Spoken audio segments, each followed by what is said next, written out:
Hello, good evening, and good day, everyone, and welcome back to the Ask Abhijit show. This is episode 349. I hope you're all doing great. Today we're going to discuss mainly the Iran situation, but also anything else that you would like to discuss. This show is obviously going to be driven by your questions. So let's take it forward. And before we do that, let's see who all is there on the live stream with us. Abhishek Shukla live, Reet Alasthia, Anabil Sarkar, Akshit Sharma, Itza 1995, Darshan Patel, Bonne soirée, monsieur. Lovish Thinde, good evening. VSM 107, Varun Jain. Yes, I did watch Durandar too. Yes. Ashwini Sharma, Geopolitical Dubai from Indore. Good evening, sir. Pratadana Namaste Ji. Nirvana Shanks, Rude Sniper. Abhishek Shukla once again. Red Mehul Rajesh Babu. Vinod Vaibhav. Abhishek once again from Kanpur. Really now, Ms. Patel. Hello. Aryan Gorti. Hello. From New Jersey. Good evening. Good morning, I suppose. Sayanthan Banerjee. Guten Tag. Rashik Uddin from Canada. Good morning. Ayush Singh, Pranam Sarji. Mr. Asia is here from the gym in the UK. Good evening. Good, I suppose, evening. Yes, good evening or good afternoon to you. Jai Bharat. Thank you. Swami from Jaipur. Raghuveer Solanki. Hello. Moai, hello. Dhruv Duria, Ankit, Priyanshu Poli, Brown Leprechaun from Dublin, Ireland. Good to see you. Good to have you. Kalyan Kumar H, Yan Kumar Bujel, Om Naik from Odisha. Good evening. Random Skull, hello. Kalyan Kumar, Wise Idiot. Good to have you, Wise Idiot. Swami, I haven't watched Witness for the Prosecution, or maybe I may have. I don't remember. I've seen so many. Rohit, once again. Manhattan, Harvey Roops, hello. Pranay Kumar, 349. Yes, 349. Would you believe it? Nutan Roshan, Arya, Namaskaram. Yes, Manhattan. World War III, not quite, not yet. Manhattan. Chintan Bakar. Hiren Dolar from Canada. Good morning to you, sir. Bhavyansh. Kalyan Kumar H. Tapan Bakshi, Deep Crypt, Rachit. Swami says, my favorite actor, Al Pacino, Jack Nicholson, someone else. I have many favorite actors. There's no one favorite actor. Matt Grease, Atharva Nayak, Rahul Himthani from Mumbai. Good evening. Subra Soy and Vlogs. General Subothai. Well, hello, General Subothai. I just tweeted about you a while ago. General Subothai. Good to see you. Nikhil Pawar, Divyansh Khera. I just tweeted about you, General Subothai. So it's good to have you. Ishwar, Wise Idiot once again. So many other people, so I won't be able to greet you all individually. Blitz Ray T, Divyansh, Harshit Panwar, Geopolitical Dubai, Pratik Vora, and Reddy, always ready. Good to see you. All right. Reddy, always ready. Okay, with that said, let's before I take questions, let's see what's been happening since the last time we had the live stream, right?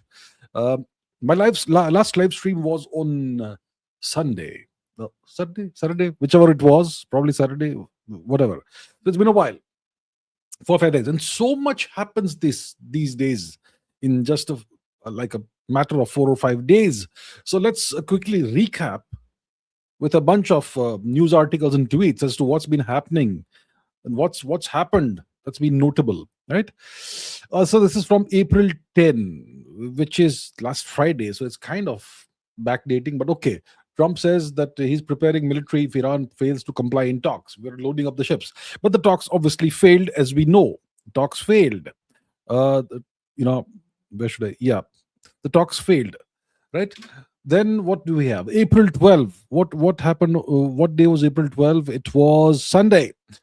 So the White House announced effective immediately the US Navy, the finest in the world, will begin the process of blockading any and all ships trying to enter or leave the Strait of Hormuz.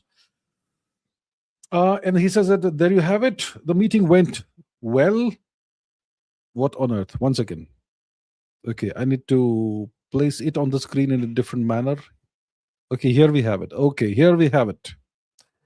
So the White House tweeted, effective immediately, April 12, the US Navy, the finest in the world, will begin the process of blockading any and all ships trying to enter or leave the Strait of Hormuz.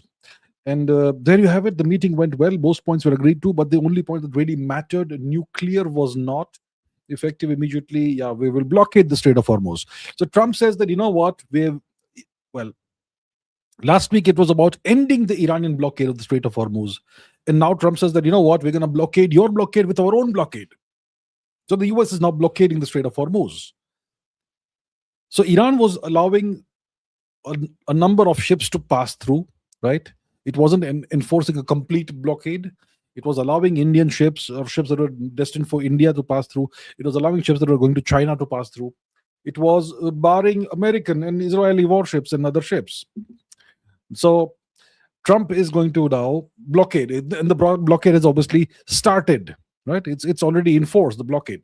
Okay, so the blockade is what's been announced, and this is a long. Let's see what this is about. So it's about, yeah. So let's read what Trump said and why he. It's about Iran, right?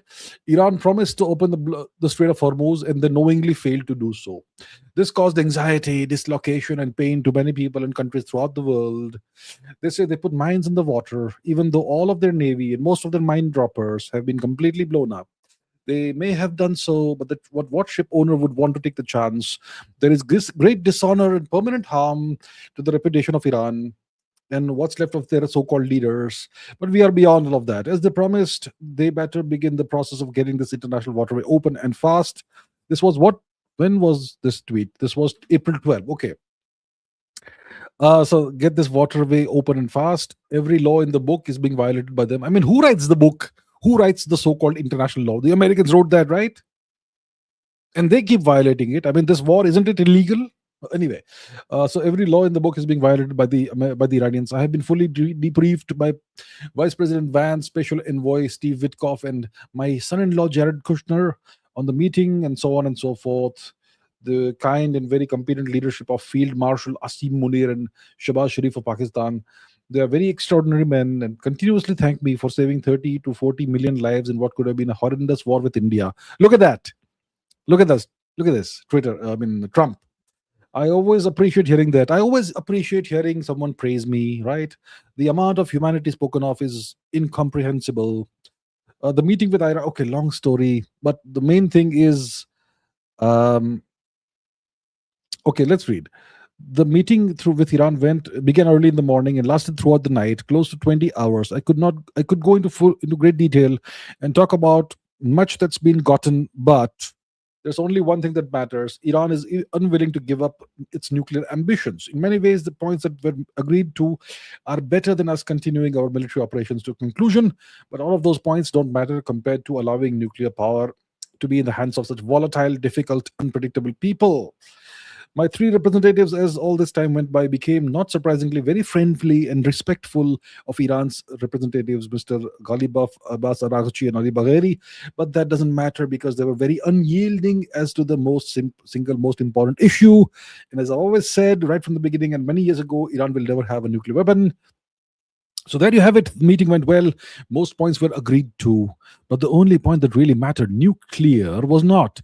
Effective immediately, the US Navy, the finest in the world, will begin the process of blockading any and all ships trying to leave the Strait of Hormuz. At some point, we will reach an all being allowed to go in, all being allowed to go out basis, but Iran has not allowed that to happen, and so on. Extortion by Iran, and so on and so forth. We are locked and loaded, etc. So this long rant is about justifying his blockade of the Strait of Hormuz, the second most important waterway or geographic choke point in the world. Next, so this is the announcement by U.S. CENTCOM, U.S. to blockade ships entering or exiting Iranian ports. So they are saying that the blockade will be enforced impartially against vessels of all nations entering or departing Iranian ports in coastal areas, including all Iranian ports on the Arabian Gulf and the Gulf of Oman. And CENTCOM forces will not impede freedom of navigation for vessels transiting the Strait of Hormuz to and from non-Iranian ports. Okay, that's what they claim. But there's a blockade that's being enforced now by the American Navy. Now, what else?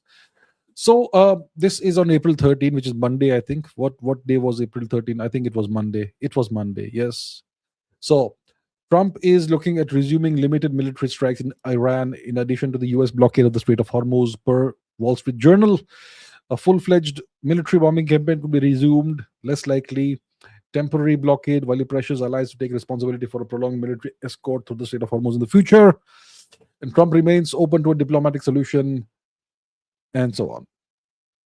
And he's threatening their water, their desalination plants, and electric generating systems, which are very easy to hit. That sort of thing. So what happened is this negotiation, these talks happened in Pakistan. The Americans tried to achieve in the negotiations what they could not achieve on the battlefield, but they did not get what they wanted. So they are now blockading the Strait of Hormuz. Uh, and yeah, this is more of that. Okay, fantastic. What else? And this is where the US has begun its blockade, right? Uh, so the US is now trying to choke whatever is left of Iran's economy, right? Iran's economy now depends very significantly on its oil exports. And the US wants to blockade that now. They want to completely destroy Iran's economy, whatever is left of it. But Iran has access to Central Asia and to other countries like Russia and China via Central Asia. And they don't necessarily have to, they won't necessarily be affected, completely destroyed by the blockade. But yeah, the US is doing the best it can. Now, what else? If any of these ships come anywhere close to our blockade, they will be immediately eliminated using the same system of kill that we use against the drug dealers on boats at sea. That's another threat by Mr. Trump. What else? And now Trump has started a war against the Pope, against the Pope of Christianity. The Pope of Christianity is based in Rome, in the Vatican, right? The Pope is American, Pope Leo. So this is what Trump says about the Pope. The Pope. Pope Leo is weak on crime and terrible for foreign policy. He talks about fear of the Trump administration, but doesn't mention the fear of the Catholic Church and all of the Christian organizations had during COVID when they were arresting priests, ministers, etc. And everybody else for holding church services, even when going outside, being 10 and 20, even 20 feet apart. I like his brother Louis. Louis so much better than him because Louis is all magia. He gets it, and Leo doesn't. I don't want a pope who thinks it's okay for Iran to have a nuclear weapon. I don't want a pope who thinks it's terrible that America attacked Venezuela, a country that was whatever, whatever justification he makes for it.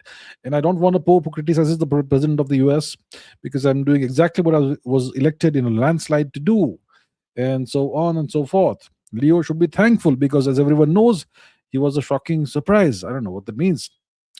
He wasn't on any list to be pope, and he was put there by the church only because he was American. And they thought that would be the best way to deal with President Donald J. Trump. If I wasn't in the White House, Leo wouldn't be in the Vatican. Unfortunately, Leo is weak on crime, weak on nuclear weapons, does not sit well with me, and nor does the fact that he meets with Obama sympathizers like whoever, a loser from the left who is one of those who wanted churchgoers and clerics to be arrested. Leo should get his act together as Pope, use common sense, stop catering to the radical left, and focus on being a great Pope, not a politician. It's hurting him very badly. More importantly, it's hurting the credibility of the Catholic Church. So Trump is going after the Pope of Christianity, the supreme authority, the supreme leader of Christianity. Now, and then Trump puts out this AI generated image in which he is Jesus. So Trump now seems to imagine that he is Mr. Christ. And this is a tweet by the Knights Templar International, okay, the largest official non-Masonic Templar organization in the world, and whatever, official Templar church or whatever. So the Knights Templar Order and its ruling council demand that this offensive and so-called blasphemous image be removed forthwith. We supported President Trump in 2016 and 2024. New York Times attributed our support in 2016 to be part of his victory. However, we are deeply offended by this and have no choice but to condemn it wholeheartedly and ask for a public apology to the Christian brethren who have been deeply offended and upset and mortified by this depiction. We respectfully remind Trump of some Bible scripture, etc. God will not be mocked. Blasphemy is what some Christians are saying. Blasphemy. So Trump is now imagining that he is Mr. Christ. And then Trump deleted this post because clearly it's apparently super offensive to Christians. I mean, I suppose if an Indian did that, they would be thrown into jail by the authorities. But whatever, in India. But yeah, Trump can do that. But then he deleted this, and then this happens. Masoud Pezeshkian, who's he? The president of Iran. He said, sorry, what's happened here? So he tweeted, His Holiness Pope Leo, I condemn the insult to your excellency on behalf of the great nation of Iran and declare that the desecration of Jesus, the prophet of peace and brotherhood, is not acceptable to any free person, Abrahamic person, I suppose. I wish you glory by Allah. And this sums it up. The US president is praising Allah and Iran is defending the Pope. Welcome to 2026. Right. What else is going on? And then Trump fires back at the Pope, fires some more at the Pope. Will someone please tell Pope Leo that Iran has killed whatever number of innocent, allegedly completely unarmed protesters in the last 2 months, and that for Iran to have a nuclear bomb is completely, absolutely, utterly unacceptable. So yeah, some more sniping at the Pope of Christianity. And then the Pope says, woe to those who manipulate religion and the very name of the Abrahamic God for their own military, economic, and political gain, dragging that which is sacred into darkness and filth. He's clearly sniping back at Mr. Trump.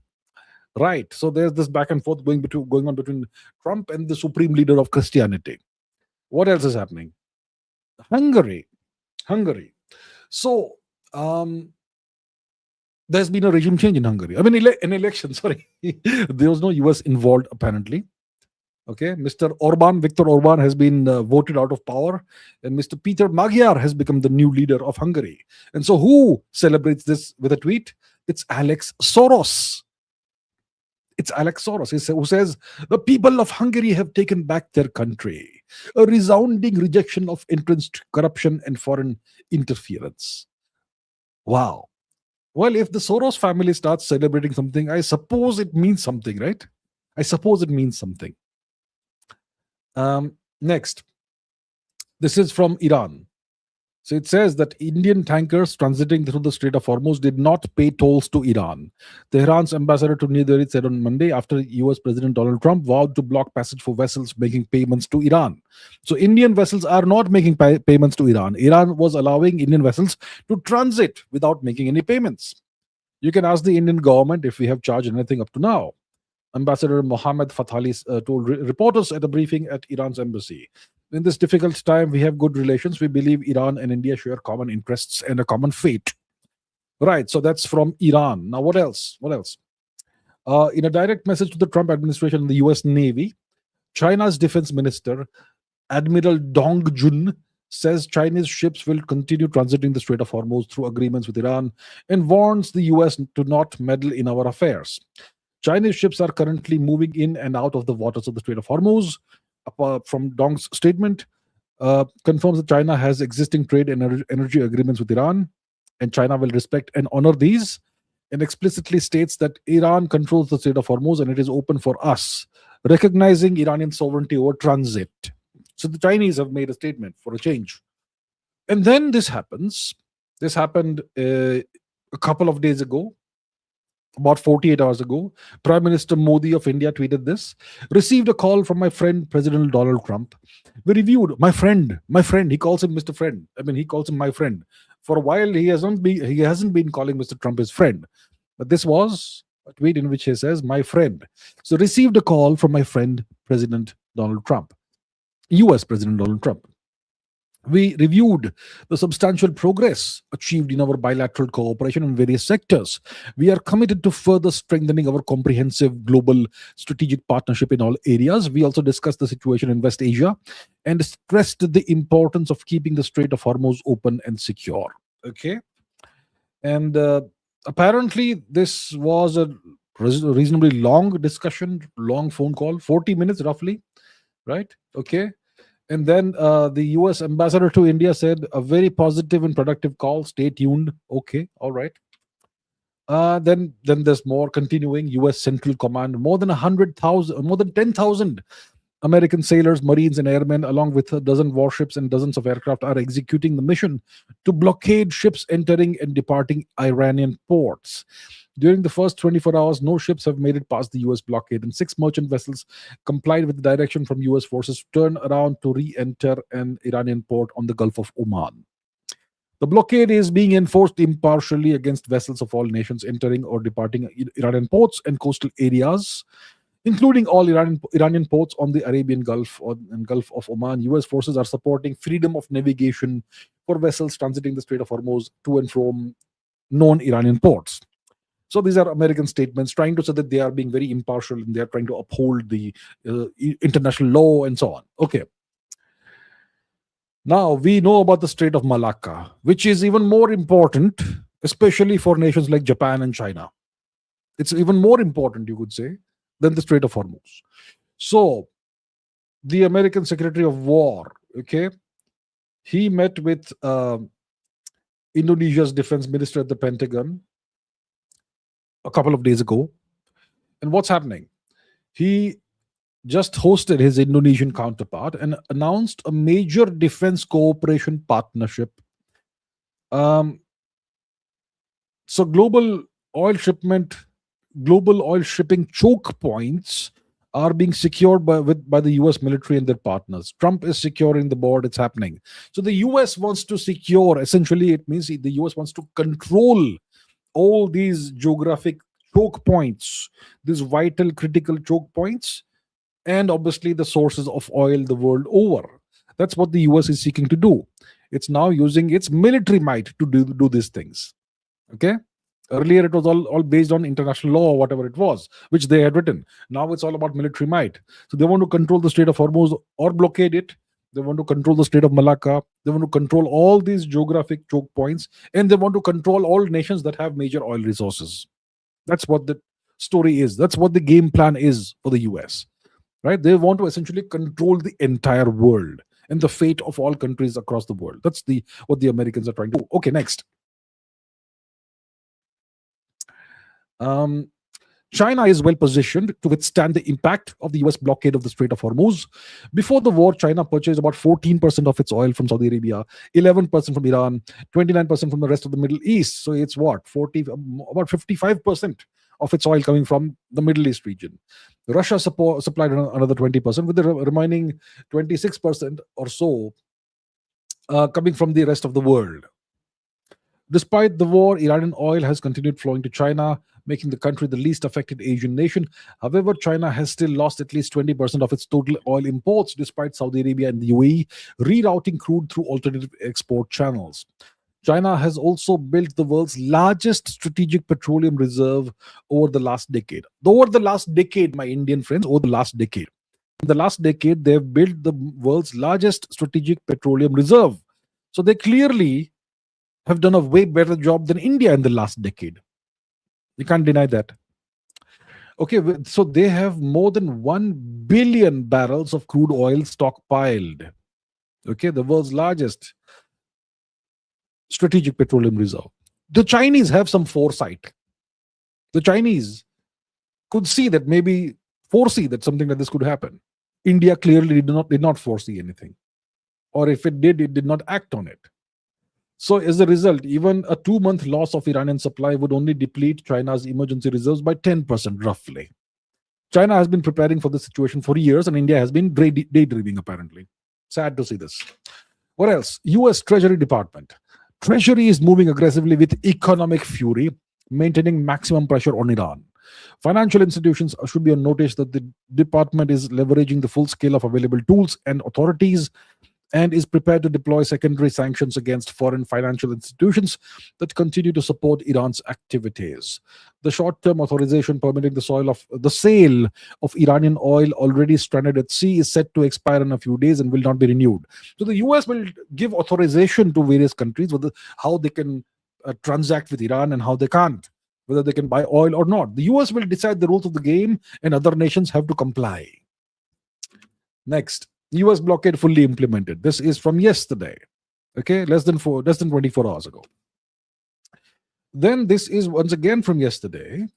Pakistan's army chief Asim Munir and the entire Pakistani delegation have unexpectedly arrived in Tehran and were personally welcomed by Iranian Foreign Minister Araghchi, carrying a US message. Carrying a US message and a plan for a second round of talks to narrow gaps between Iran and the US and prevent resumption of the war.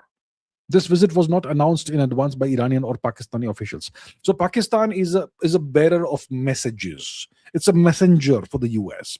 Okay, Pakistan is America's most important vassal in the region.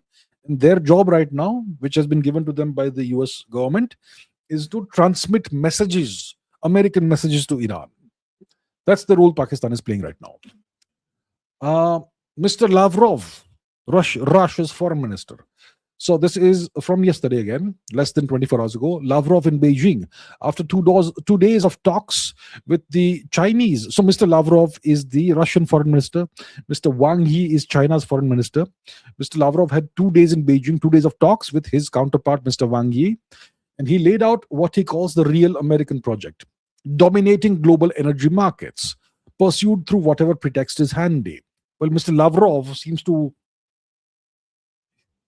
be in alignment with what I've been saying over the past several weeks on the Ask Abhijit show. So the rules, as says Mr. Lavrov, the rules were set by none other than the West. They wrote the rules, which was free competition, presumption of innocence, sanctity of property. All of it is thrown in the trash now. The West threw it in the trash. Then the case studies. Venezuela. First, they announced Maduro had to be dealt with as the main drug lord. Now nobody mentions drugs anymore. Now they say drugs come from Mexico, not Venezuela. We took Maduro, the oil is ours. Iran, they planned exactly the same thing. Trump said more than once that he was ready to take Iranian oil. Of course he said that. It was all about stealing Iranian oil like they stole Iraqi oil. They're still doing it. Now the Strait of Hormuz is blocked, never blocked in 45 years before the US and Israel attacked. The motives. For Israel, the unwavering conviction that Iran must be destroyed. The second task is again the oil markets. Russia says, so Lavrov said the Trump administration is extending every Biden sanction. Look, oil and Rosneft have been pushed out of every international project. We have no illusions. This goal is being actively pursued. Venezuelan oil, Iranian oil, Russian oil. So Mr. Lavrov says exactly what I've been saying for weeks now, right? So the closing line is, by the time they're ready to talk business, there may be not much left to offer. Now, some of you may say that I seem to have sympathies for Russia. And some of you may say that maybe I don't like the US, which is not true at all. And some of you may say that, you know what, I'm putting out selectively things that only support what I've been saying. If the Russian foreign minister says that, then I'll put it out here, and I'll not show you things that people are saying that are against the way I see the world. Well, see this then. This is by Dr. Kawal Sibal, India's former foreign secretary. Okay, what does he say about what Mr. Lavrov said? He says, quite a charge sheet, has implications for a hugely energy import dependent country like India. Our strategy has been to diversify our energy sources. The Trump administration's agenda is against India's core national interest. Now, is Mr. Kawal Sibal also biased? Is he? Is he anti-US? Is he pro-Russia? Is he? No, he's pro-India. And that's why he's put out the statement. And that's precisely my stand. I am pro-India. I'm not anti-US, anti-Russia, anti-China, anti-Iran, anti-whatever. I am simply pro-India. I see the world from that lens. And this is exactly the same thing here, what Dr. Kawal Sibal is saying. Right? The Trump administration's agenda is entirely against, it's not entirely, it's against India's core national interest. Clearly. Now, what else? China. There we go. China. China claims Arunachal Pradesh is Chinese territory. This is from yesterday. China does not recognize the so-called Arunachal Pradesh illegally set up by India. That's the Chinese statement. It is fully within China's sovereign rights for the Chinese government to issue standard names for some of the places in the so-called Zhangnan. This is a Chinese government statement. You see, you can keep on hoping that India, China, Russia will come together, will form RIC.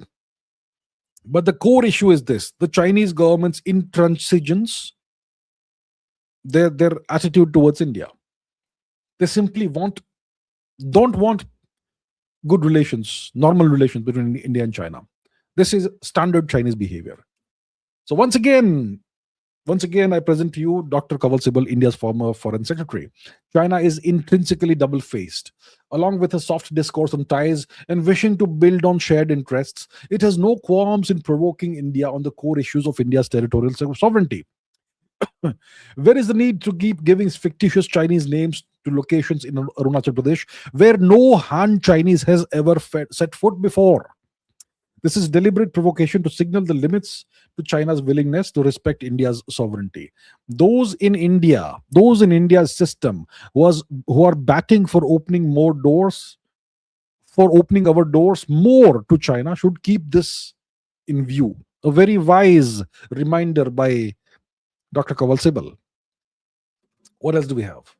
Now, here we have the United States has said that it will end the sanctions waiver, like I said earlier, allowing India and other nations to buy Russian and Iranian oil. So the US says we had given them permission, we had given India and other nations permission to buy Russian oil and Iranian oil. Now we are withholding this permission. We are ending the permission. Now India is no longer allowed, no more allowed to buy Russian or Iranian oil. So the US will decide what our policies are going to be. That's what they're claiming. That's what they presume to do. That they will decide what India can buy and can't buy, and how long India can buy something, and when India should stop buying something. The Americans will decide on our behalf. So they are trying to position India as a vassal state or a non-sovereign state. Okay, am I being anti-US here, or am I being just factual? I have nothing against the US or any nation. I'm simply pro-India. So this is what Dr. Kawal Sibal has to say about that. Treating other nations, other countries as puppets. Giving or denying permission as an arbitrary exercise of power. Because the US is now self-sufficient in energy, it can do this muscle flexing.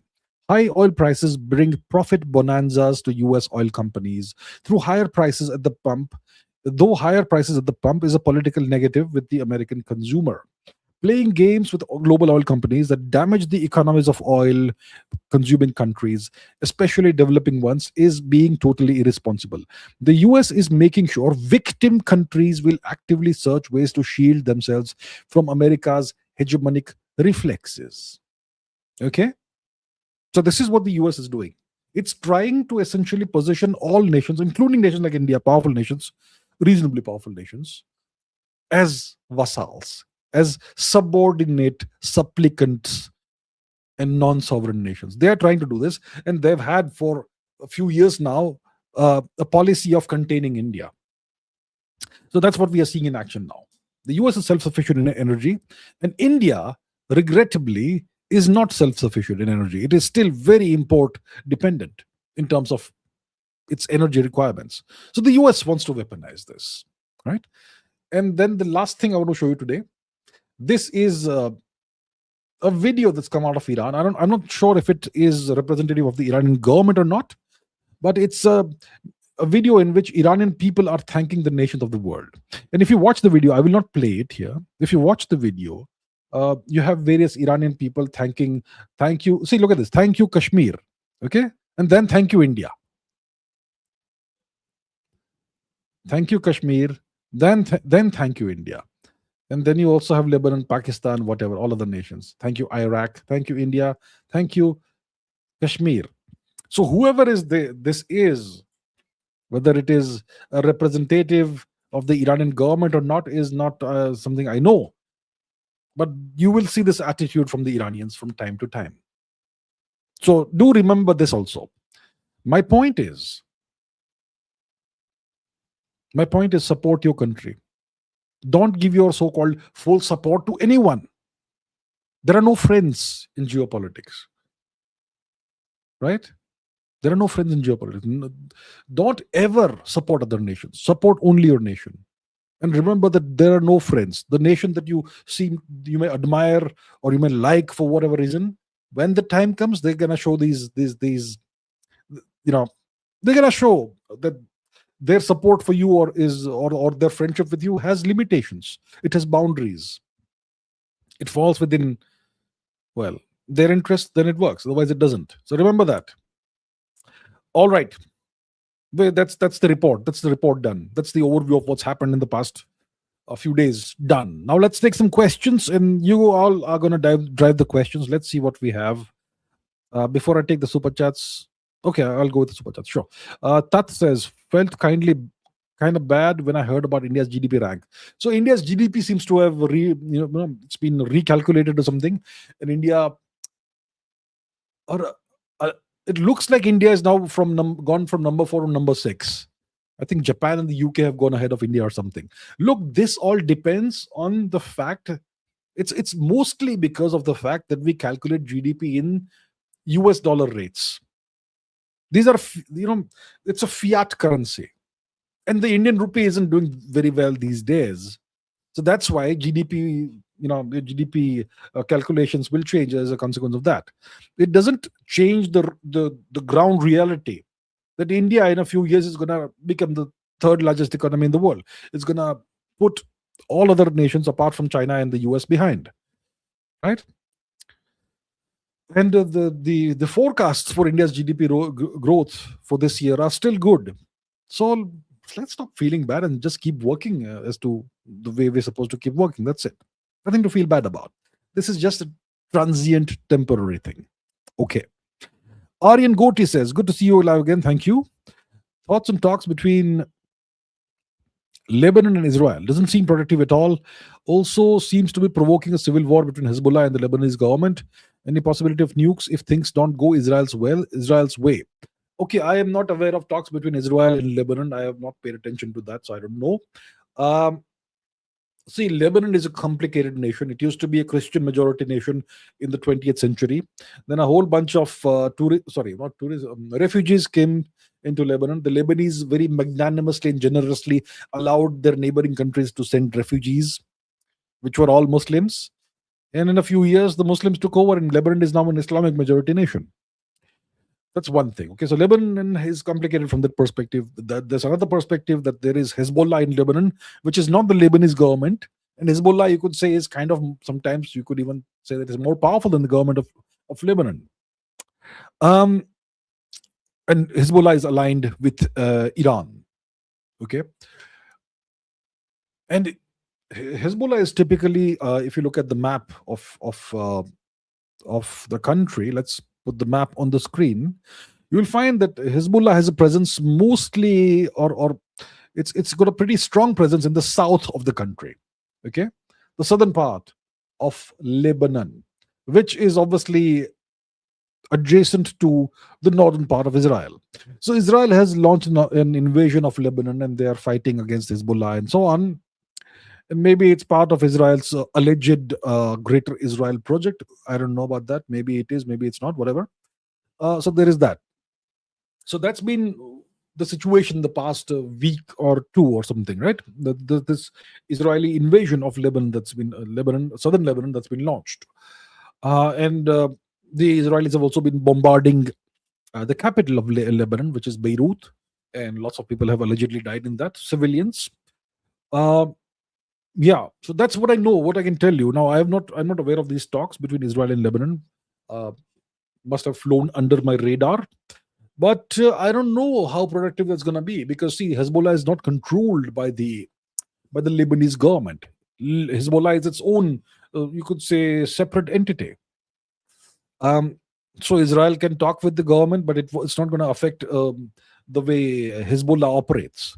So I'm not sure if it's going to have any real, productive, useful outcome for anyone.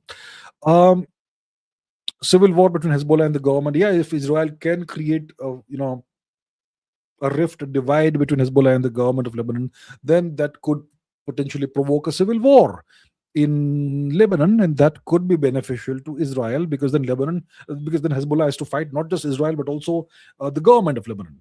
So that could be beneficial to Israel. Yeah, that's about Lebanon. Any possibility of nukes if things don't go Israel's way? I think now the possibility of nuclear weapons being used has kind of gone down. When the war was still on, right now the war is paused, right? The war that the Israelis and Americans launched against Iran, that war is kind of paused now. Right now it's all about the blockade of the Strait of Hormuz by the United States. So when the war was still on, before the ceasefire, so-called ceasefire, happened, uh, Israel was being targeted by Iran on a daily basis, and Iran was being heavily targeted by the Israelis and the Americans on a daily basis. So Iran was responding, retaliating to these military strikes on their territory, and Iran was very successful in hitting Israel. Very successful. They did a tremendous amount of damage, it looks like, to Israel. At that time, it looked like if the damage eventually became unbearable, then Israel may possibly use a nuclear weapon or two against Iran. That looked like a possibility at that time. Right now, because there's no daily action happening, right now it looks like, I think the probability of that happening, nuclear weapons being used, is much lower right now. But if the war resumes and Israel is again unable to defend its territory from Iranian ballistic missiles and other things, then once again, I think the possibility of nuclear use goes higher. But I hope no such thing happens. Right? Okay. Piyush Sinha says, what benefit did the deep state get after creating a rift between the US and its vassals through Trump? If they would have continued the old partnership, then today all of NATO would have been against Iran. See, NATO has no business fighting Iran. NATO is an alliance that's supposed to be active in Europe. Okay? NATO is the North Atlantic Treaty Organization. It's supposed to be active in Western Europe, and its objective was to defend Western Europe from the USSR. Now, after the USSR broke up, there was no need for NATO actually, but they continued NATO. They kept NATO going, and they actually expanded it, and that process eventually gave rise to the Ukraine war, the relentless eastward expansion of NATO. So NATO has no business fighting Iran. Iran is in Asia. NATO is in Western Europe. NATO has no business fighting. I don't think Iran. I don't think there's anything in the NATO charter that says that allows NATO to fight a war that doesn't involve it, that is not relevant to it, right? So I don't think the NATO charter allows NATO nations to get involved in a war against Iran. It doesn't make any sense. And of course, you are right that if Trump had treated these nations well, not manhandled them and walked roughshod over them, then maybe the NATO nations would have been privately more agreeable, more amenable to cooperating with the US and maybe supporting the US war against Iran. So, yeah, many of these nations, like, for example, Spain, for example, Italy, etc., have said that they will not allow NATO air bases on their territory to be used by the Americans in any way which supports their war against the American war against Iran. And I think that is the correct thing to do. It's legally correct. It's right. It's correct. It's perfectly fine even by NATO rules, right? By the treaty rules. So, but if Trump had not had this behavior and this approach towards NATO, this arm twisting approach, then maybe they would have allowed it. So why has Trump had this approach towards NATO and towards the European nations mainly? It's because he feels that they should pay more and the US should pay less. It's about the main thing is it's not a huge rift. The NATO nations are still subordinate to the US. And NATO is still very important in containing Russia. And the US still has bases in Europe that it can use. But overall, the benefit is that the NATO nations come more under US control, despite it looking otherwise. Because now NATO will pay twice what it was paying earlier. See, every nation in NATO has to pay a certain amount of money for the upkeep of NATO and the operations and the militaries and all that.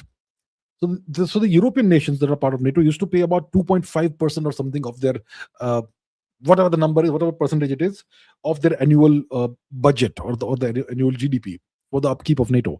Now they have to double it. So that's a benefit they get, the Americans, don't they? They have to pay less, the Europeans pay more. And overall, whatever happens, the European nations have no, they can't really do much. They can't really defend themselves against a hypothetical Russian invasion. It will take them at least a decade or so to build up the manufacturing capabilities and the military capabilities. So overall, NATO still remains under US control. But I agree with you that the approach could have been better, right? Overall, it's just created unnecessary friction, unnecessary uh, atmosphere of bad vibes between the US and the Europeans. The Europeans don't like Trump at all. They're not very fond of the US also right now. The thing is, if Trump eventually, whenever he's got a couple of years left as president, maybe things will change after that. So overall, it's not been a great approach. I agree with that. Rashikuddin says, Islamabad trap failed. Iran's smart India move. This sounds like a headline of an Indian YouTube video. I don't know. Islamabad trap. Um, so there are allegations I'm hearing that maybe the Americans wanted to eliminate those Iranian negotiators who visited Islamabad, and that's why the Iranian negotiators left in a different plane, different aircraft as compared to the one that they were supposed to depart in, and they landed instead of Tehran in Mashhad or something. So I don't know if it really indicates some kind of conspiracy or whatever, right? Now, Islamabad trap. Well, the negotiations are. I don't really know how the talks with the Americans were in any way good for Iran. The Americans, everyone knew, anybody with any sense knew that the Americans would adopt a maximalist position. Give us everything we want, and we'll give you nothing. That's the approach they've had with India when talking about the trade deal, which still hasn't happened, by the way. Hmm? So the American approach in its negotiations with India has been a maximalist approach.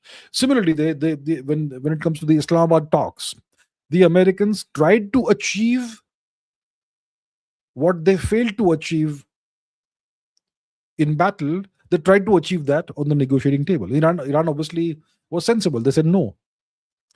So it has nothing to do with India. The Iranians were sensible and they rejected the American demands. That is a smart move by Iran.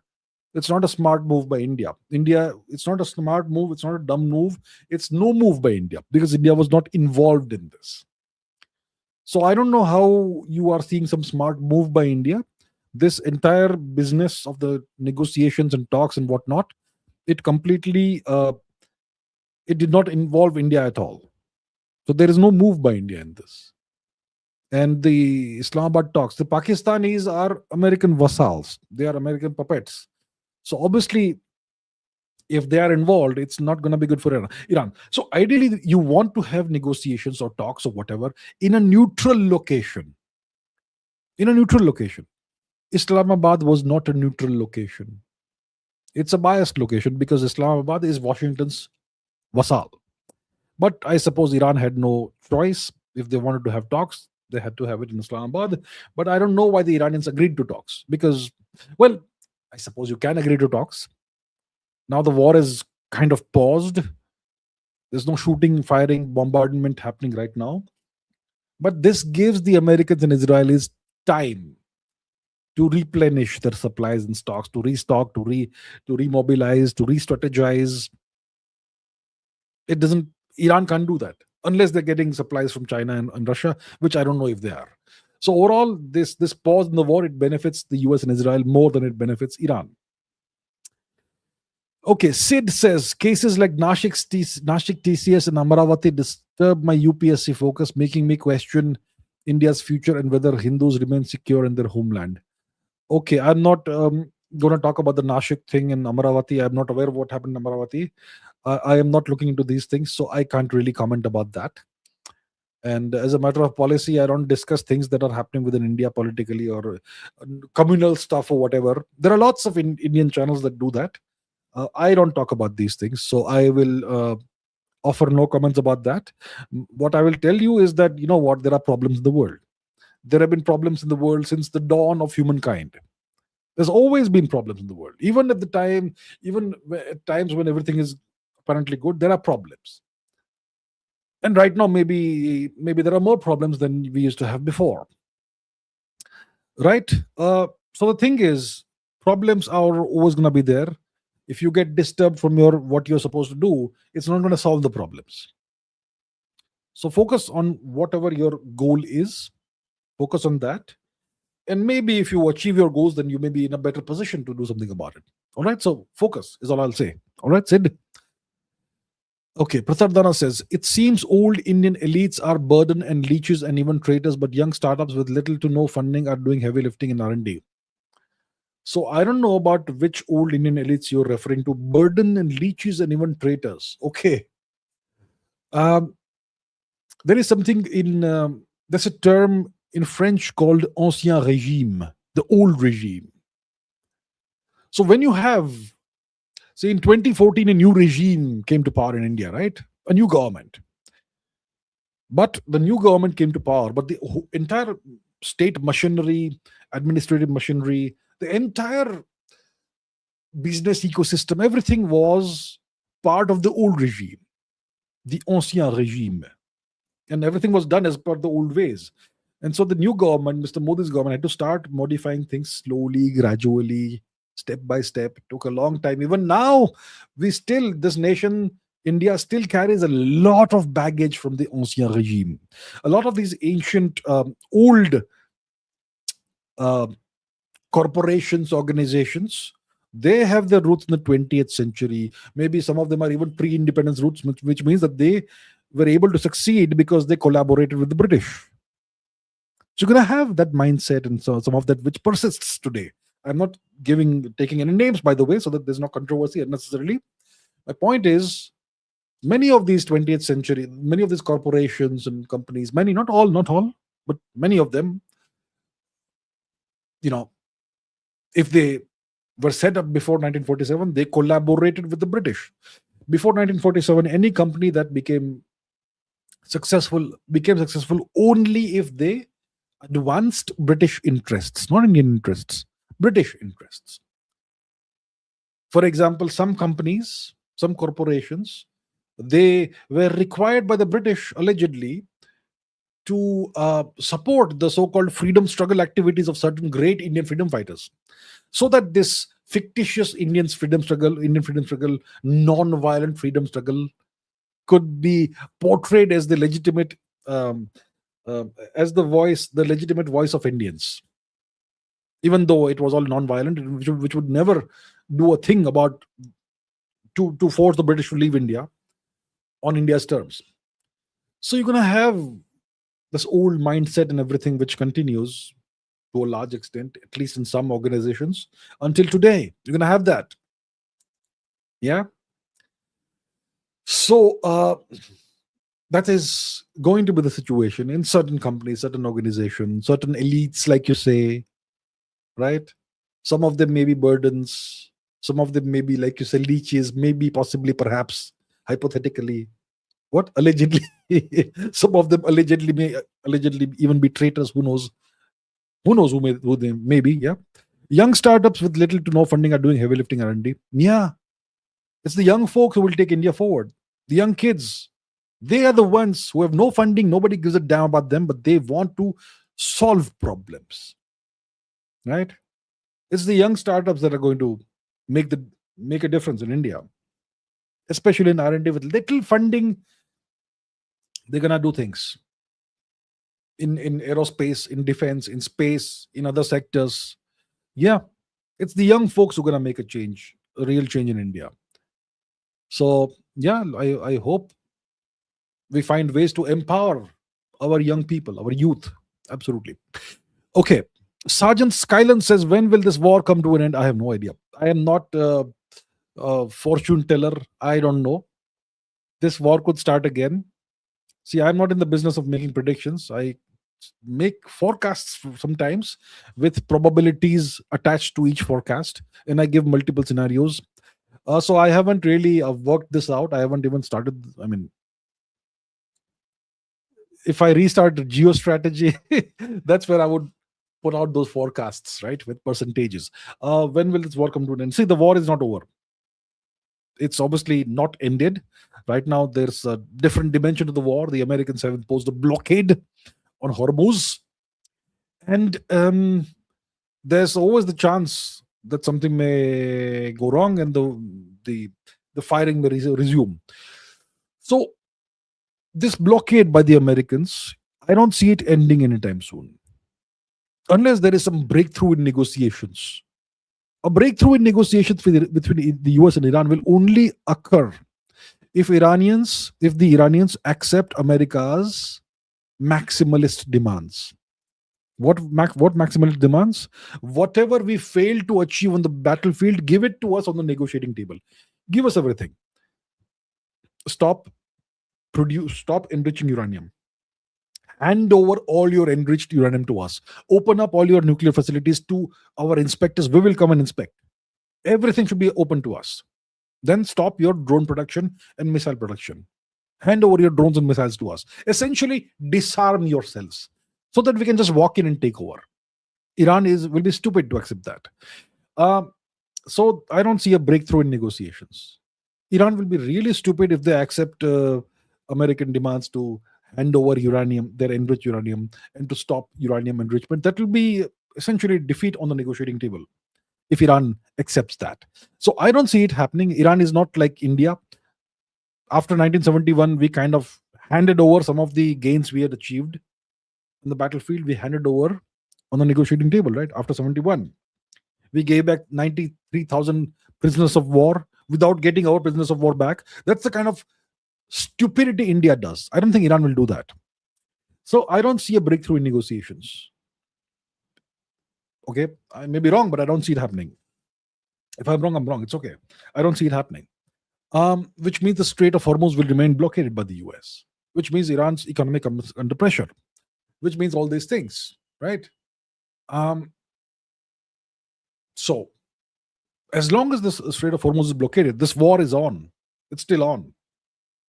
And if Iran feels the pressure, they might try and end the blockade through military force. And they have the military might to actually end the blockade by taking out ships, military ships that are enforcing the blockade. The Iranians can do it. This time you will know the Americans haven't sent aircraft carriers. They've sent other kinds of warships. Because losing a warship is much more acceptable than compared to losing an aircraft carrier. So I don't see this war ending soon. I have no idea. Can't say. I will have to think about it and create a proper model of what scenarios exist and what probabilities they carry. Then I could perhaps answer this question in more detail. Okay. Aryan Gorty says, fun fact for all, Magyar translates to Hungarian. New Prime Minister's name is Peter Magyar, Peter Hungarian. Yes. Yes. If you have seen postage stamps from Hungary, they say Magyar Posta, which means Hungarian post. Would you like to see them? I'll show you. Give me a second. Magyar Posta. Fantastic stamps. I mean, I used to be a stamp collector when I was a kid, and the Hungarians have the best stamps. Really, really interesting stamps. So, Magyar Posta. Check it out. Okay, stamps. All right, stamps. I'm trying to show the stamps. Outstanding, brilliant stamps. Some of the most interesting stamps you will find are Hungarian stamps from the 20th century. Today, obviously, nobody uses stamps. The Hungarians have really interesting stamps. So they're all called Magyar Posta, which means Hungarian post. So yes, Peter Magyar means Peter Hungarian. You're right. You're right. Guru Saran says, I am worried about coolant medium used in the Indian pressurized prototype fast breeder reactor, molten salt reactor design. What safeguards or innovations did Indians do about molten sodium? I have no idea. I have not looked into the design. Look, this is engineering, and I am not an engineer. I'm completely a theoretician. So I haven't looked into the design of the Kalapakkam prototype fast breeder reactor, coolant medium. So molten salt reactors use salt as a coolant. Molten salt as a coolant. Let me see quickly. Kalapakam FBR coolant. What's the coolant they're using? Kalapakam FBR coolant. It's using liquid sodium. It's primary and secondary sodium coolant. Liquid sodium is chosen for all that stuff. Okay, so see, sodium is a very soft metal. Okay, first of all, let me tell you, sodium is a pretty unique metal. You can cut it with a knife, not a sharp knife. You can cut it with a butter knife. It's not as soft as butter, but it's kind of soft, and sodium. So, what could be the melting point of sodium? I wonder. The melting point won't be very very high at all. Let me see. I mean, sodium is very reactive. Okay, you dump it in water, you will see a most ridiculous explosion. So, sodium melting point. Let's see. Sodium melting point. Okay, 97 degrees, almost 98 degrees centigrade. So, yeah, that's the melting point of sodium. Now you will say, isn't that too high? Isn't the 98 degrees too high? And you calling that cooling? It's a coolant medium, but it melts at 98 degrees. So how can it cool something? It's so hot. Well, we're talking about relative temperature, right? What temperature is produced in a nuclear reactor? Very, very high temperatures. Compared to those temperatures, 98 degrees is very cold. So yeah, so we are using liquid sodium. I don't know if it's an issue. I don't think it's an issue. Yeah, it's. I don't think it's an issue. I'm not sure why you're worried about that. Maybe you're aware of the uh, unique properties that sodium has, very reactive and all. But I'm sure that they've taken all the things into consideration. And anyway, I am not any kind of a specialist in reactor design and coolant mediums and all that. So can't really say unless I do some research about it. Okay.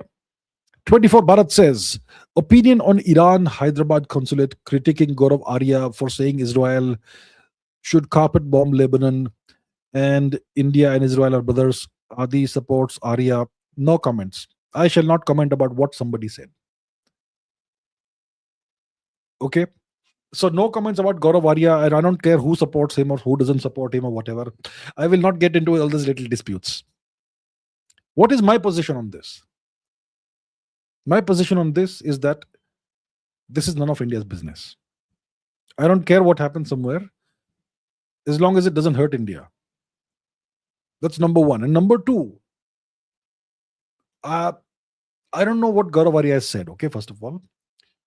But do I believe hypothetically that Israel should carpet bomb Lebanon? I don't believe so. I think it will be a war crime. Okay, so I don't know what Gaurav Arya has said, and I shall not comment about him. But I don't support a nation launching a war on another nation without justification.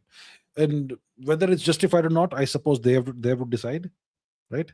I see, as an example, the war that was launched by Israel and Iran and in the United States on Iran, that was unjustified, in my opinion.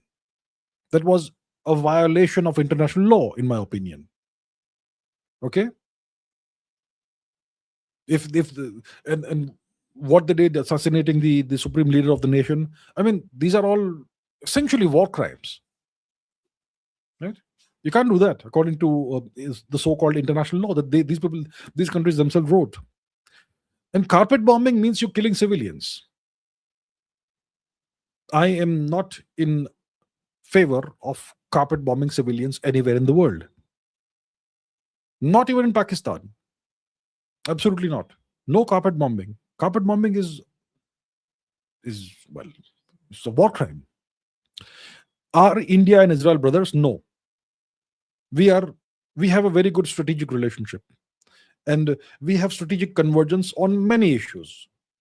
But we have strategic divergence on some issues. By the way, India and Israel are not brothers. Brothers are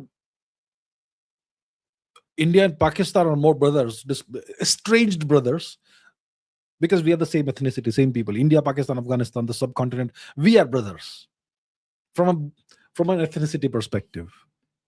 India and Pakistan, of course, estranged, deeply estranged brothers. India and Israel, we are not brothers. We don't have the same ethnicity. We don't have the same culture. We don't have the same values. We have a very good strategic convergence, but we are no brothers. We aren't. Okay? That is my position on this. But I have no idea what Gaurav Arya has said. I have not seen the tweet of Israel Consulate of Hyderabad or whatever. I have not looked into that. I don't know what Gaurav Arya has said. I don't know who is supporting him, who is not supporting him. I shall not comment about those matters. But this is my position overall on the matter, without looking into who has said what. Okay. Pratardana says, repeated question about India to Sergio Gore, your take. Repeated question about India to Sergio Gore, your take. Which repeated question? I'm not aware. Is there some repeated question about India to Sergio Gore? I'm not able to understand the question. Sergio Gore, repeated question about India. Sorry, I don't get it. I have no idea. Maybe you're referring to something that happened, but I'm not aware of what you're referring to, so I can't say. Sorry. Okay. Krishant Bordoloy says, how was the movie? Bit off topic, but review it, please. Okay. The movie, Durandar 2. Excellent. Excellent. I enjoyed it. Fun. It had its own sense of humor. The music was very humorous. What? Tama Tama and Oe Oe and all that. like 20th century classics coming back into modern day Indian cinema. Very good movie. 4 hours plus, I think, a little bit over 4 hours. I didn't time it, but yeah, pretty long. But it wasn't boring, and very entertaining, and very patriotic. And they poked a lot of fun at the Pakistanis. The characters were so humorous. Nawab Shafiq, and the guy looks like Nawaz Sharif, right? So that was fun. The acting was good, very good. I think Ranveer Kapoor has done a great job. Some people said that he was overshadowed by Akshay Khanna in the first movie, but in this movie, he's done tremendously well. Everybody acted well. Yeah, overall, it was great. Overall, I enjoyed it. I really enjoyed it. I wouldn't mind watching a third version of Durandar 3 if it happens. I don't think there's any plan for that. But yeah, it's good to see this sort of movie coming out of India. Now there's a different benchmark, different standard for Bollywood. I don't think Bollywood will change, but but yeah, it was enjoyable. I enjoyed it. Good movie, patriotic and so on and so forth. Good overall. So I'm glad I've watched it. Okay, I have this self-imposed rule. I don't watch Hindi movies anymore. I don't watch Bollywood movies. It's been a long time since I've watched any Bollywood movie. The last one I saw was what? I don't remember. It's been a long time. But I watched 1 and 2, Durandar, and I enjoyed it. Yeah, good. Okay, 24 Bharat says, why you say Pakistan is Israel vassal? Is it because it's US vassal? What control does Israel have over Pakistan? Also, what control does the US have over Pakistan that it doesn't have over India? Okay, good fundamental questions. What control does the US have over Pakistan that it doesn't have over India? What control does the US have? See, what control? See, how is vassalage done in today's environment, in today's world? Historically, when you are a vassal nation, you would formally accept the overlordship of the superior nation, of the overlord, formally. So if you are a king of a vassal nation and you have been defeated in war by a more powerful nation, but you have been allowed to remain king after that, then you have to call that guy who defeated you but allowed you to stay on as the Maharaj, Dhiraj, or the overlord. And every year you have to send a certain amount of money and gold and wealth to that nation every year as tribute. And whenever the overlord calls you to fight a war on his behalf, you have to go and you have to take your army and contribute your army and your nation's treasure and wealth towards that military campaign of the overlord. That was the historic vassal overlord relationship. That was how it was structured. Today, it is not done officially like that. Pakistan doesn't have to send a tribute to the US every year. Okay? Pakistan actually gets money from the US. Well, that is done secretly, obviously. The Pakistani generals and all, Asim Munir and whoever else are there, Shahbaz Sharif, they will be getting some nice bank transfers and all, which will be happening behind the scenes. We'll never know about this. Okay. And in exchange for that, what services will Pakistan give to the US? Anything the US asks it to do. The Pakistanis will allow the US to place nuclear weapons in Pakistani territory, which will be aimed at India. The Pakistanis will aid the US in doing whatever they need, whether it is mediation between Iran and the US, whether it is, let's say, keeping India off balance in various ways. Pakistan specializes in terrorism, right?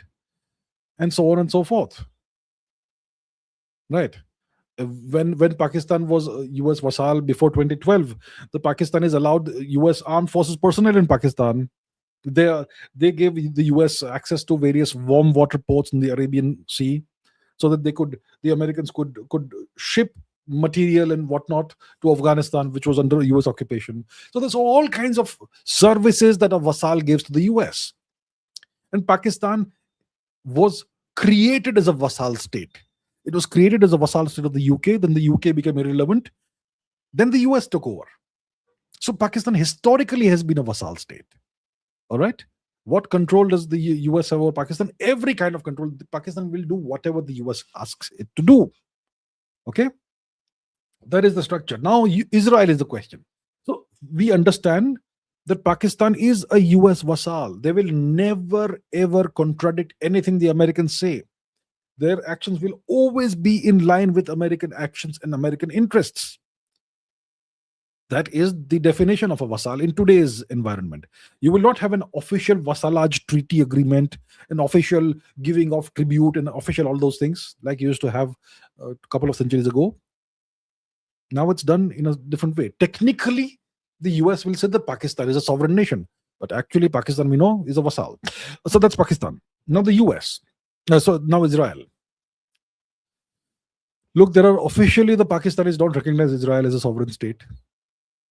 But if you see Pakistan and its actions in the Iran war, in the war against Iran, all of Pakistan's actions actually are in alignment with Israeli interests. Their actions, okay, not their words. Their words are like, oh, we condemn this and all that. We condemn the assassination of his supreme leader, His Holiness Ayatollah Khamenei, and so on. They condemn that, but their actions are all beneficial to the Israelis in the US.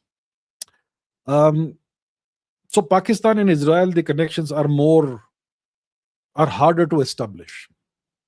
They are way more invisible than the very obvious Pakistan-US connection. Okay, what control does Israel have over Pakistan? I can't say.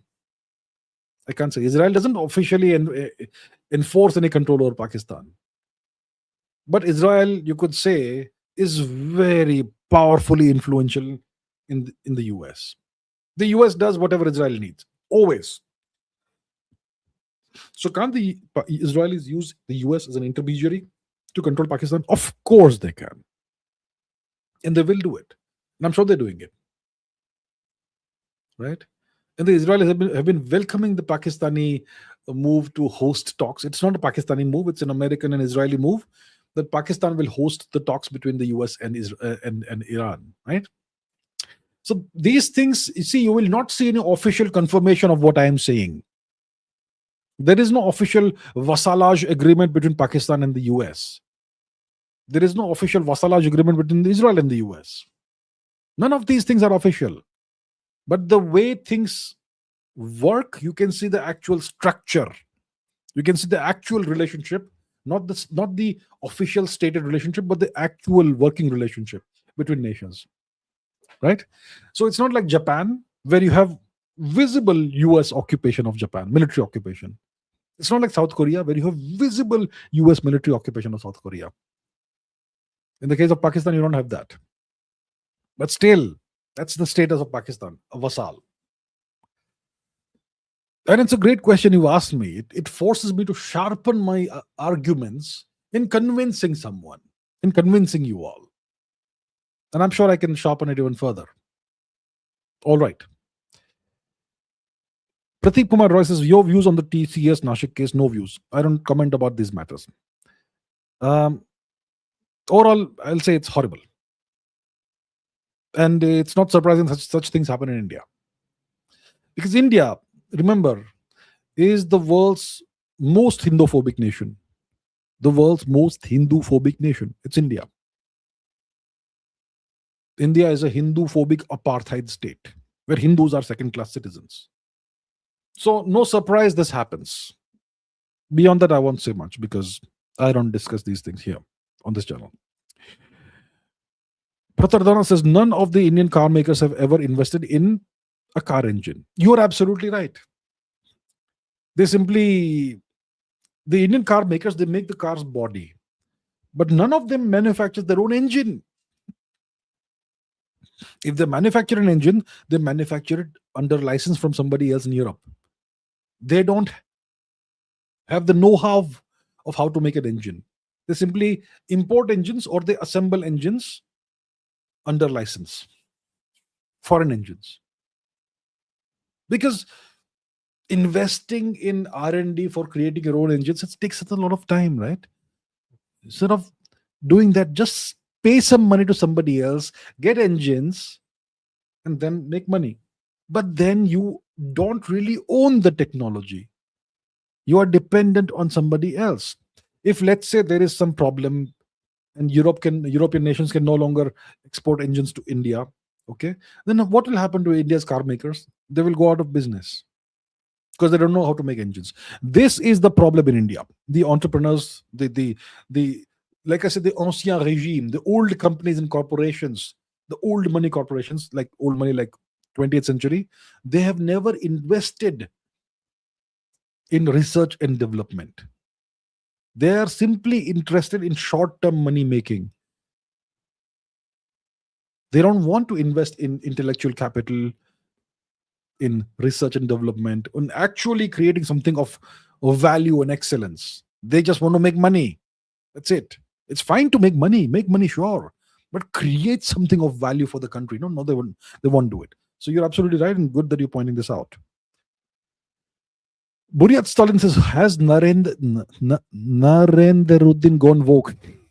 Instead of discussing about energy self-reliance and alternatives to oil and gas, he is discussing about women's quota in parliament. Look, as the Prime Minister, I think you're talking about Mr. Narendra Modi, the Indian Prime Minister, and you seem to be unhappy with his policies. So instead of discussing about energy self-reliance and alternatives to oil and gas, he's discussing about women's quota in parliament. So first of all, if you ask me about quotas, I disagree with any quotas. I think everything should be on the basis of merit. There should be no quotas. There should be no reservations. Secondly, as the Prime Minister of India, you will discuss everything. And some things you may not discuss, but you may work on them. So I don't seem like I keep saying, I've been saying this for years, haven't I? Ignore, if you are focusing on a leader, let's say, you have to focus on their actions, not on their words and statements. Ignore their words, focus on their actions. Maybe they are doing something to address energy self-reliance, or alternatives to oil and gas. Maybe they're doing something, maybe not, I don't know, but maybe they're doing it. So my point is, ignore their words, focus on their actions. And like I said half an hour, 45 minutes ago, India should have invested in massive strategic oil reserves, petroleum reserves, like China did. Let me bring that out again. Where is it? Give me a second. Where is this? So look at this. And this is where India has been caught napping. So your criticism, I think some of it is definitely well-deserved. See, China is well positioned to withstand the impact of the US blockade of the Strait of Hormuz.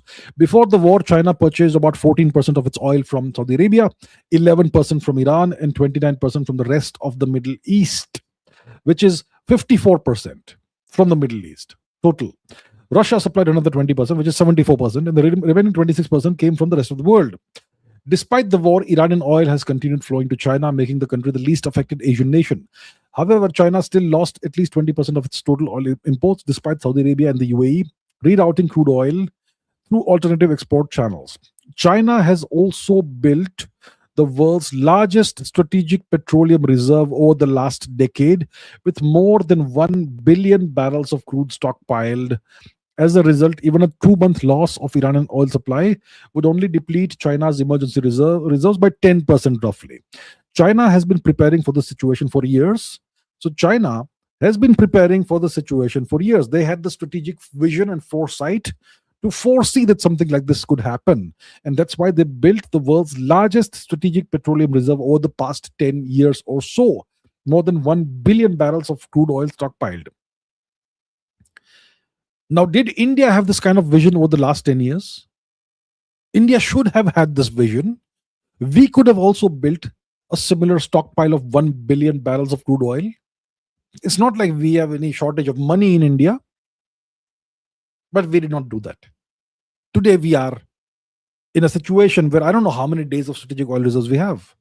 Some people, I mean, some reports say 25 days, some reports say 85 days.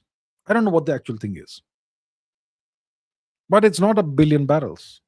Why don't we have a billion barrels? Why didn't we plan for this contingency? Right?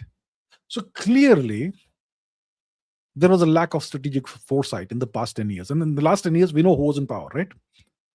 So yeah, there are definite valid areas of criticism. No question about it. No question about it. This should have been foreseen. And it was not. If it was foreseen, nothing was done about it. So my point is, forget about words, look at the actions. And the action is that India did not build a massive strategic oil reserve, which could have been very handy right now. So that is a definite big miss by the government of India the past 10, 12 years. No question. So overall, I would say that a lot of what you're saying, I mean, I would not agree with characterizing Mr. Modi as whatever you said. But yeah, there are things that could have been done much better, way better. No question. Okay. Bhashyananda Reddy. Thank you very much, Bhashyananda Reddy. Thank you, sir. Ma'am. Sir or ma'am. Thank you. Submit says, why crude oil can't be created like in lab like diamonds? We're not sure how crude oil is produced. How is it produced in nature? We're not quite sure. The theory is that you have decomposition of organic matter. So let's say 10 million years ago there was a forest somewhere, massive forest with lots of animals, and all of those things, the forest died, the animals died. It all went underground because of standard tectonic and other processes, erosion and subduction and so on. So it went underground, and over I don't know, millions of years, all of that got transformed somehow into petroleum. So that is what is believed. That seems to be the model that people have in their minds, or maybe it's the most dominant scientific theory as to how petroleum is created. It's created by naturally. How organic material gets transformed into petroleum naturally over a long process, but I'm not sure how it actually works. And there are alternative theories, competing theories. Some of them are called conspiracy theories, that maybe petroleum is produced naturally inside the Earth's crust or mantle or whatever. So we don't know how it's produced. Maybe it's very complicated. Maybe the processes they take a long time, perhaps. See, petroleum, these are hydrocarbons, very complex hydrocarbons, right? Diamond is just carbon. It's just carbon. That's a straightforward process. Take carbon in any form and transform it into a different allotrope of carbon. Right? Petroleum is not some allotrope of carbon. It's a very complex molecule or multiple molecules. So I'm sure the process is much more complex. Otherwise, it would be done.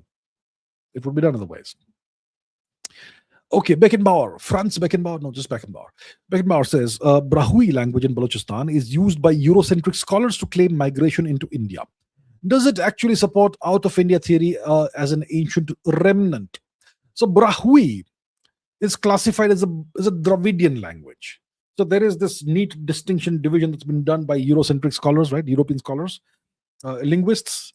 When it comes to India's linguistic landscape, that there are two major language families in India: the Aryan and the Dravidian languages. The Aryan language family and the Dravidian language family. That's how it's divided. I think we need to revisit this entire linguistic theory a priori from first principles without looking into what other scholars and other so-called linguists, whatever theories they put forth. So I think you need young people whose minds have not been contaminated by all this Eurocentric nonsense. They need to. So you need bright young people who are trained in linguistics and who have not been contaminated by these Eurocentric theories. They need to look into this matter and approach the entire Indian linguistic landscape a priori from scratch, from first principles. Then you may find that we may simply have one language family, not two language families, or three, the Munda language family also, and so on and so forth. I'm talking about major language families. We also have the Tibeto-Burman language family in India's eastern regions, and so much more. Now, let's say we consider the current division and the current classification to be correct. In that case, Brahui would be considered to be a Dravidian language. Now, what does it mean? It just, in my opinion, it means that India is a very ancient civilization, and people have been moving around in India for centuries, for thousands of years. So you have entire population groups moving from one place to another in India. The Saraswat Brahmins used to live along the banks of the Saraswati. When the Saraswati went extinct about 4,000 years ago, 4,000 years ago is when the Saraswati dries out in the southern half of her course.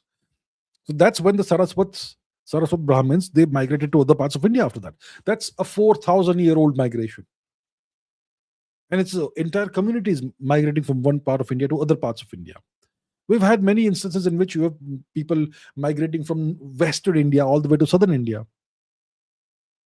Right? My surname is Chavda, right? There are Chautas in Southern India who today I suppose they speak Tulu. Their origin is in Western India. It's the same people, Chavda, Chauta. The Chautas are now they are South Indians today. So you have entire communities in India migrating from one part of India to another. And so that's how, I mean, another example, in Tamil Nadu, there's this is people who speak the Saurashtra language. They migrated from Western India, Saurashtra, to Tamil Nadu maybe 1,000 years ago. And they still speak in ancient language, which is now called Saurashtra. Right?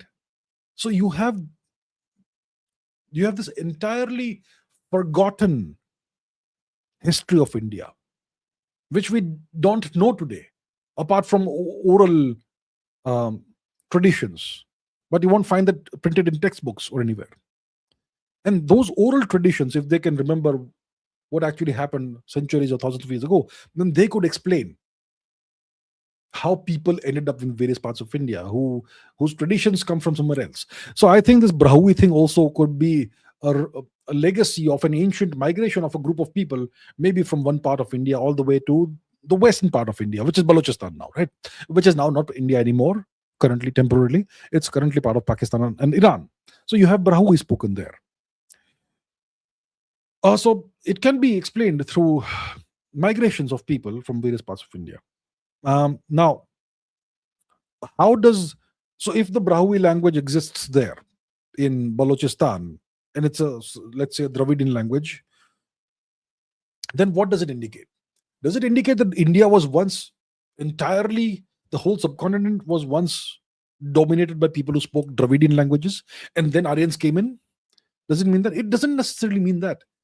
Like I said, it can also be explained by the migration of Dravidian language speaking people from southern India all the way to the western part of India. That also can completely well satisfactorily explain the existence of the Brahui language there, right?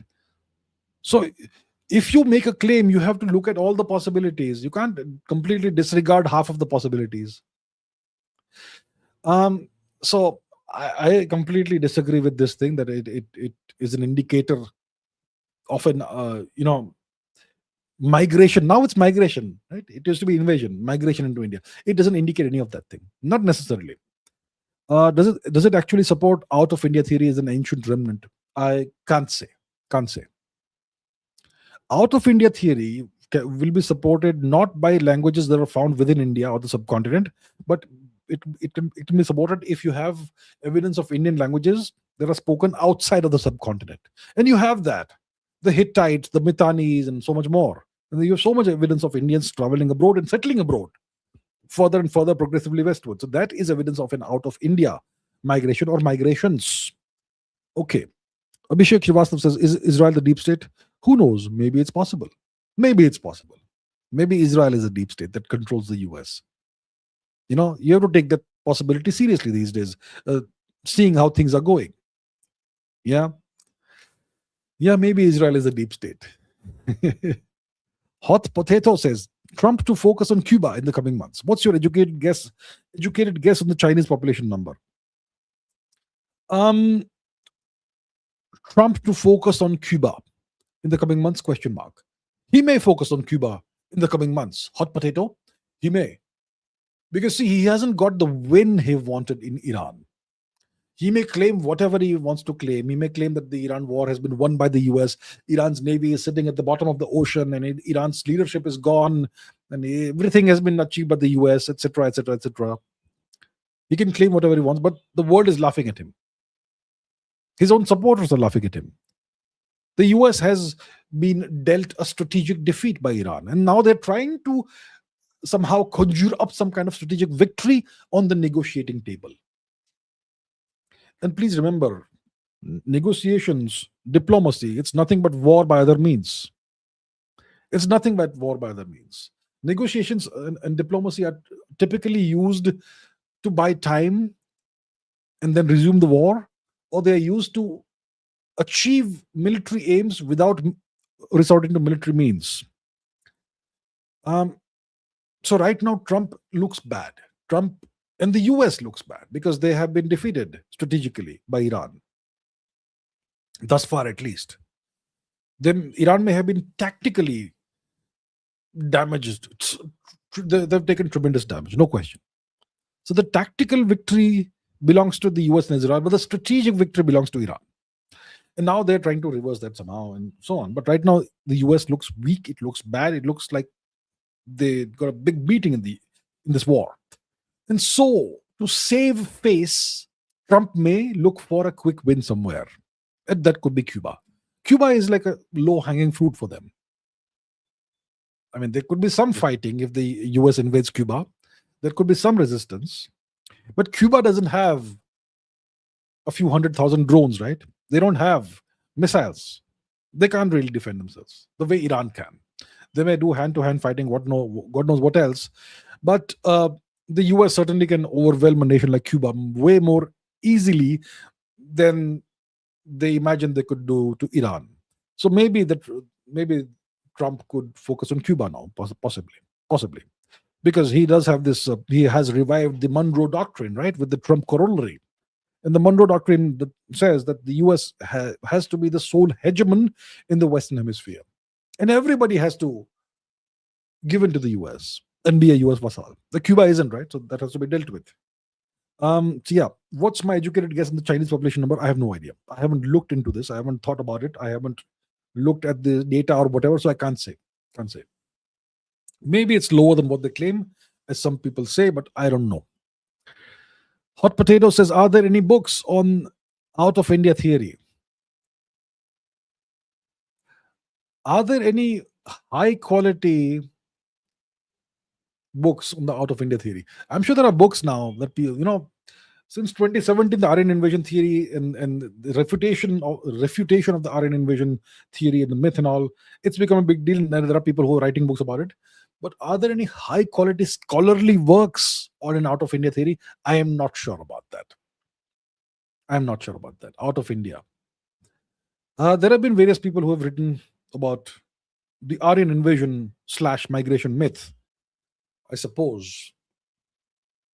But I can't think of any high quality scholarly work on the out of India theory. I can't think of any. Maybe there are, but I can't think of any right now. Sorry. Sujal Rajput says Great Nicobar got National Green Tribunal clearance. Now 30-day consultation, legit or a way for foreign interests to delay a strategic project? I have no idea. Has it happened? Um, 30-day consultation. 30 days is no big deal in the grand scheme of things. 30 days is very fast for India. Only 30 days consultation between whom? Let me try and find out what's happening. Great Nicobar. National Green Tribunal clearance, 30-day consultation. Let's see what it says. Okay, the National Green Tribunal has cleared this project. Approval and scope, etc. Consultation. So previous proceedings involved a 30-day window for public consultation during the initial appraisal process in 2023.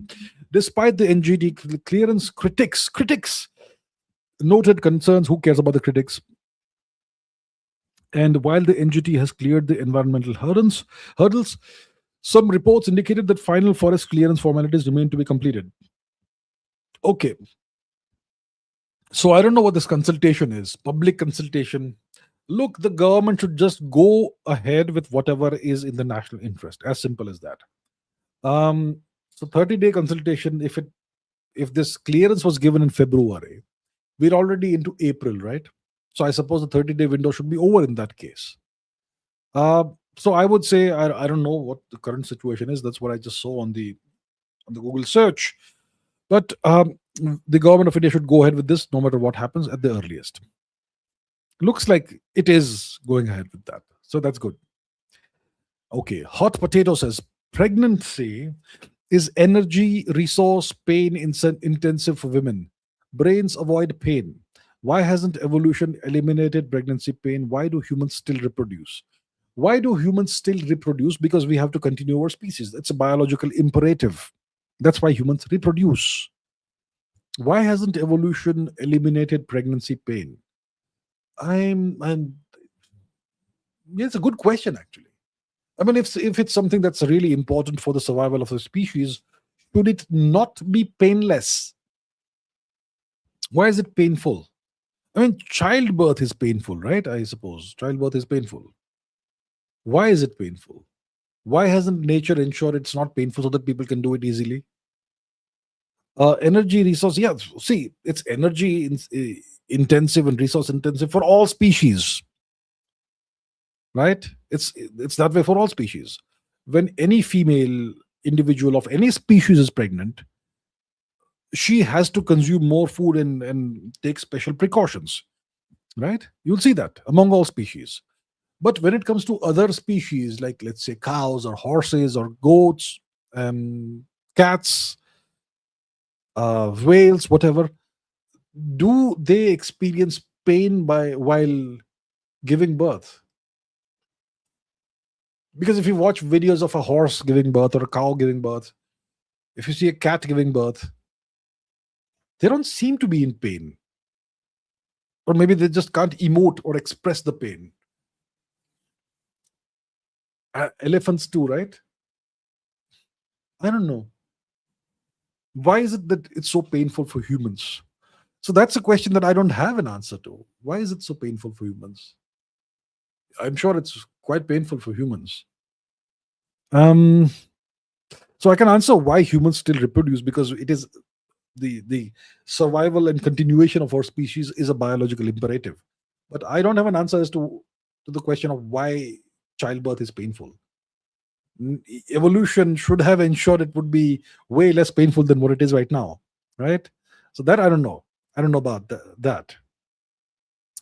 It's a good question. I'll have to think about it, but I don't have an answer right now. But good question. Abhi Singh says, please give your views on TCS case. Whatever little I've heard, I think it's terrible. It's horrible. Okay.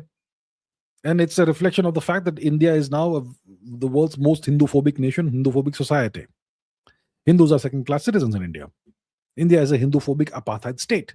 All the institutions, all the laws, all everything, they are, well, essentially either overtly or covertly, openly or subtly anti-Hindu. Yeah, so that's the case in India. Beyond that, I've not seen the details of the case, so I can't say. Okay, Chaitanya says, hi, Mr. Chavda, been following you for 3 years. Thank you very much, sir. Chaitanya, I truly appreciate your effort encouraging Indians to think critically, question assumptions, and strive to become better versions of themselves. Thank you so much, Chaitanya. Thank you so much. So nice of you to say this. Thank you. Thank you very much. That's all I strive to do. Nothing else. Thank you so much, Chaitanya. Hot Potato says, all life runs on sun energy, yet animals eat stored sunlight instead of photosynthesizing like plants. Why no PV-like process? PV. What's PV? Photosynthesis. I'm not sure what PV is. Is it photosynthesis? Okay, so now a 2 meter squared panel gives 1500 kilocalories in 4 hours. Why aren't bodies optimized for direct sun? So you see, it's all about evolution. That's a great question. All life runs on the sun's energy. Well, not quite all life. Not quite all life. There are certain forms of life that are completely independent of the sun. Okay? You have these thermal hotspots on the bottom of the ocean, volcanic vents, where you have energy that comes from volcanoes and tectonic activity, and you have animals that live in these regions that can only live in those hotspots because they subsist of the chemical and thermal energy that is that emanates from these volcanic hotspots. What are they called? One second, okay. Um, Ocean animals that depend on volcanic energy. What are they called? They're worms of some kind. Hydrothermal vents, right? Black smokers. So, yeah, hydrothermal vent animals. Hydrothermal vent animals.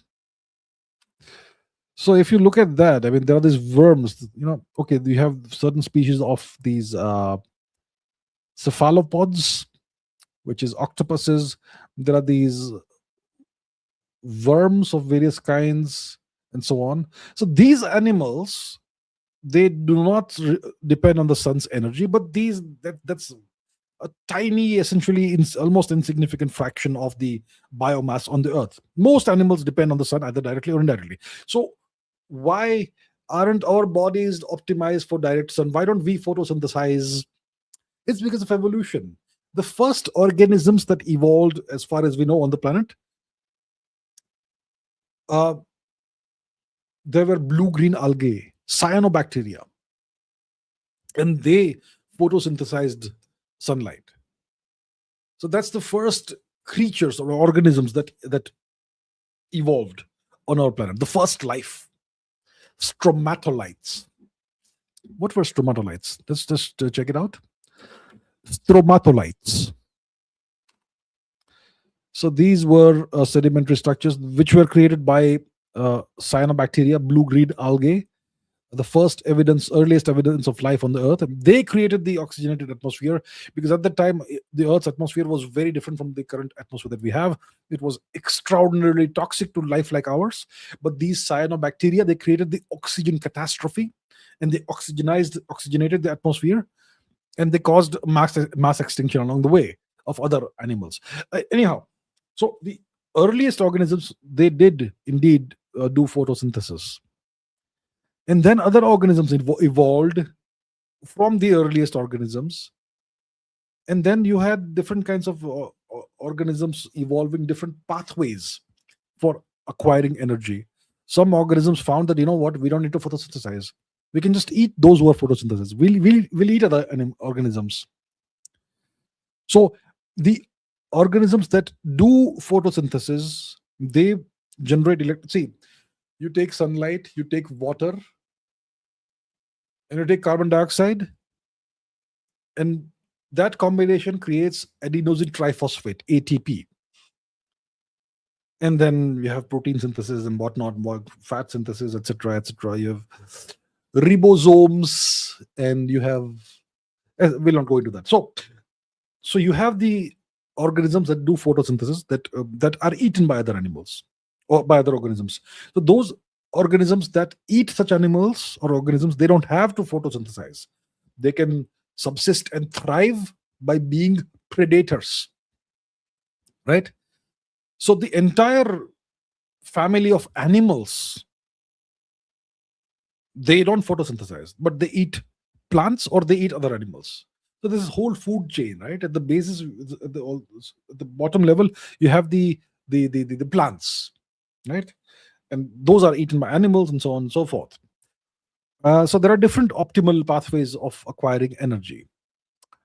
So what was the question? Why aren't bodies optimized for direct sun? We are optimized for being predators of various kinds. So humans are omnivorous. Various humans are omnivorous. Humans can eat other animals, or humans can eat simply vegetables and non-animal sources of food. So humans are like that, but there are certain animals that only eat grass or only eat plant products and so on. So each organism, each species has evolved differently, and they found their own way of thriving on the planet. And that's the deal. Interesting, right? The history of our planet. Yeah. Prathardana says, is it bad news for India that Israel and its wars will continue for 50 or 60 years? They want territorial expansion. Better to do long-term oil gas deal with Russia. Look, I don't know what Israel's future is going to be like, whether they have a plan to keep on being at war for 50 to 60 years. I have no idea. I can't see the future. I can't say that Israel has so and so plan. I don't know if Israel's wars will continue, or that Israel and its wars will continue for 50, 60 years. Or you're saying the existence of Israel? Well, I think like any nation, Israel also has the right to exist, right? When it comes to war, I don't think nations have the right to go to war because they feel like, but the powerful nations do that. So the US and Israel are powerful nations, right? And Israel has the US as its ally, which means that Israel can get the US to do what it wants. Now, what is bad news for India? The bad news for India is simply that India is not very powerful. That's bad news for India. It doesn't matter what others do. What matters is what you can do about that. So the bad news for India today is we are not very powerful. We are not powerful like China or Russia. We don't even have the firepower of Iran right now. We don't have hundreds of thousands of drones. We don't have tens of thousands of ballistic missiles. We don't have that. Right? So we are not a very powerful nation. That is bad news for India. Second bad news for India, we are not an energy sovereign nation. We have to import oil and gas from other nations. We haven't bothered to discover our own sources of oil and gas in our gigantic land area and our exclusive economic zone in the oceans. We have not bothered to do that. So that's bad news for India. I don't care what the US does, Israel does, Pakistan does. We have to set our own affairs in order.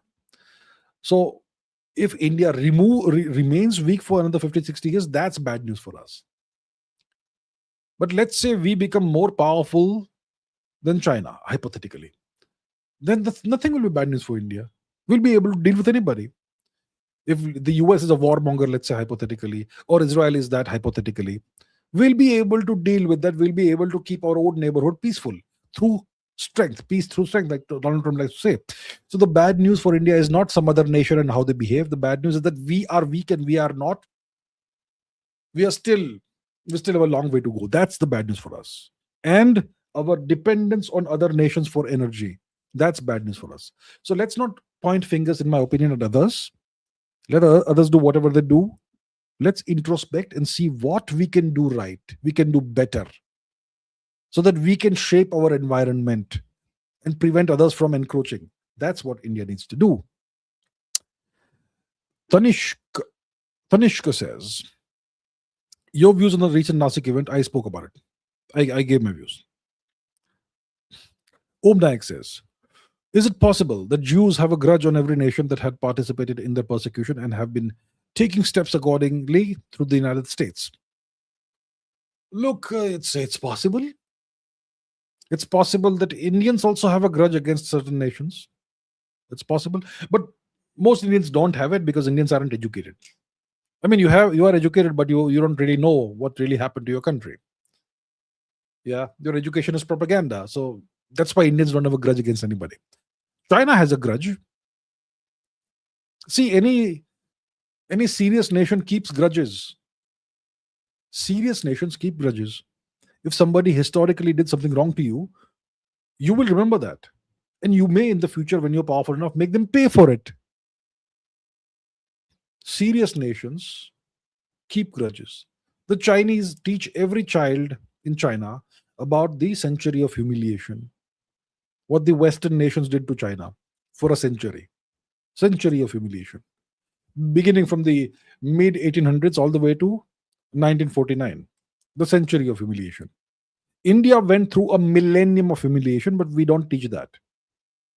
We actually teach that the foreign oppressors and invaders were good people, and they came to civilize us.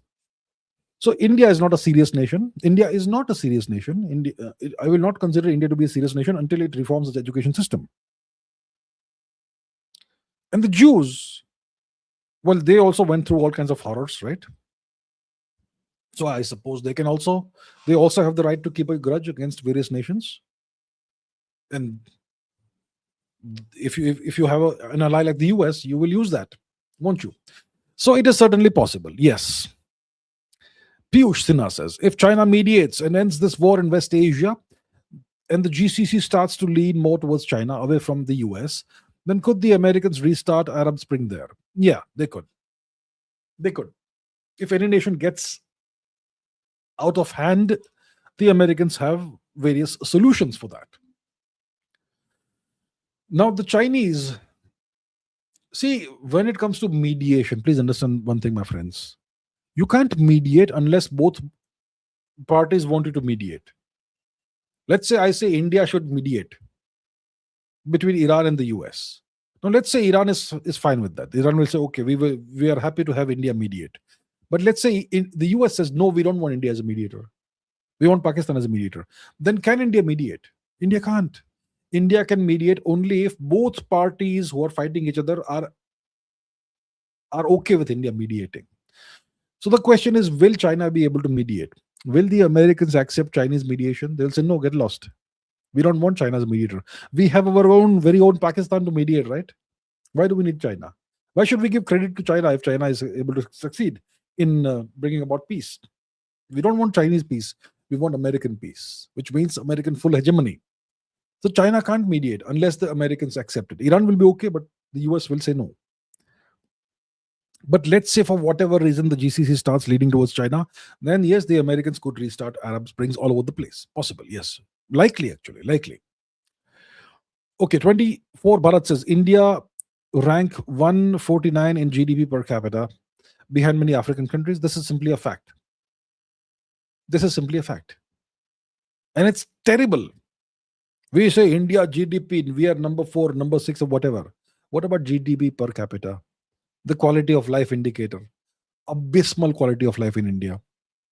Yeah, the government of India really needs to do something about this at the earliest. And obviously it'll take time. It'll take a couple of decades. But yes, that's the GDP per capita parameter. It's the true indicator of the quality of life that you have in a country. Rough indicator, but true indicator. I mean, Vietnam also has a similar GDP. See, let's see GDP per capita, Vietnam and India. Vietnam and India, GDP per capita in US dollars. So, Vietnam, it's about 5,000 US dollars. India is about 2,800. So Vietnam is not double that of India, but close to double. Let's say roughly double that of India. But Vietnam's living standards are not twice as good, like 10 times as good than India. So there are other factors too. But anyway, yeah, you're right to point this out, and I agree that it's a concerning, it's a matter of genuine concern. Okay, time space theory says, look at Bering Bank, director of EIC, East India Company. Bering Bank funded purchase of Louisiana. Yale built with Indian money. More I dig, I see Indian money built the United States. Why Indian contribution left out? It funded expeditions. Why will they ever acknowledge any kind of Indian contribution to anything? You're absolutely right. Yale College.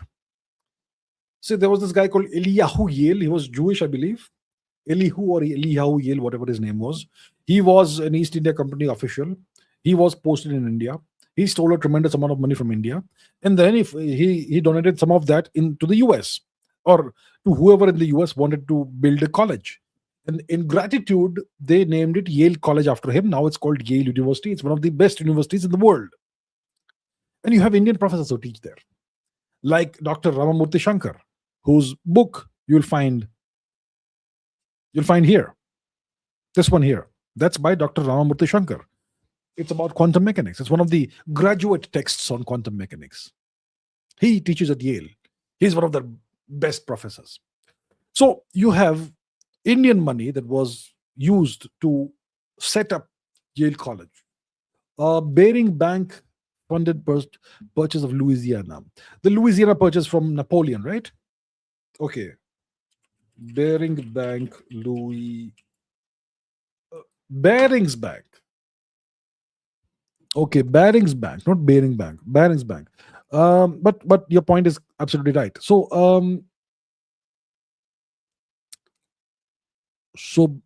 Barings was a director of the East India Company, was he? It was founded by Francis Baring. East India Company. What do we have? East India Company. Francis Baring's other distraction was his directorship. His directorship of the East India Company from 1779. Okay, so you know what? It's just a fact. A lot of the money that was stolen from India was it eventually percolated throughout the Western world, and it financed not just the United States; it financed the rise of Europe. A tremendous amount of money was stolen from India. But why will they ever acknowledge that? They won't acknowledge that. Why should they? Thieves don't acknowledge their theft, do they? They say, this is not theft. I built everything myself. You will never see this acknowledged. So if you want that India's contributions to the building of the Western world are acknowledged, you have to write those books yourself with evidence, and then nobody can deny it. But then they will try to marginalize your book. That's what happens. So thieves never acknowledge their theft. That's a cardinal principle. Okay. Guru Saran says, are you interested in the Surya Siddhanta? I am interested in reading it, sure. Okay. 24 Bharat says, Western-minded middle-class urban Indians look down on Iran, Venezuela. They have higher GDP per capita than us, despite crushing sanctions and war, because those countries are governed better, because there is less alleged corruption in those countries than the alleged corruption in India. Right? Let's see Venezuela and Iran's GDP per capita. Iran, Venezuela, and India GDP per capita in US dollars. Let's see. So India, it's about 2,700, 2,800. Iran is 4,000, 4,800. Venezuela is between 2.9 to 4.4. So Venezuela has a better GDP per capita than India, which means the people are overall better off than Indians. And Iran, despite all the crushing sanctions and war and everything, it still has a much better GDP per capita than India. But Indians, they have Western standards, right? So they only think the West is the best. The West is the best. But you are absolutely right. These nations, despite all the problems, they've done pretty well. Shivansh says the trade deficit with China has crossed $100 billion now. Are we even trying to decouple? I don't know. I don't know. India is a supplier of raw materials to China, and China is a supplier of finished products to India, which shows that India is behaving like a poor sub Saharan African nation, which shows that India has not bothered to become an economic power, or if India has tried to become a manufacturing power, we have failed, or we still haven't succeeded. See, you will have a better situation with China, a more balanced situation, when India becomes a major manufacturing power. Then we will need the raw materials that we ourselves produce, and we are right now selling to China. But India, the question you should ask yourself is this: what is it that India manufactures that the world needs? What is India a great exporter of in terms of finished products, manufactured products? We are an exporter of IT services, cyber coolie work. We are an exporter of raw materials to China and other countries. We are an exporter of textiles and some things like that, which is like low quality, low complexity manufacturing. But when it comes to high tech manufacturing, what do we produce? Nothing significant. We make phones, iPhones and all. We're essentially right now assembling iPhones. Eventually, we'll manufacture them. But what is it that we manufacture that is our own proprietary thing? And so these are the fundamental issues, and that's why we have a trade balance of $100 billion with China. If you decouple, well, I suppose decoupling. How do you decouple? I suppose the government has to look into it. So the solution to all these problems, see this problem that you're talking about, it's a symptom of a deeper problem. The deeper problem is that India has somehow, despite the Make in India initiative and whatnot, we have not thus far successfully become a major manufacturer of anything that's high tech that I can think of. Maybe I'm wrong. If I'm wrong, I'll be glad. But I can't think of anything. And that's the issue, right? That's the issue. The government needs to do a better job. Okay, Rashikuddin says Hormuz blockade double standard. Iran's next move? ? Hormuz blockade double standard. Yeah, it is double standards, of course. Double standards means hypocrisy. Hypocrisy has to be earned. How do you earn the right to be hypocritical? You earn the right to be a hypocrite by becoming powerful. If you're powerful, you can be hypocritical and nobody can do a thing about it. So the US was complaining until now that Iran should not blockade the Strait of Hormuz. They should end the blockade. And now they are themselves blockading the Strait of Hormuz, but they're saying, you know what, we are doing a good blockade. We are only blockading Iran now. We are going to prevent any ship that's of Iranian origin from crossing the Strait of Hormuz, and will prevent any ship that's going to Iran from crossing the Strait of Hormuz. So they are blockading Iran. That's what they claim. So it's double standards, obviously. What's Iran's next move? Iran has a few options. Iran can completely ignore the blockade and do trade with Central Asia and Russia and whoever else, export of oil, etc., overland if it's possible. Otherwise, if the blockade becomes very painful, they could take military action, and they have the means to take military action and destroy the ships that are enforcing the blockade. Maybe they could mine the entire Strait of Hormuz and make it impossible for any ship to transit. So Iran has multiple options. We'll see about that. Buryat Stalin says, your opinion on stamps and Scythian monuments from Tuva. See, the Scythians officially they are called an Iranian population, Iranian group of people, an Iranian ethnicity. Actually, they were of Indian origin. We've had multiple migrations outside, which went out of India from the Rigvedic times. We had the Battle of the Ten Kings, which is an event that happened before the Rig Veda was written. It's something that is remembered in the Rig Veda. And in the Battle of the Ten Kings, you have King Sudas defeating a coalition of more than 10 clans. And they were all expelled from India. And they established kingdoms, etc., outside of India in Central Asia. So Central Asia was originally called Scythia, at least in English. It was Scythia that last 5,000 for about 5,000 years. It was Scythia until about what around 1 AD or whatever. Then the Turks start taking over. So it was a very large area, Central Asia, which includes large parts of Siberia, also Eastern Europe.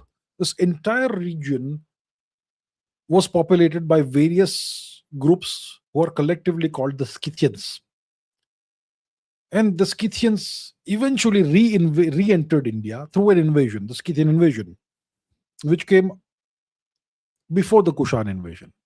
And the Scythians, they invaded India and simply assimilated harmoniously into the Indian population, which means that they were the same culture. There was no cultural strife, religious strife, nothing.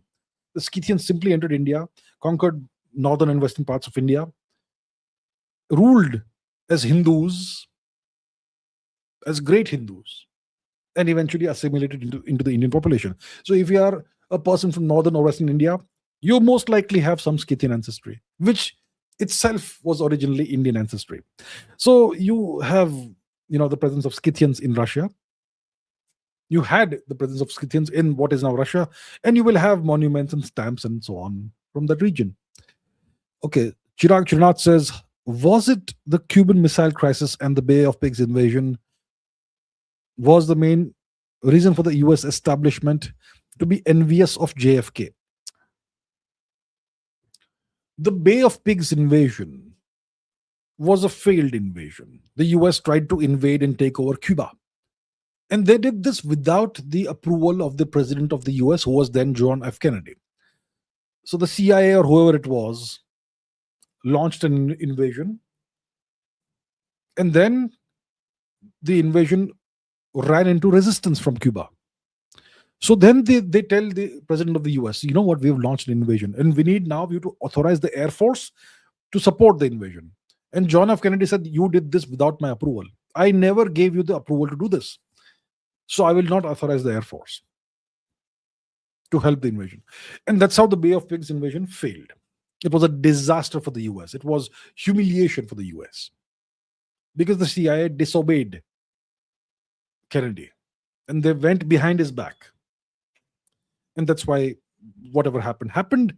And that's when I think it became very clear for the CIA that this guy is not going to be under our control.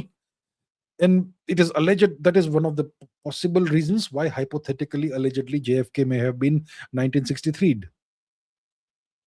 So it's not the Cuban Missile Crisis, it is the Bay of Pigs invasion, right? That was possibly a causative factor in what happened in 1963. Dallas, possibly. It's all conspiracy theories, like they say. You never know what the truth was. Krishant Bordoloy says, you liked Modiji's cameo. Which cameo are you referring to, sir? If you don't give me any context, what will I know? How will I answer your question? I liked Modiji's cameo. Which cameo?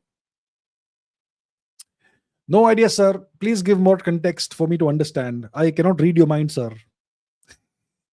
All right. Minimalist Maverick says, US creating wars to forfeit recession. Makes sense logically because wars generate lots of jobs. Decade of change turned into decade of war indeed. See, if you have a war-dependent economy, if much of your industry is a war industry, if a lot of your major companies are weapons manufacturers, etc., then they need wars to be profitable. So if you sow the seeds of war and then make them bloom across the world, then your companies profit from that. As long as it's fine, as long as your hemisphere stays safe. And see, if the US blockades the Strait of Hormuz and the world faces an oil shock, India is already facing issues with gas. So if there's a shortage of hydrocarbons in the world, and if the Americans prevent Russia from taking advantage of this by having Kiev launch drone strikes on Russia's oil exporting ports, then who benefits from all this? The United States benefits from all this because the US is the world's largest oil producer, and their vassal Canada is the fourth largest oil producer, right? And you need petrochemicals to create fertilizers, to manufacture fertilizers. So even in that, the US can benefit. So this war and everything all the problems it causes for the world, that's actually great for the US. The US does stand to benefit from all of that. So you see, it does make sense logically, like you say. Ichino says India's GDP rank falls. Look, it's like your favorite batsman who is now no longer world number one but world number four, or your favorite tennis player who has gone temporarily from world number four to world number six. These are ups and downs. It's okay. India's GDP rank is officially at number six or whatever because of GDP being calculated in terms of US dollars and the the artificial ups and downs of the fiat currencies. If you were to issue, if you were to calculate GDP rank in terms of gold, the value of gold. So India's GDP, annual GDP is about what? 4 point something trillion dollars, right? Let's find out. Okay, one second. So India annual GDP in US dollars. So it's about 4.15 trillion. Okay. How much? Sorry, not that. How much gold can $4.15 trillion buy? 4.15. So let's see, 28 to 30,000 tons of gold. So India's annual GDP is, let's say, 30,000 tons of gold. If you were to calculate the GDP of nations in terms of tons of gold, then I suppose India's GDP rank would not be sixth or whatever, right? So it depends on how you calculate it and various factors. But that's okay. India is the nation with the highest GDP growth, so we're going to be fine. Okay. Vaibhav says, I feel angry, hateful to enemies, but at night 2 a.m. with red wine and kebab, I miss United UC Mujahir, Iranian and Iraqi. I listen to songs. I dream of a united India. I miss my ancestors. Why so? Am I biased or elite culture? You miss united upper caste. UC, what is UC? So you feel angry, you feel hateful to enemies, but at night 2 a.m. with a glass of red wine and kebabs, you miss the united India. Is that what you mean? UC Mujahir. What is Mujahir? Muhajir. Iranians. You dream of a united India. You miss your ancestors. Well, I suppose we all miss our ancestors. I suppose we all miss the time when India was united, no longer not fragmented like it is now. Are you biased? No, I suppose you have dreams and aspirations of a much better, stronger India, which is a good thing. I suppose you have higher standards. You have the expectation of higher standards. So I don't think you're biased. Or if you're biased, then it's a good bias then. Yeah, because you're biased towards a better India, which is more Indians should have that. So you know what? I agree with your sentiment. Okay. Alprod Magnet says, what if India blocks Malacca, China's best moves? If India blocks Malacca, the US will take action. Okay. It'll be stupid of India to block Malacca unless we have a very good reason to do so and we have the firepower to back it up. Okay. And the Chinese Navy is way more powerful than India's Navy. Remember that. So it will be stupid for India to block Malacca. Unless we develop a much more powerful Navy and we acquire way more firepower than what we have today. Jeta Gada says, Tata Revotron and Revotorque, M and M Hawk and Bimel HP engine are Indian made. I have no idea. I am not going to go and let me do it. Tata Revotron and Revotorque.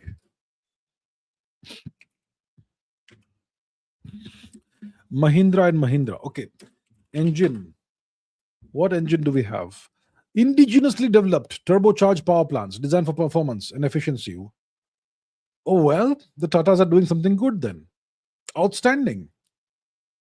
Okay, so it looks like things are changing now. So you have, what does Wikipedia say about this? The Tata Revolution engine is a 1.2 liter 3-cylinder petrol engine. Okay. Okay, so we are taking baby steps in this matter, looks like. Okay, what about the Mahindra and Mahindra? Mahindra and Mahindra M-Hawk engine. What is this M-Hawk thing? It's a family of common rail diesel engines. It's used in various SUVs. Is this indigenous to India or is it engine manufacturer?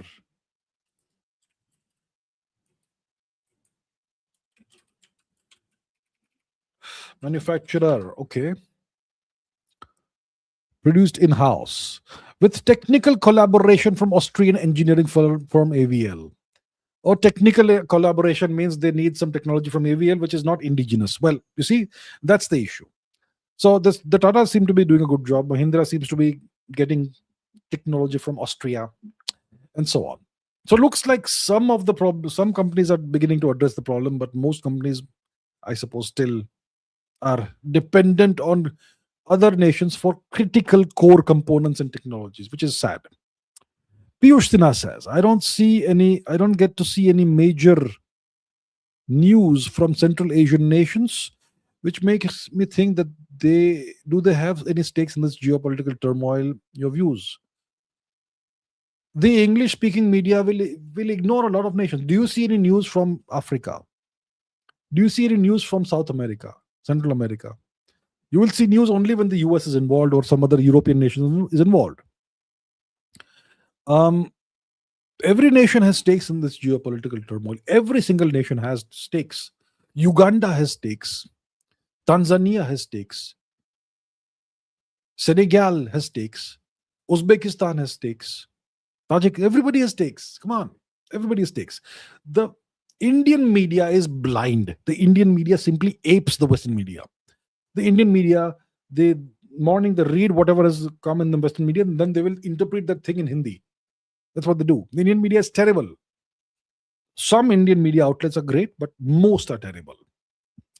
And the English-speaking media, it's all Eurocentric and Western-centric. So what do you expect? But every country has stakes. Every country is affected.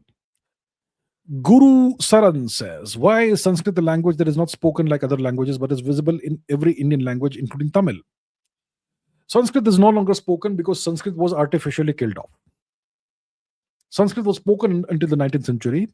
It was one of the mediums of education in India. We had a temple-based education system in India, and Sanskrit was a core component of that. So in India, until the 19th century, educated people could speak Sanskrit. Okay. And then the British destroyed the Indian education system.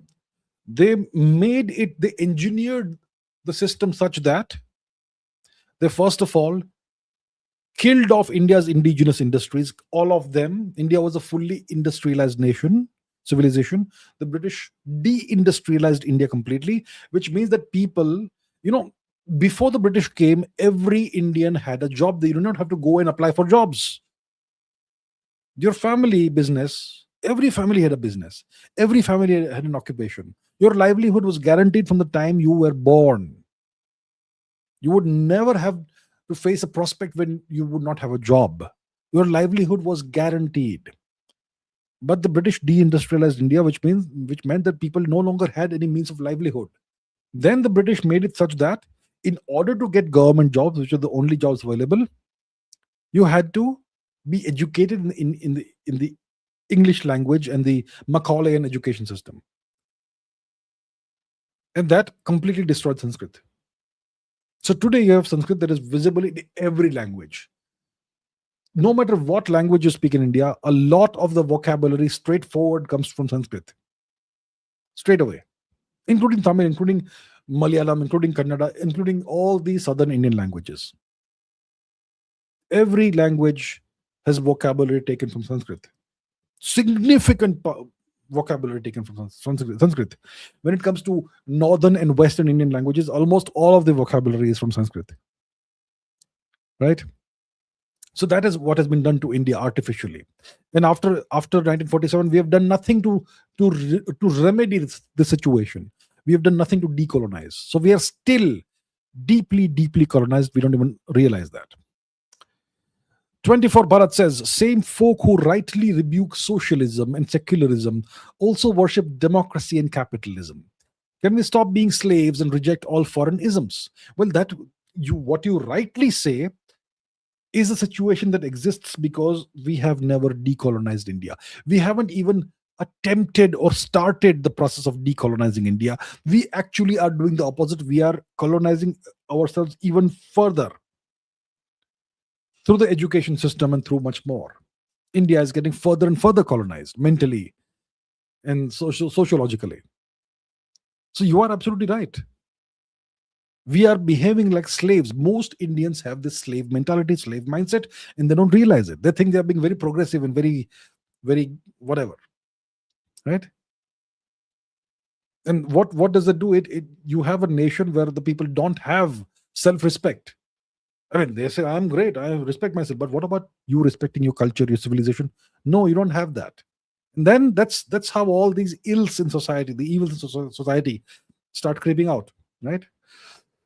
So the solution is decolonization, and we haven't decolonized ourselves. Why will the politicians decolonize India when they benefit from the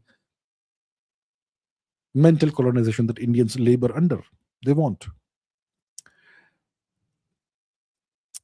Pratardana says, have you seen Mittani seal identical to Indus seal? The same motifs are found across the region, but they originate in the Saptasindhu region. Right? So let's see Mittani seals. Mittani seals.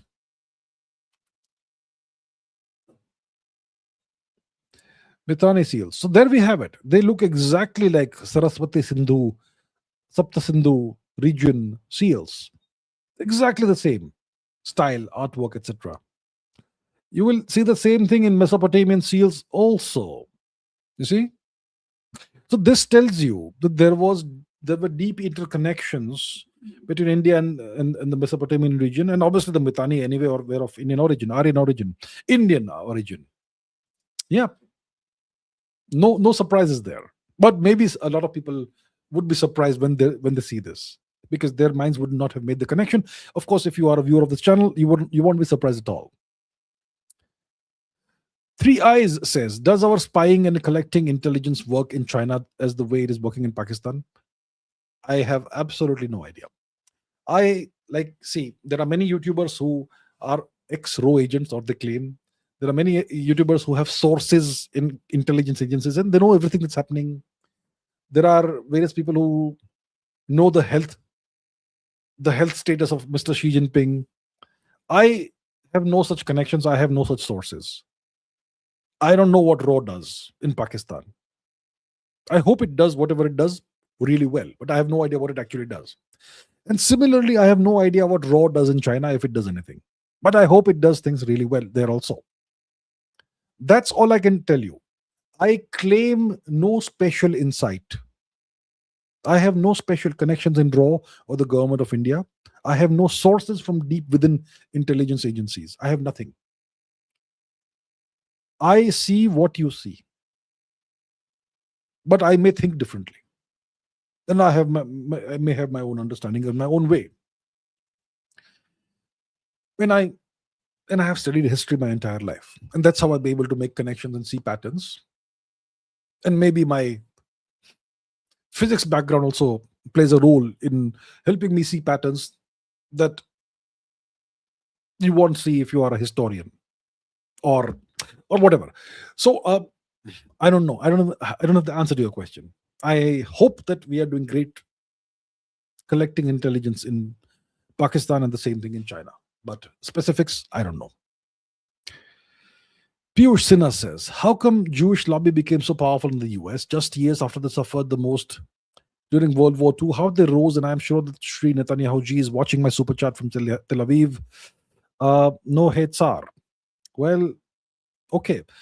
See, the Jewish lobby did not become powerful in the US years after they suffered whatever happened in World War II. That is not the case. The Jewish lobby became powerful way before that. Let me explain. With example, yes, we see example. We don't use only words, we use examples. Okay. What percentage of New York's population was Jewish in 1930? Let's see what the answer is. Approximately 30%, 25 to 30%. It is closer to 30%. So in 1930, long before the Second World War, about 30%, possibly 25 to 30% of New York City's population was Jewish. Okay. Did you see that example? You can look it up. You can look up the primary sources. You can look up whatever. The Jewish population was already very powerful and influential in the US before the Second World War started. I think that should answer your question. All right. Anabil Sarkar says, do you think ISV from Avatar movie possible? What is an ISV? What is that?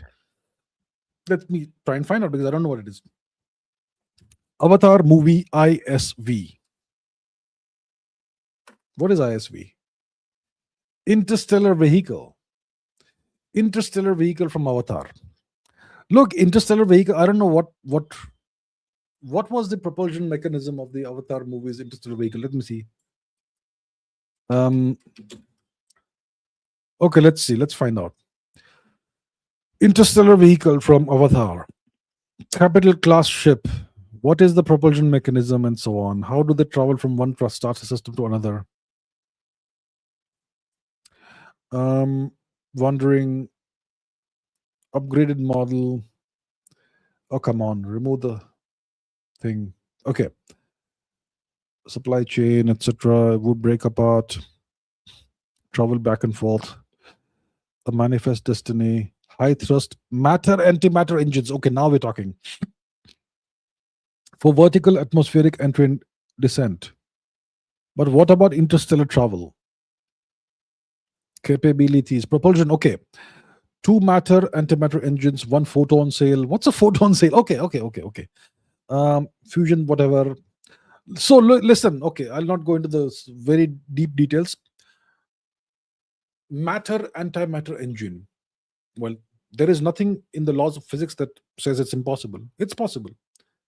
If you can generate, if you can manufacture antimatter and store it safely, then you can create a matter antimatter engine for sure. So it's perfectly allowed in the laws of physics. Photon sail. I think they're talking about radiation pressure, something that uses radiation pressure. So that has to be a very thin filament of some kind of metal or something, some kind of structure or material that pushes the craft forward using radiation pressure from a star, I suppose. So that also is a concept that radiation pressure is a real thing. It's a real thing. Radiation pressure is a genuine physical phenomenon. And you can use radiation pressure as the accelerant or the mechanism that drives a spacecraft forward. So these technologies seem to make sense.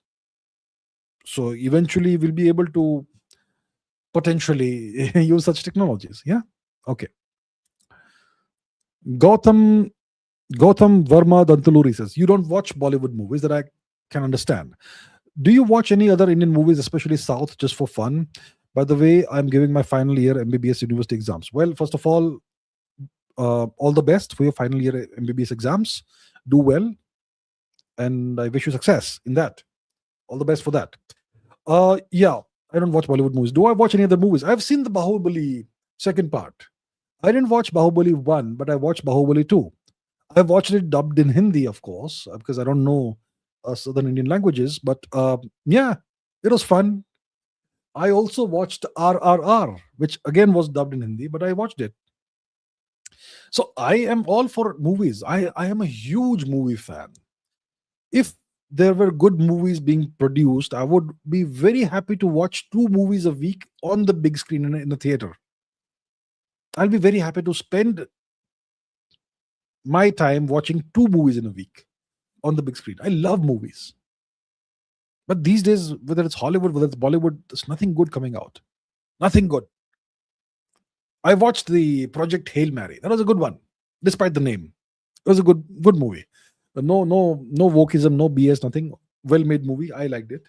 I saw it on the big screen, and I watched Durandar 2 day before yesterday. I think. Yeah, good movie. Excellent. Loved it. Um. So yeah, I'm happy to watch movies from various parts of India, southern India also. So yeah, I can think of two: RRR and Bahubali 2. I missed Bahubali 1, but I watched Bahubali 2. Yeah. Amisha ji, good evening. Good to see you. Good to see you. Book on history of law include Aryan invasion text. Okay, you are saying that there's a book on the history of law. There's a book, or there are books on the history of law which include Aryan invasion text. So what you're saying is that if you study law in India today, in the textbooks, they will teach you the Aryan invasion. Yeah, yeah. They won't even call it a migration. They'll say Aryan invasion, right? Such is the state of India's education system. What can I say? How do you expect this society to progress and become a high quality society when you're teaching lies? It's just terrible. It's just terrible. Yeah. Anyway, thank you for letting us know about this, Amisha ji. Jetagada says Pakistan plays both sides in taking US aid while cozying up to China. Iran turns a blind eye to Pakistan US ties to keep naval trade flowing, gaslighting kings. See, Pakistan is no longer cozying up to China. It does engage with China like every nation engages with China, but it is a US vassal now. And the US and China, they are major adversaries, but they agree on one thing. They surprisingly, the US and China agree on one thing. They agree that India should not rise. And who's great for keeping India off balance? Pakistan, the terrorist nation. That's why the Pakistanis can still benefit from dealing with China while being a US vassal, as long as it concerns India, or it hurts India, or harms India. Right? So Pakistan is not playing both sides. Pakistan is a full-fledged US vassal now, but it still engages with China in a way that potentially could hurt India. Iran turns a blind eye to Pakistan-US ties to keep the naval trade flowing. Iran is very aware that Pakistan is a problematic nation, a terrorist nation. Iran and Pakistan launched missiles at each other a few years ago, 3 years ago, because Pakistan was sending terrorists into Iran, that sort of thing. So Iran is not a stupid nation, by the way. Okay, let's not underestimate Iran, like George W. Bush would say. Let's not underestimate Iran. Iran does a great job of playing this game. The game of geopolitics. Now, Vinod Vaibhav says, Yusuf bin Karam, an Arab historian on Instagram, accepted about Syria's Hindu connection, Mithani. Syria was a Hindu country before worshipping Shiva in the sun. Around 1500 BC, Syria was a Hindu region. Yes. I mean, the rulers were Hindus. The rulers were Hindu. The subjects, the common people, they practiced their own version of polytheism, which was not a Hindu version. Okay, there was not Hinduism, Vedic Hinduism. The local people, the actual Mithani people, they spoke the Hurrian language. What was their religion? Let's see. Hurrian religion, let's find out. What was the religion of the Hurrian people? Hey, come on. What was the religion of the Hurrian people? Polytheistic system. We have no idea what it was called. Storm god Teshub, which is very similar to Indra, and what the goddess. So it was Kumarbi, Shimegi, Kushuhu, Soshka, Teshub, influence on the Hittites. Okay, so it was a polytheistic religion, but it was not Hinduism. The common people which is the overwhelming majority of the people, they were not Hindus, but they were polytheists. But their rulers, the kings, they were Hindus. They spoke Sanskrit. All right. So let's understand the difference. The rulers, the ruling class, the royalty were Hindus, not the common people. The common people were the locals, which means Indians conquered the region and ruled over it. That's what it means. Buryat Stalin says, what's the FN criteria for classifying a language as Aryan Dravidian? Get very irritated when Westerners classify Indian languages as Aryan and Dravidian. The criteria. What's the criteria? I think the classification was made. What are the criteria? That's a good question, right? I think it's about the grammar more than the vocabulary. The grammatical structure could potentially be different. I see. I don't speak any of the Southern Indian languages, so I'm not familiar with the grammar. Is the grammar of Southern Indian languages noticeably different from that of Western or Northern Indian languages? Is it? I'm not sure. See. It can't be the vocabulary, because most Southern Indian languages have a lot of Sanskrit vocabulary. I mean, when it comes to Malayalam, at least 40% of the words are of Sanskrit origin, right? Tamil must be at least 30%. Raktam and whatnot, right? Blood, raktam. So it has to be the grammar, I suppose. But how was this classification created? Based on what criteria? I'm not very clear about it. But what we know is that there are two language families as per this classification in India.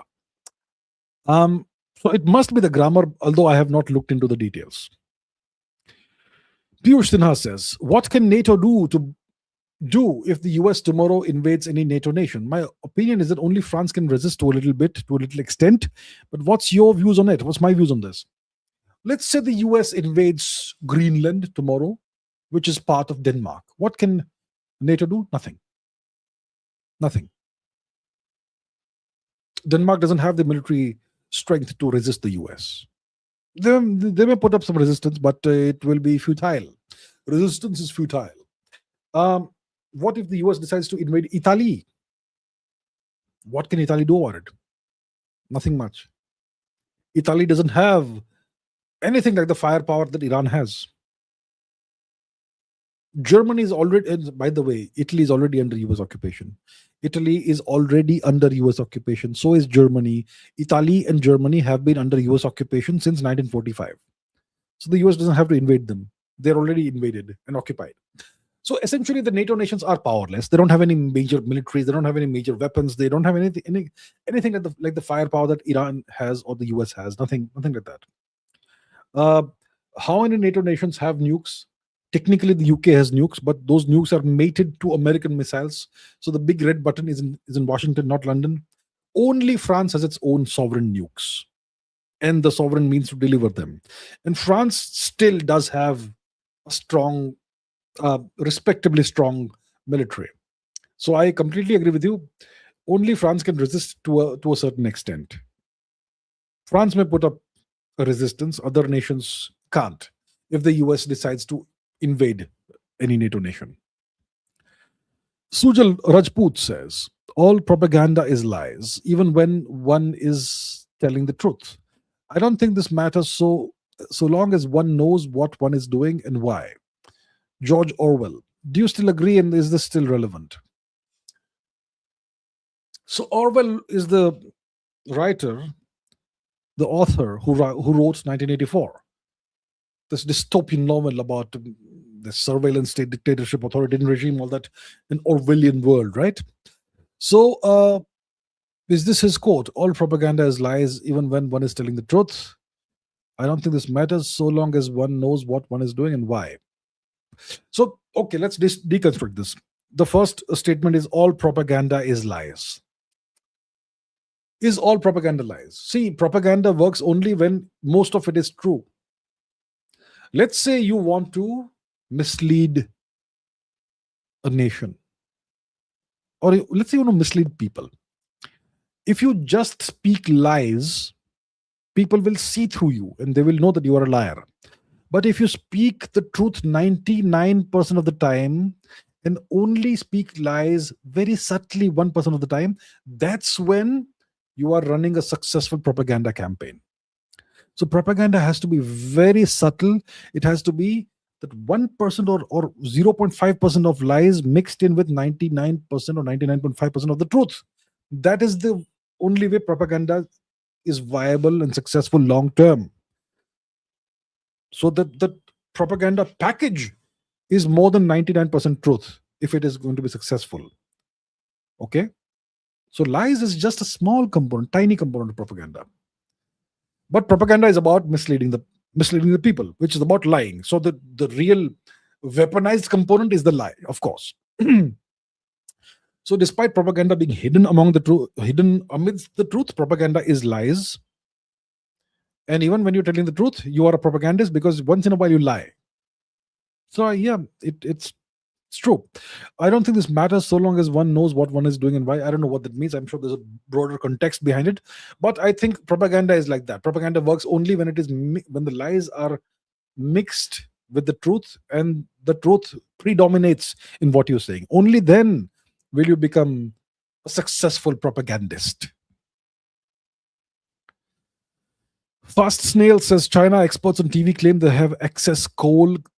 They're considering as alternative to oil. Can India explore this option? What about environmental health hazards? Okay, can oil be produced from coal? I'm not sure if it can, but maybe they can. Can oil be produced from coal?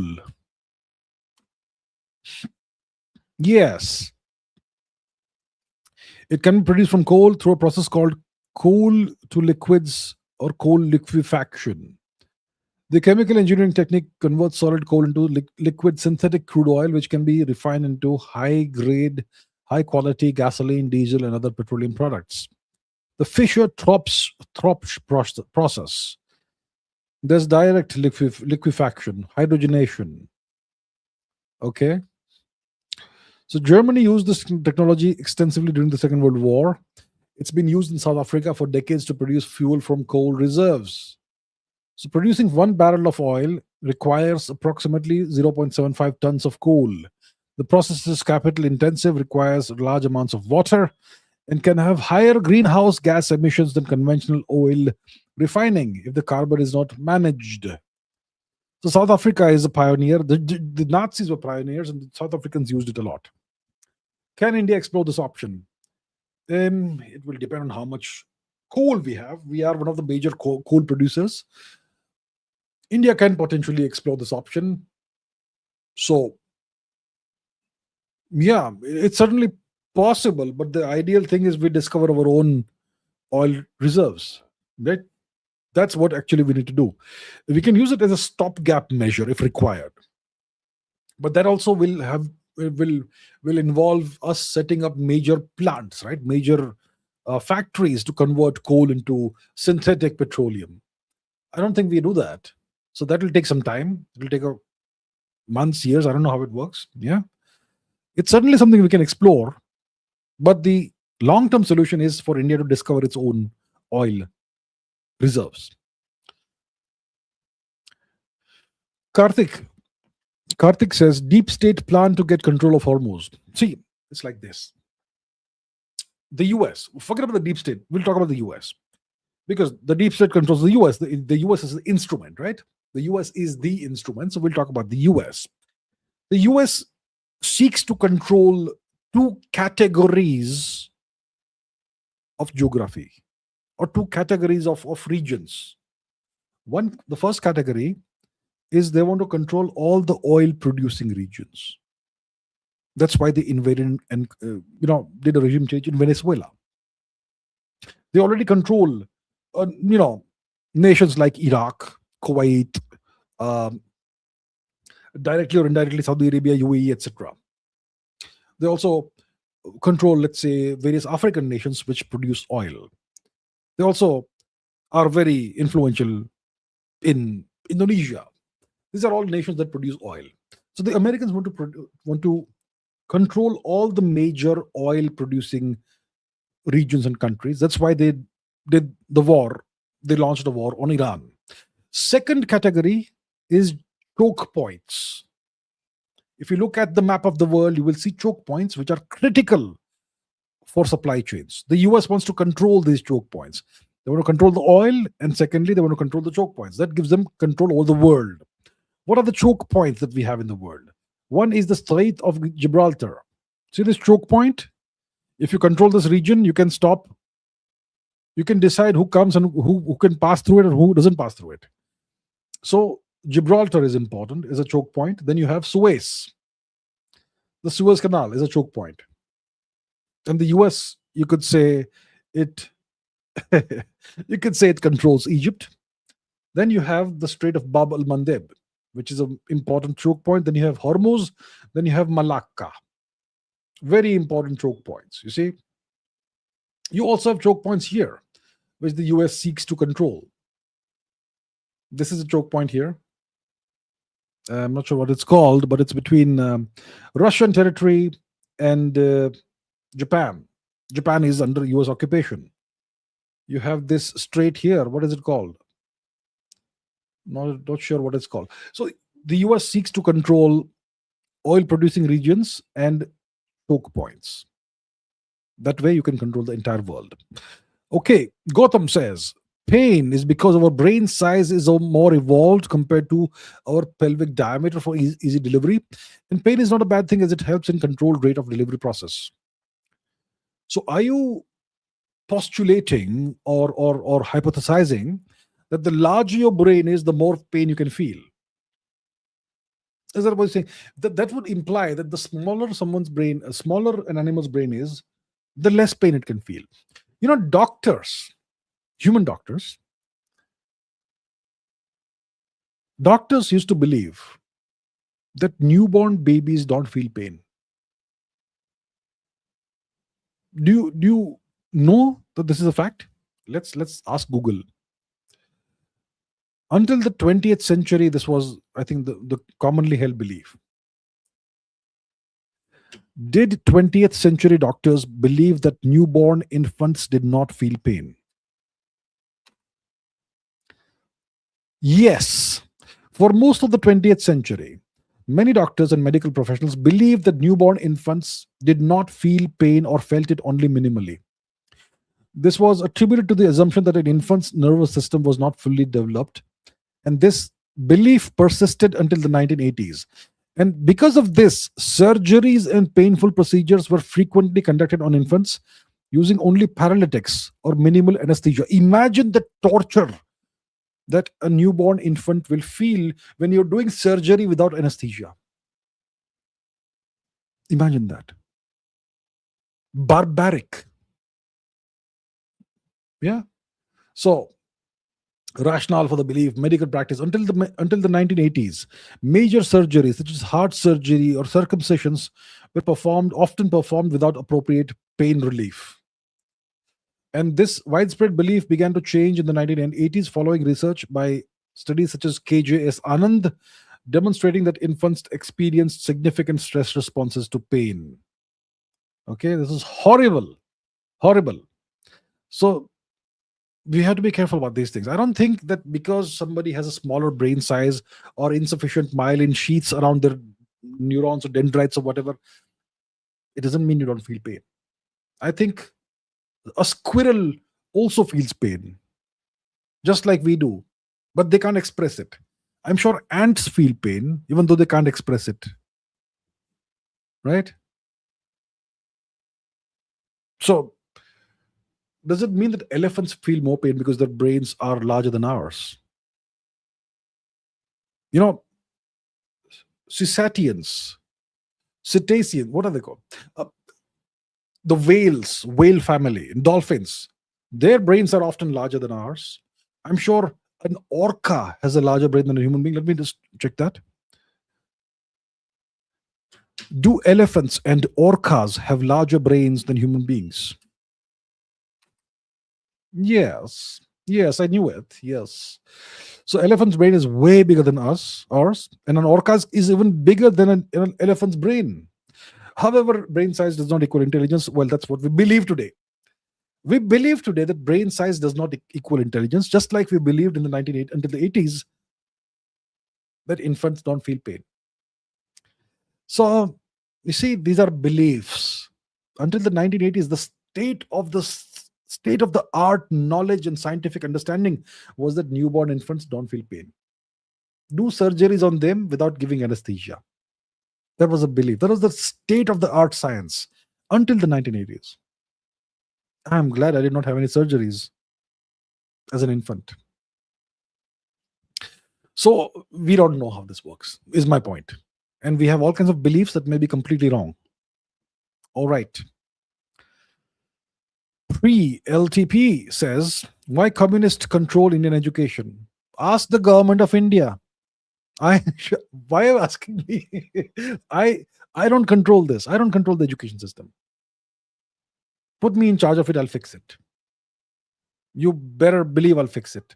But no, I don't have anything to say. I mean, I don't have a say in this. So you have to ask the government of India. Why are they still continuing this? How long has it been since Mr. Modi has been in power? It's almost like a generation now. There are 12 years old. There are 11-year-old kids who have only seen Mr. Modi as prime minister. We've never seen another prime minister. So why do communists control Indian education? I don't know. I don't have an answer to it. Makes no sense. And you don't see alternate ideology professors. You only see leftists, Marxists, and commies, right, and anti-nationals, mostly. Also, why leftist companies like ESR rating, and have adharmic policies? See, good questions you're asking. What is the root cause of all these problems? The root cause is the same. It's the Indian education system. If you spend 10, 15, 20 years going through the education system, you will automatically develop, unknowingly or knowingly, a contempt for Indian culture and civilization and Hinduism to various degrees, depending on what kind of brain you have. Most people have average IQs and intelligence, right? They are the ones who will be the most susceptible to this. So they all develop this contempt for Indian culture, civilization, Hinduism. And then you have certain people who will, formulate Hindu-phobic policies in big companies. And the other sheep who are Hindus, they'll say, oh, ye sab to theek hai. This is good. Because, we learned, we are educated now. We're all educated people. These are all Hindu beliefs are superstitions. Other religions are better. That sort of thing. The root cause is the education system. That's why every episode, in the past how many years? Every episode, at least once I say, I lament the Indian education system, the rotten state of the Indian education system. India has one of the world's worst education systems. It is garbage. It is trash. And this new education policies, it does nothing to address the problems. Prataradana says, I don't know if I should ask in super chat. I found that Griffin traveled from Balochistan with the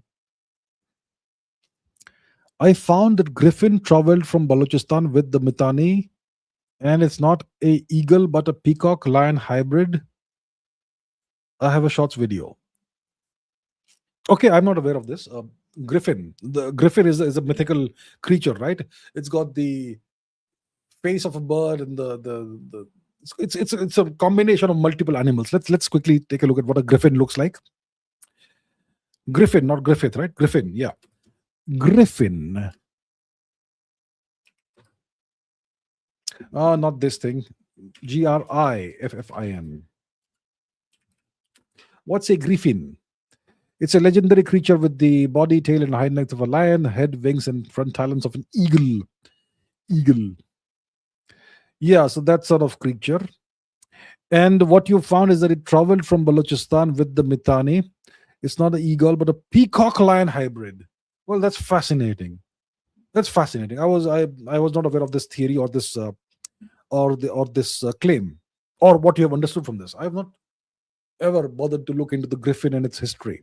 Obviously, it's a mythical creature, but very interesting. So you have a shorts video. I will check it out later on. Thank you very much for telling me about this. Good. Interesting. Very interesting. Where is it? Okay. Empty box says, I am not finding interest in anything. Help me. You're not finding any interest in anything. Okay. How so? Look, I can, if I look into my own life experiences, I have never been in a position actually where I have been in a similar position, not finding interest in anything. See, this kind of thing can happen when the choices that are available to you are choices you don't like or you don't want. It means that possibly it means that the doors that are open to you or available to you are doors that lead you to paths you don't like. But I'm sure there are things that you like, but maybe those doors are right now not available or not open for you. Maybe that's what it means. I am obviously I don't know you personally, so I have no idea what's happening in your life. But I'm just trying to rationalize and imagine what could cause this sort of feeling in a person. I'm sure there are things you like. And if those pursuits would be available to you, you may perhaps be interested in those things, possibly. So I think the solution could be that you have to change your circumstances somehow. Maybe you have to ensure that some more doors are available to you to open. Yeah. So let's say you are hypothetically a 10th standard student or a 12th standard student. Let's say you're a 12th standard student and you are sick and tired of being made to study, study, study, study, study. You don't want to give the 12th standard exam. It's just, you know, it's important for you, but you don't feel like doing it. And you find that the only thing that's available to you right now is study this, study that, study this, study that, and no other thing is allowed for you. In that case, you will feel that you have no interest in anything because the options that are being given to me, I don't like them. So you'll feel you have no interest in anything. But maybe you want to travel. Maybe you want to join a rock band. Maybe you want to play football. But those things are not allowed. Or maybe there's no opportunity to do that. And that's why you feel there's no interest in anything. So my point is maybe you are interested in various things, many things.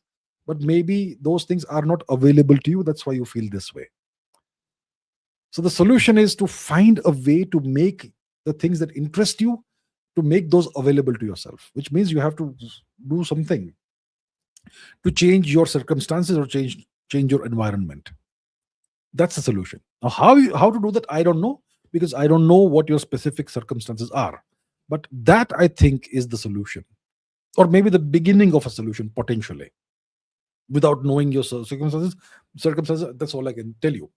So think along those lines and see if it helps you. All right. All the best to you. I hope you do well. I hope you start finding interest again in, well, things that matter. All right. All the best. All the best. Hot Potato says, I live in Vietnam 6 months a year. Okay. Quality of life is not 10x that of India. Transportation and ease of living is better than India. Per capita of most states in India is $4,000 to $5,000. See, the average in India is $2,800 per capita, which means in most states it will be 2,800 or thereabouts. There'll be some states, maybe Mizoram or something, where you may have a much higher GDP per capita because those states get a lot of SOPs from the government of India. So some small states you may have higher GDP per capita, but the average is about 2,800. Okay, now coming to Vietnam, you live in Vietnam 6 months a year. Clearly, there's something nice about Vietnam, which is why you do this. So if you have a reasonable income, you have the option of doing that. If you're an Indian, you can spend a few months a year in a place like Thailand. Beautiful place, lovely culture, lovely people. And I'm not saying go and live in the big city. You can live in smaller towns also in Thailand. It's a pretty safe country. So you have the option of either doing, moving to Thailand 6 months a year, moving to Vietnam, also wonderful. Some people would say Sri Lanka is also an option. So why do Indians feel that they should escape India and go to one of these countries, neighboring countries, right? Because the quality of life is better there. So I completely agree with you. The quality of life in Vietnam is not 10x that of India. I promise you, it is not lower than 2x that of India. So many things are better. Transportation much better. Ease of living, just convenience better. There are some trade-offs. Most people may not speak English or whatever, but you adapt, right? You can learn a few words, phrases, whatever local language. So Vietnam overall has better quality of life than India. Definitely 2x, maybe more than 2x, not 10x for sure. Maybe 3, 4x. Thailand also maybe 3, 4x. Yeah. So that's the thing. See, there are issues in India that will not be addressed by having a higher GDP per capita. We need systemic changes in India to address certain problems. It's very possible that India may become may eventually have a GDP per capita of, let's say, $10,000 per capita, and you may still have the same potholes and other problems in India. For that, you need systemic changes, systemic reforms. Okay, Golibar says, we produce pharma. Yes, India is the major exporter of generic drugs to the US. 30-40% of America's generic imports come from India. Yes. So we produce pharma. Yeah, good reminder. Yes, I could not think of it that time. We do indeed produce pharma, especially generics. And maybe other things as well. Non-generics also, I'm sure, branded. Now, Trump tweets 10 days ceasefire Israel Lebanon. Oh, did he? Okay, I'll not check it out, but okay. Can you be a matchmaker for me with another viewer? Don't ban just asking. Okay, first of all, let me just check this Trump tweet, like you're saying. Let me see. What has Mr. Trump tweeted? Trump Twitter. Let me see. Can I find his tweet? And let's put that on the screen and check it out together. Donald J. Trump. On behalf of Erin and me, I don't see anything here. Maybe it's a different account. Maybe it's POTUS. Let's see, POTUS. POTUS. POTUS. POTUS. I am POTUS. So, what do we have here?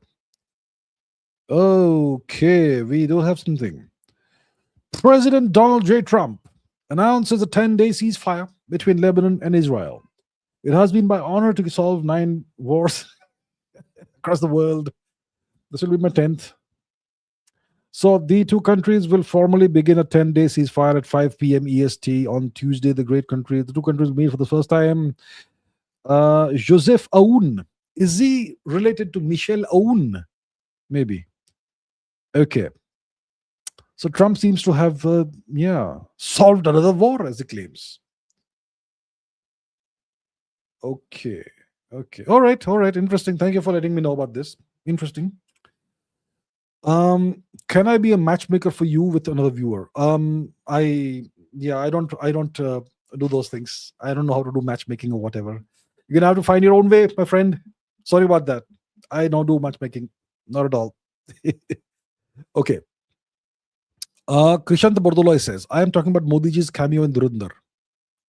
Oh, you're talking about Durandar. Mr. Modi does appear in the movie, right?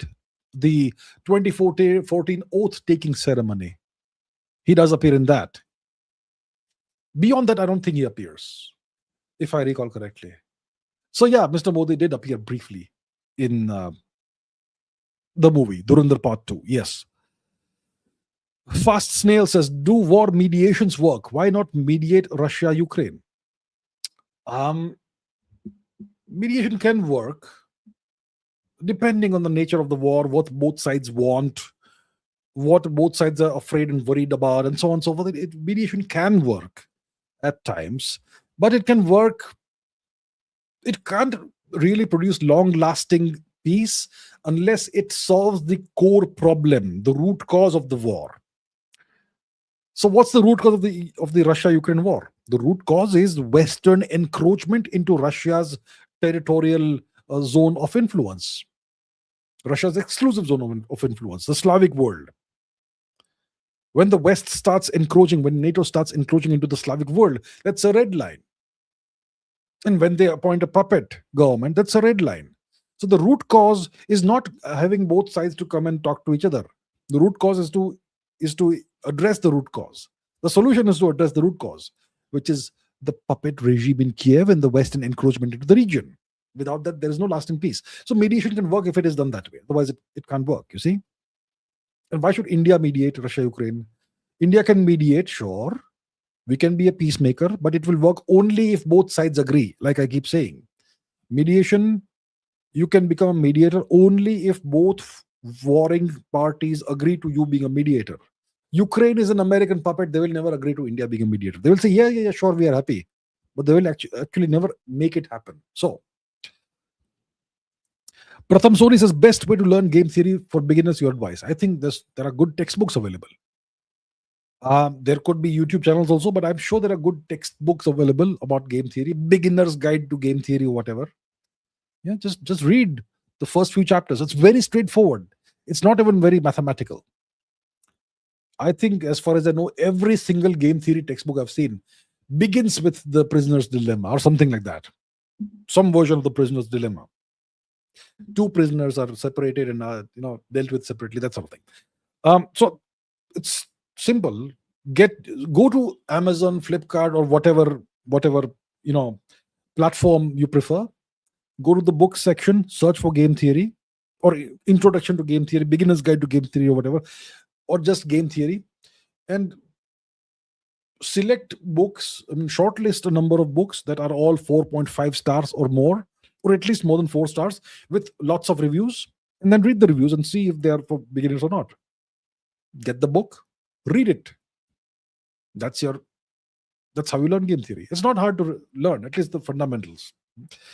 Eventually you will run into Nash equilibriums and all, which is also not that difficult to understand, actually. Okay. Beckenbauer says, the Battle of Kolachal was a rare Asian victory over a European power. Why isn't Marthanda Varma's defeat of the Dutch celebrated more globally? Because the world is Eurocentric. That's why. Why will they celebrate a European defeat? That's the simple answer to your question. I don't have to explain in detail. The world is Eurocentric. The global media is Eurocentric. Most books are written from a Eurocentric perspective or an American-centric perspective. Eurocentric, Occidental-centric, whatever. The world is dominated by the West. Why will they celebrate the defeat of a Western power to a brown king? Why will they celebrate that? They won't. We should celebrate it. But our historians, our academics, our teachers and professors, our textbooks, they're also all Eurocentric. That's the problem in India. Okay, Golibar says, after Iran's strikes hit Dubai hard, does the UAE's safe haven shrine fade or will it rebound? See, Iran did not hit Dubai hard. Iran hit certain hotels in the UAE, which were housing American personnel, military personnel. Iran did not bombard Dubai the way it bombarded Tel Aviv or Israeli cities, right? Maybe it targeted some part of the Dubai airport, maybe something else. But Iran has made it a point not to target civilians as far as possible. And I don't think Dubai has been hit very hard, at least compared to the way Israel has been hit, right? And Iran has been very clear about this, that we are only targeting the American bases and forces. We're not targeting these nations. So I think if the war doesn't resume, then the UAE's economy will hopefully rebound. I'm a big fan of the UAE. I hope that the UAE's economy rebounds. The UAE has 7 emirates, right? Ras Al Khaimah, Fujairah, there's that, Ajman, Sharjah, etc., and Dubai and Abu Dhabi. The major two are Dubai and Abu Dhabi. Twin cities almost, neighboring cities. 2 hour, 90-minute drive, 90 to 1 minute, 120-minute drive between the two. So Abu Dhabi's economy is oil dependent. They have ADNOC, Abu Dhabi National Oil Corporation or company. and their economy will do fine. Abu Dhabi's economy will do fine because it's an oil-based economy. But when it comes to Dubai, Dubai doesn't have oil. The Emirate of Dubai doesn't have oil. They they are a resort economy. Dubai is a massive resort, right, for wealthy people. So that if the war doesn't resume, then even Dubai will eventually get its people back, and it'll go back to hopefully business as usual.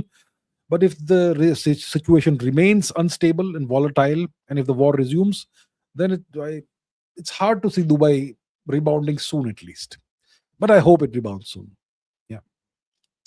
Empty Box says, what makes Bumrah tough to play? His action is very difficult to pick. See, when I have not thought about it from the batter's perspective. Let's say I'm a batter, I'm facing Bumrah. Does the ball disappear for a while? See, generally, most bowlers have a bowling action where the batsman can simply keep the eye on the ball. You can focus on the ball while the bowler is running in, and when the bowler jumps, leaps, and loads up, you can still see the ball. Maybe the bowler will hide the ball, but you know where it is. So you have bowlers who have in the past hidden the ball. Kapil Dev used to hide the ball so that the batsman doesn't see this, where is the shiny side located, how is the seam oriented. So Kapil Dev used to hide the ball. Wasim Akram used to hide the ball. There are bowlers who don't hide the ball, but you know where the ball is, so you can focus on that, right? But there are certain bowlers who are really tricky because the ball sometimes disappears while they're bowling. Jeff Thompson was an example. He had the slingshot action, and the ball would disappear behind his back and suddenly reappear at a very high velocity. That made him very tricky to play. His average was 25 or something in test matches. Exactly 200 test wickets. Jeff Thompson, the fastest bowler of all time potentially. Bumrah. Now Bumrah's action, I'm not sure if from a batsman's perspective, if the ball disappears from view, but it's a very awkward action. Stuttering start, stop, run up, and suddenly loads up like a proper fast bowler. The ball comes at a high speed, of course, high velocity. And his point of release is also, I think, not your conventional point of release. If you have someone like Glenn McGrath, the point of release is typically right on top of your head as a bowler. But Bumrah's point of release is very late, I think. Very late point of release. Ahead of the center of mass of the body. So there are multiple factors which make it very tricky for the batsman to play Bumrah. And Bumrah is extremely skillful. He has tremendous control over what he does, over the different variations and whatnot. He can produce variations on demand without losing control. Yeah, of course, when you try so many Yorkers, you will end up bowling a few full tosses. Even Waqar Yunus used to do that. So these factors together make Bumrah really, really difficult to play. Really tough to play as a batsman. And a captain's dream, of course. Okay, Query S. Diffith says, have you ever had a bed bug infestation? They're destroying my mental peace. How do I deal with this? I am sorry, I have never had a bed bug infestation. I don't know how to deal with these things. You need to call a professional. This is something I have absolutely no understanding of. I think you will have to call a professional and maybe burn your mattress. Something, I don't know. You will have to exterminate the vermin, essentially. So, Rohit says, in what form did the deep state exist before 1947 if Israel is equal to deep state? So the hypothesis we have to make is, hypothetically, Israel is a deep state. So then the question is, in what form did the deep state exist, which is Israel, exist before 1947? Before 1940, when was Israel founded? Was it 1947, 48, whenever it was? Before that, Israel did not exist, which means the deep state did not exist in the form that it exists today. It was distributed and decentralized, perhaps. Perhaps. I think the Jewish people across Europe, they were still somehow interconnected in various ways. They've always been a pretty unified group of people, unity among the Jewish people. So I think in Europe, see, the deep state mostly is the European origin Jews, if it is actually Israel. And they had this unity, this growing unity, even before the formation of Israel. So that's where it would have existed if it did. Reddy Always Ready says, latest GDP March 2025 March 26, not updated yet. It's 4.6 trillion. Okay. So I don't know. I'm hearing some reports that India has gone down to number 6 in the global ranks or something. My point is, whatever the current ranking is, don't panic. Don't be sad. India is the fastest growing large economy, no matter what happens. India is the only major economy that has zero chance of recession over the next 20 years. So let's not look at the latest run rate. Let's keep our eyes on the big target and keep playing. Right? All right. Jyotindra Singh Bhatti says, hello, Abhijit sir. Thank you for teaching what schools aren't teaching. Thank you. Thank you very much. You're most welcome. And thank you so much. Also, how long can India successfully sustain its strategy of multi-alignment? Because before major powers force it to pick a definitive side. India can successfully sustain a multi-alignment strategy as long as it has something the world needs. The question is, what does India have that the world needs and is not replaceable? China is the major manufacturing power. What it manufactures, the world can't replace right now. So China is important. It can have its own policy, multi-alignment or whatever.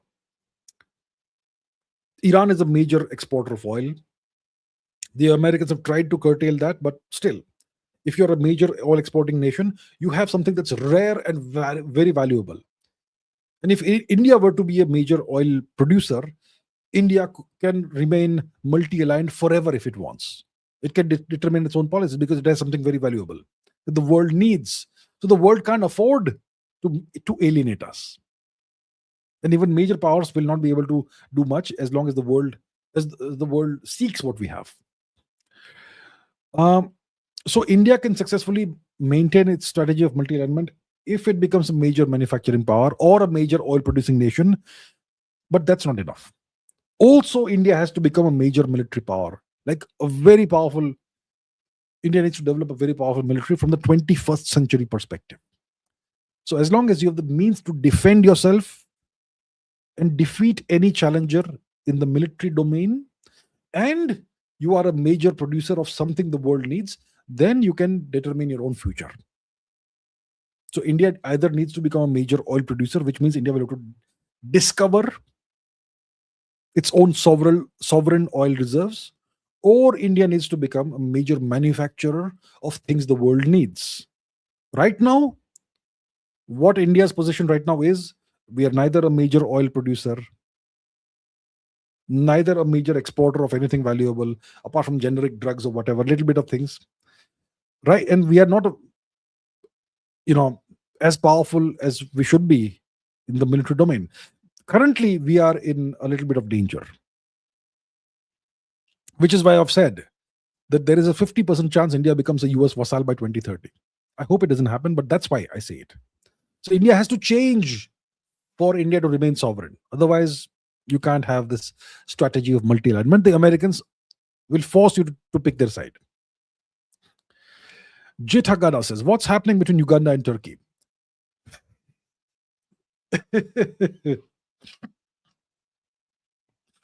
What's happening between Uganda and Turkey? Why are they asking for $1 billion and the most beautiful girl from Turkey?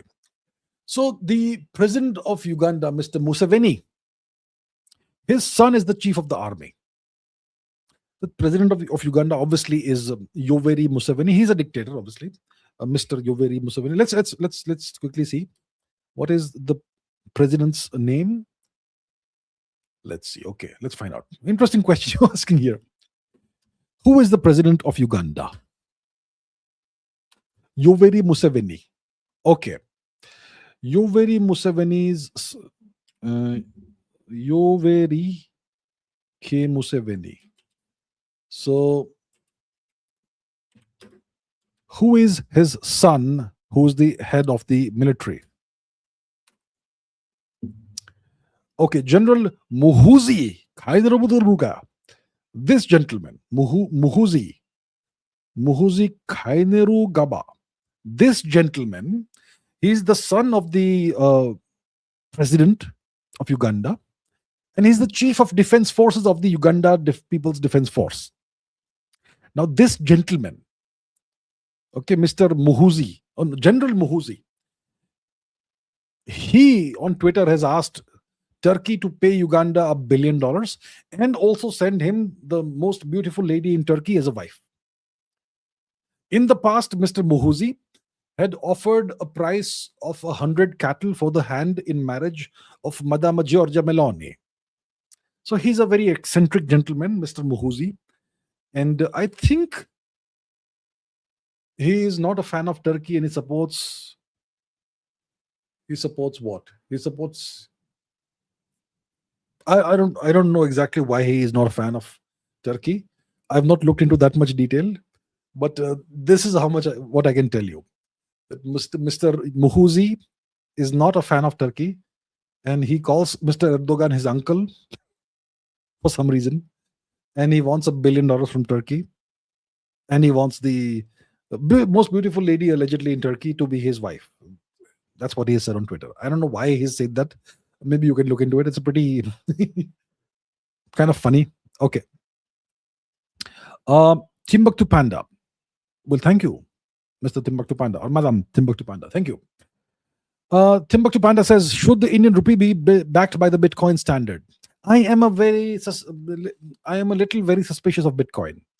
I don't know how sovereign it is. I mean, there are cryptocurrencies that are not really,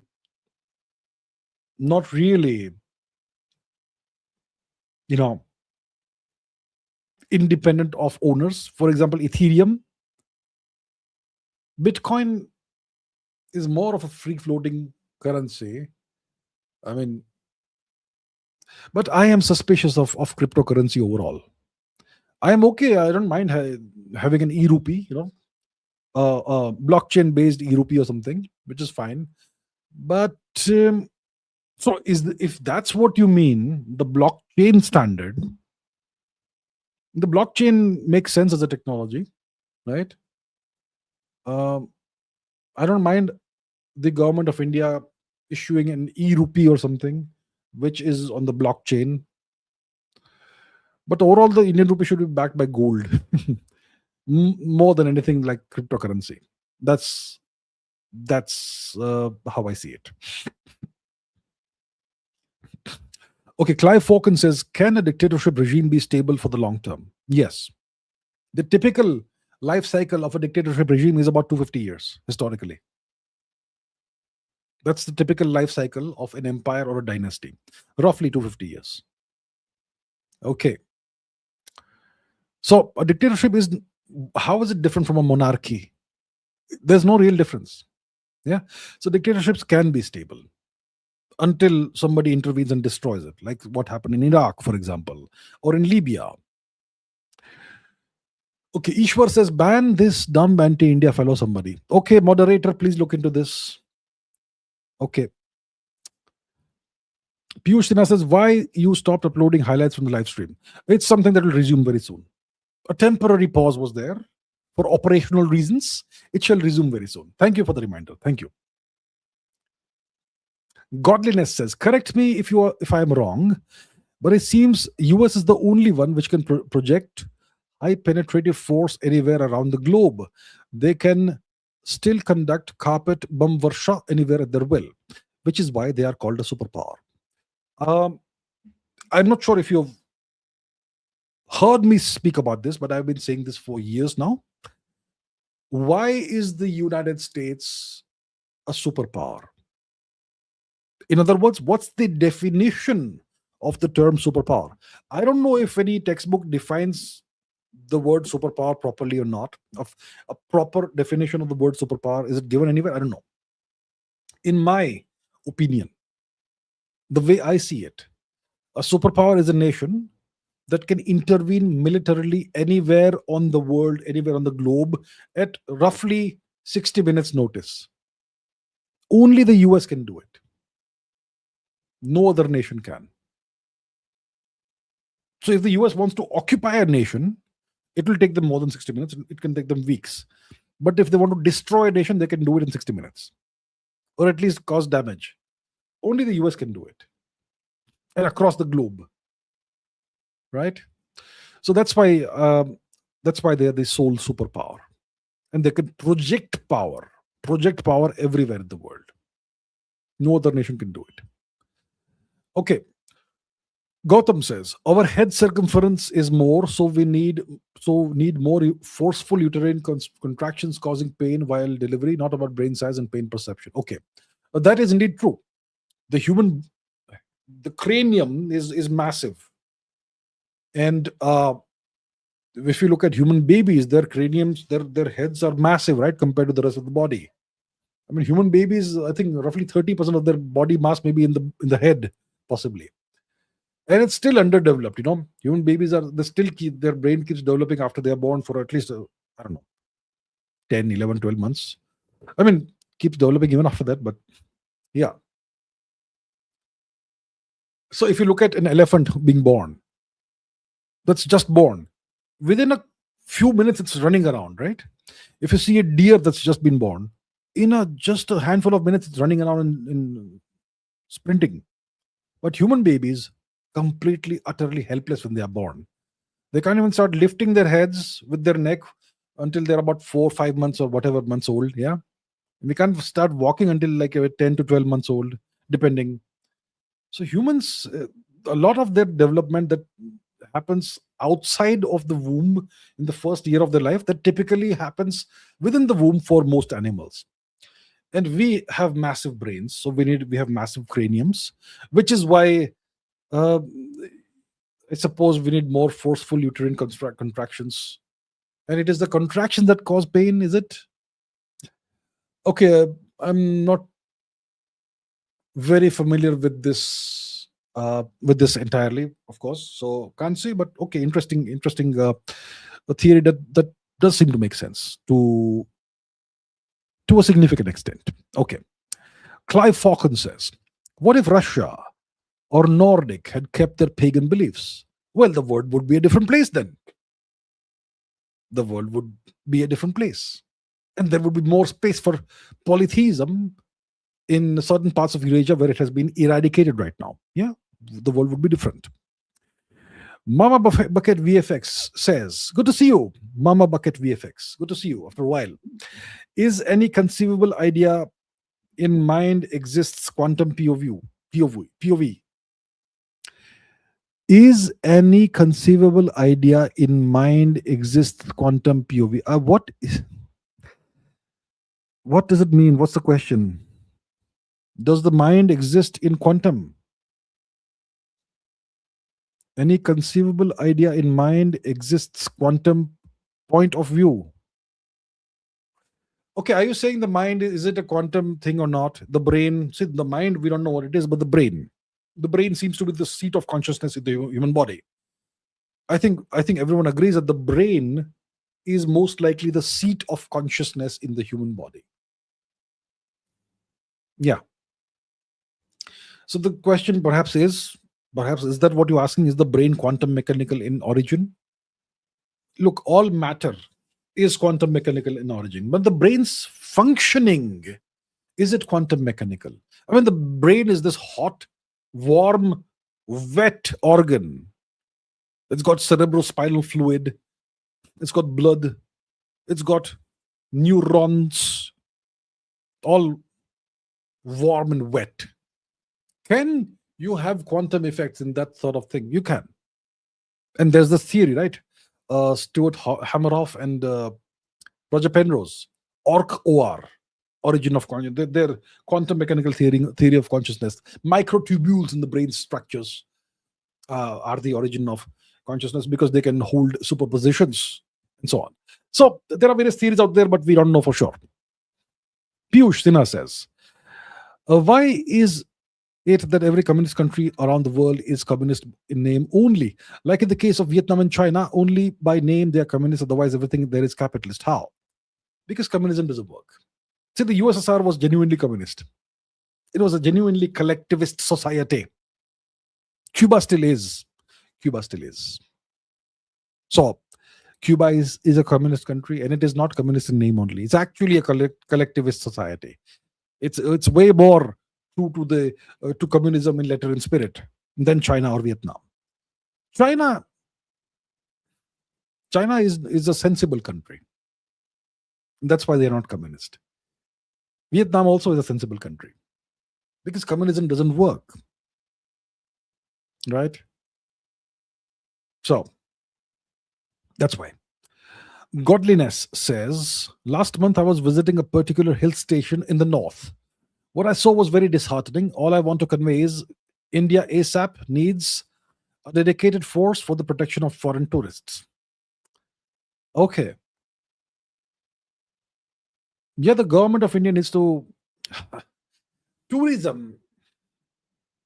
India is such an underperformer in tourism. And this is a very particular aspect of tourism that also needs, you know, special attention from the government. If foreign tourists come to India, they should not be harassed.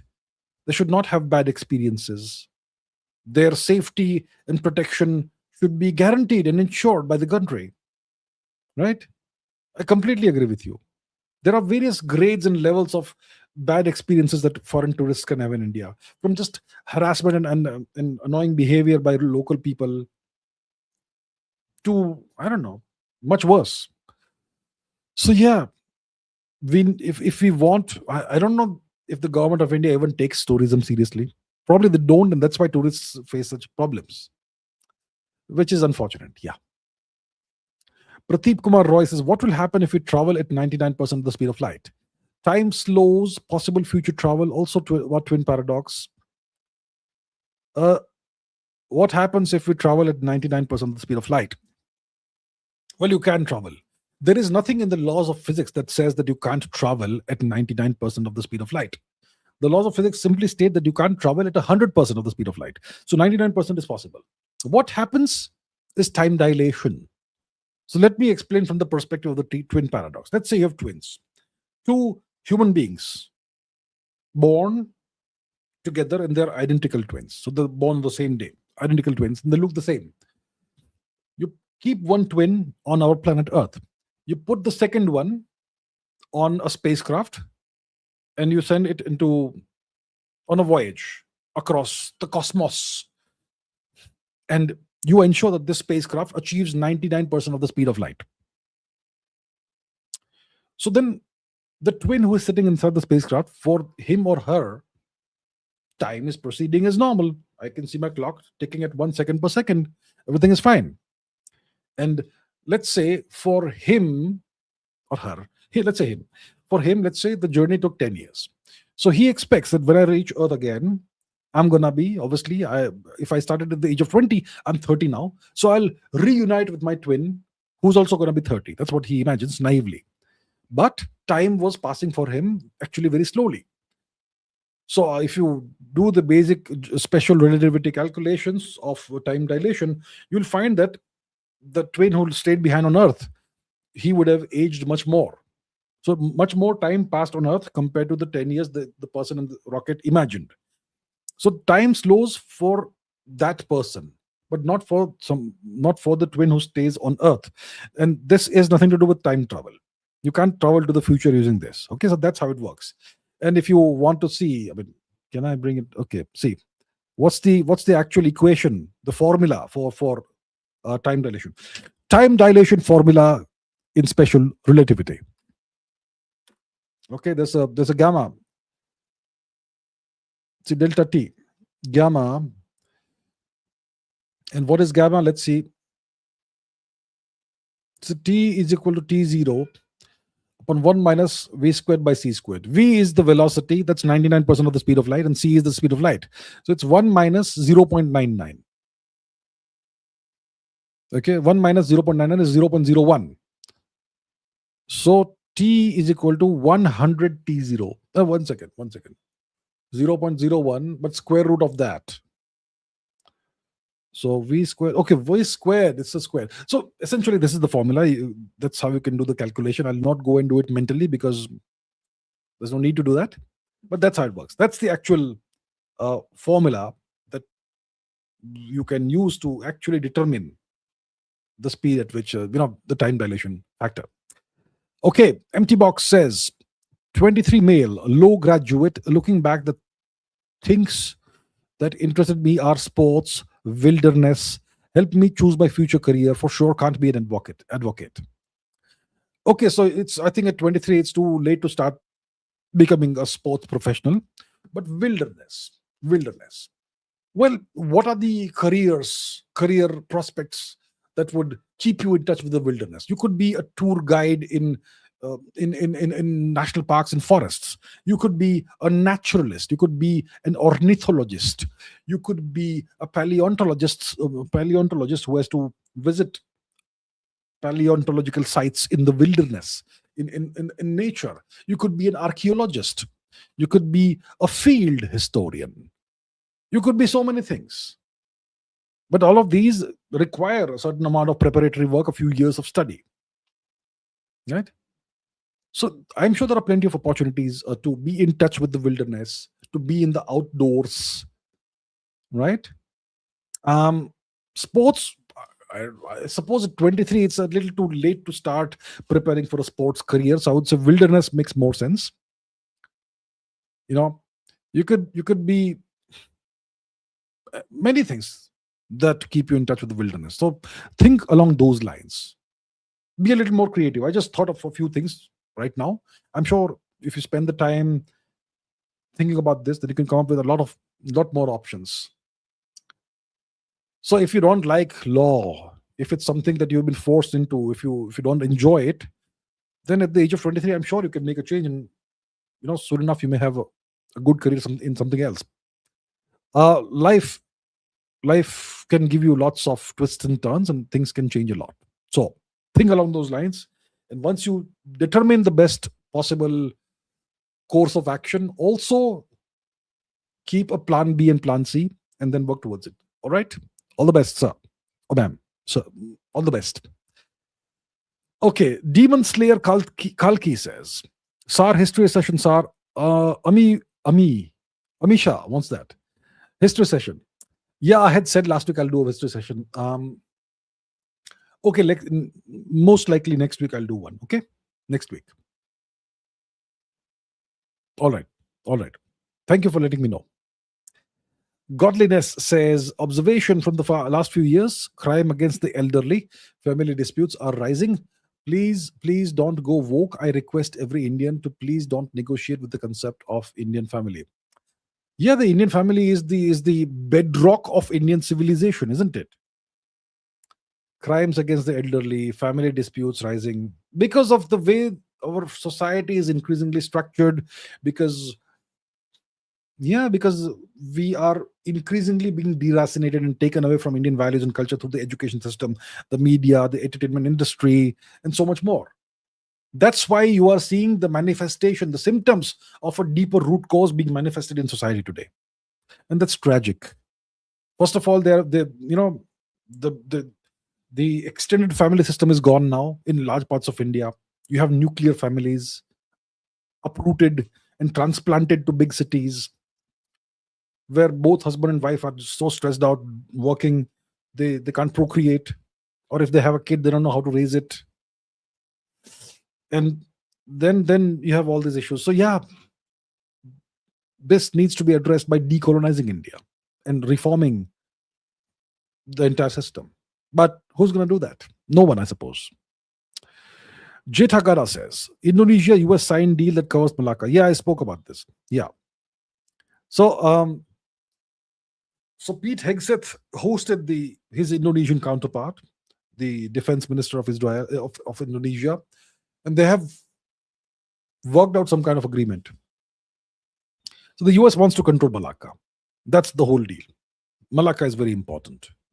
Yeah. So I'm going to keep an eye on that, and let's see how that manifests itself.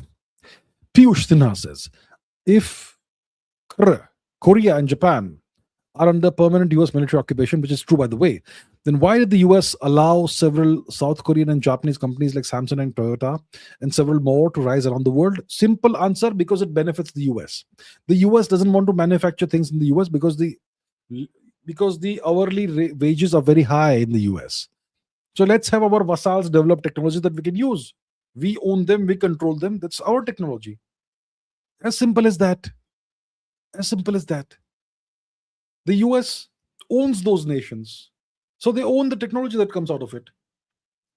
If I have vassals that I completely control, I'll be happy for them to develop technologies for me because I will benefit from that. I will control the technologies. What's wrong with that? You see? Think along those lines. Okay. It is what it is, man. Thank you very much. It is what it is, man. Thank you. About the grandfather paradox. That's a whole different story. The grandfather paradox. So let's say, okay, that's how you can think of time travel. If it is a think of it like this. Let's say you don't know who your grandfather is. You know, for some reason you don't know who your grandfather is, hypothetically. And now you get a time travel device and you go back, let's say 60 years, or let's say you go back 80 years or whatever years it is, and you meet your grandfather, and for some reason you kill him. So if time travel is allowed, then you certainly can go back in time and meet your grandfather, right? And what if you kill your grandfather? Then what happens? How do you still exist? Because without your grandfather you can't exist, right? Then how do you exist if you can kill your grandfather through time travel? Or let's say you go and kill your grandfather's parents, then your grandfather will never be born. Then how will you be born? Then how do you exist? That's a paradox. That's a causal paradox. It breaks the laws of causality. That cause and effect are inextricably intertwined. That effect always follows cause. Right? So that's a paradox that you can't resolve. So maybe the laws of physics won't allow time travel then, perhaps, possibly. Maybe they do. I don't know. So, yeah. I mean, technically you can time travel if you can do certain things in physics. If you can somehow construct an Einstein-Rosen bridge, a traversable wormhole, then you can actually time travel. But it's impossible right now. So, okay. Divyansh Khera, thank you very much. Divyansh Khera, appreciate it. Piyush Sinha says, why can't Indians gain that sort of influence in the US like the Israelis do and then lobby on behalf of India? Can't they? They can if they are united. How do you gain influence somewhere? By having a lot of people who are wealthy, who are in good positions in society, and who all pursue the same agenda. Influence comes through unity. Indians aren't united. That's why Indians aren't able to achieve that. Nothing like it. You see, Indians are wealthy. Indians are educated. Indians are even in politics. But Indians aren't united. And that's why there's no influence. That's the end of the story. Nilesh says, saved for 2 years to take my parents on their first flight abroad. It's very emotional for us. Is it safe to visit Singapore, Dubai, Bali, Thailand right now? See, first of all, congratulations. Great job. Fantastic. I'm glad for you. I'm happy for you. Now, I would recommend right now don't visit the West Asia region. For now, at least, don't go to the West Asia region, which is the Gulf region. Okay? I am a big fan of especially the UAE. Wonderful place. I would typically say go to the UAE. Wonderful. But right now, there's a war going on in the region. There's military activity and so on. So right now, please, I would say stay away from that region for now. Once peace returns to the region, by all means, do visit. So I would say go to Singapore, go to Bali, go to Thailand. Absolutely fantastic. Bali is in Indonesia, Hindu part of Indonesia. Wonderful place. Thailand, beautiful country. So many places to visit in Thailand. Right? Singapore, brilliant city, great city. Absolutely. So it's safe to go to Singapore, Bali, and Thailand. I would recommend, for now at least, stay away from the Gulf region. All right? All the best. Enjoy. 24 Bharat says, capitalism means the accumulation of wealth/profit only by a few, by any method, moral or immoral, or anything else, environment, human life, exploitation. Yeah. Capitalism, you can look at it from multiple perspectives. On the one hand, it's about competition, which obviously is about merit. So those who are better at competing will do better in life by accumulating more capital. But then capitalism, historically, capital was accumulated by doing the nastiest of things. Right? So by any method, moral or immoral. Of course, in a nation like the US, you have laws. So capitalism is it exists within parameters, within laws. But those laws obviously can be bent and so on, as we know. Um, it's not about accumulation of wealth or profit only by a few. Technically, anybody can do it, but in practice, only a few get to enjoy the benefits of capitalism. And what are the benefits? Wealth, of course, wealth and profit, right? And capitalism, from one perspective, if you I could give you a different perspective, a slightly different perspective on capitalism. Capitalism is the pursuit of quarter upon quarter profits by corporations and companies. The companies and corporations, they are what are they pursuing? They are pursuing quarterly profits to appease their shareholders. So they are in an endless pursuit of quarter upon quarter profits, infinite profits, never ending profits on a finite planet, which is gonna guarantee the destruction of the environment and exploitation of all the resources and humans who belong to other countries or whatever. So capitalism is a disaster, actually. It's a disastrous system in the long run. It's all about accumulation and exploitation of the environment, at least. And of course, of other countries and other people. Yeah, I agree. Clive Falcon says, I'm surprised that the USSR lost to the US. The USSR had one of the most underrated monopolies, that's agriculture. They could have been the world's supermarket, like monopoly on sunflower oil, potash, wheat, barley. See, the USSR, most of it is now Russia. Russia is currently the world's largest nation, and Russia is an autarky. What's an autarky? Autarky or Autarchy. An autarky is a nation that has all the resources it needs for its growth, its development, and for its maintenance. All the resources, natural resources, raw materials, coal, oil, gas, fertile soil for agriculture, minerals, iron ore, gold, fisheries, forests, everything you need, you have it in Russia. It's an autarky. It doesn't have to import anything from anybody. It's an exporter of almost everything. So that's why Russia is an autarky. And the USSR had an even bigger territorial area. And you're right, they were a major, probably the largest agricultural nation. They could have been the world supermarket, but the Americans outmaneuvered them. The USSR was cut off from the world's maritime trading routes because of its geography. It's a continental power. It's not a maritime power. And the US dominated the maritime regions of the world. And that's how they were able to outmaneuver the USSR. It's not the only factor. There are many other factors. But yeah. Arav says, what do you think of the US and Israel targeting Iran's cultural sites like the Golestan Palace and Sheikh Lutfullah Mosque, given it even inspired our monuments like Taj Mahal? See, first of all, to be entirely honest, I don't consider the Taj Mahal to be our monument. It has nothing to do with my culture and my civilization, the Taj Mahal. Okay, so that's the first point. I don't see the Taj Mahal as representative of my culture. It has nothing to do with my culture or my civilization.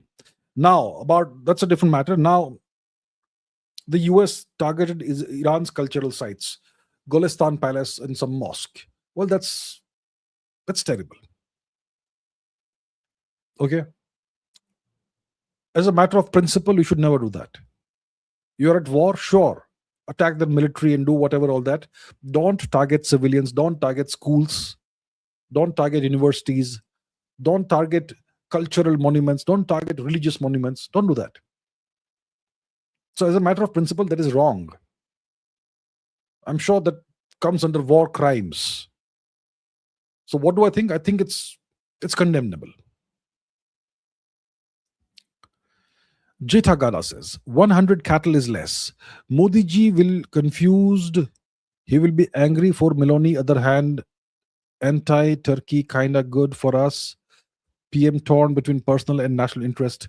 Okay, I know about this funny joke that circulates on the internet about Mr. Modi and Madame Meloni. I'm pretty sure they get along very well.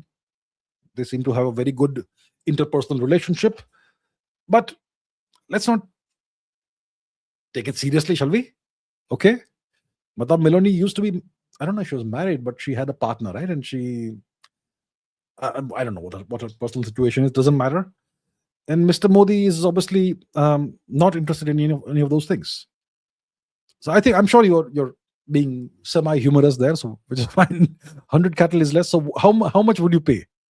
What bride price would you give in according to African traditions for a lady, a fantastic lady of the caliber of Madame Meloni? So it's dowry, right? It's the dowry that is paid by males or something. That's the kind of tradition they have in Africa. So according to you, 100 cattle is less. Maybe they're very high quality cattle. I don't know how it works. So, okay, Malaka Slayer says, Malaka Slayer. Western left alliance with a particular brotherhood while claiming to be liberals. Isn't this a risk of losing all their supporters? I fail to understand. What supporters will they lose? They align with a particular brotherhood. Are you talking about some religious brotherhood or something? The Western left alliance with the Islamist forces in the West, and they claim to be liberals. They do that, yes, and they don't lose any of their supporters. They don't. Why? Education system. That's why. You fail to understand? I'll tell you. In the US colleges and universities, in the academic system,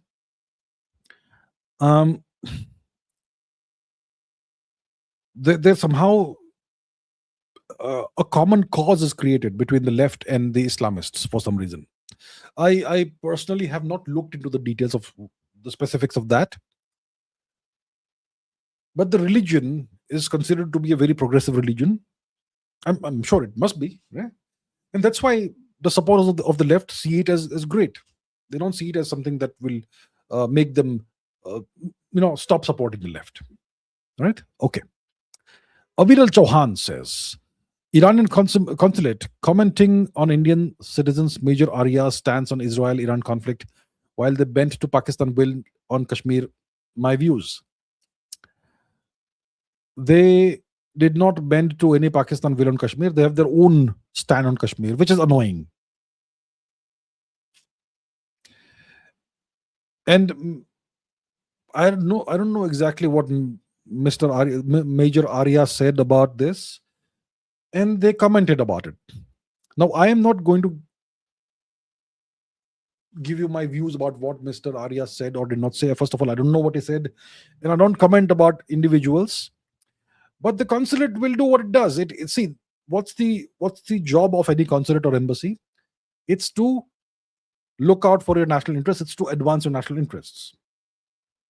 And what they did is in line with that, commenting on what Major Arya said. Looks like he said something that was anti-Iran or whatever. Okay, and that's why they commented. Now you are saying that they are being hypocritical. Sure, they are being hypocritical, which is fine. Why can't we also be hypocritical? Every nation should look out for its national interest. So I spoke about this today, didn't I? Look here. It's not only that. There's more to it. Look here. See, this is an Iranian Twitter account. I don't know if the government of Iran runs it or not. It's got 277K followers, which is a good number. So look, it's about Iranian people thanking the nations of the world. So it's about, see, thank you, Pakistan. It starts with Pakistan. Thank you, Pakistan. Thank you, Kashmir. It says, thank you, Lebanon. Thank you, Kashmir. Then thank you, India. So I don't know if this account is run by the government of Iran or not, but they have this extremely annoying stand on Kashmir. Now, should we blame Iran for this? Are Iran the bad guy? Or should we introspect? Think about it like this. China occupies East Turkestan, the so-called Xinjiang region of China. China occupies that. It's not Chinese territory, but China occupies it. And allegedly, they do all kinds of atrocities to the Uyghur people, Uyghurs, who inhabit this region, who are not Chinese, who are Muslims. Allegedly, they do such atrocities to them. Do you see any Islamic nation saying that Uyghurstan or East Turkestan is not part of China? Thank you, Uyghurstan. Thank you, East Turkestan. Nobody says that. So why do all the Islamic nations, including Iran, fall in line with China's national interest, but they don't take India's interest seriously? Why is that? And it's not like this is a new thing because China is powerful now. Even in the year 2000, you would never hear an Islamic nation officially criticize China, or say that East Turkestan is not part of China. So China has got its diplomacy right. China has got its relations with other countries right.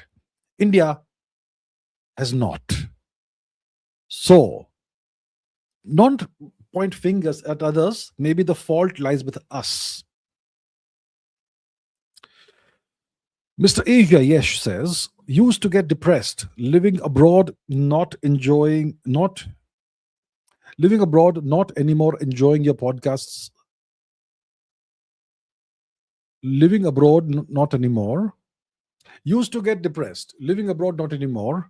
Enjoying your podcasts and live streams, and of course, raising standards constantly. Thanks, AC Jai Bharat. Thank you so much. So you used to get depressed and you were living abroad, but you are not living abroad anymore. You're back home, okay, and enjoying my podcast and live streams. Thank you so much. I really appreciate that, sir.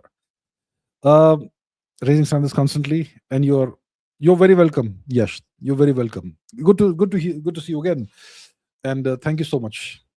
Ashutosh Malgaonkar, thank you very much. Ashutosh Malgaonkar, gee, thank you. Yash Rathi says, the thought that all software infra is United States, they have power even to predict behavioral patterns of Indians in power in future rattles me up. Alternatives. See, they have built this through their own hard work, right? They've built this capacity, this capability through their own hard work.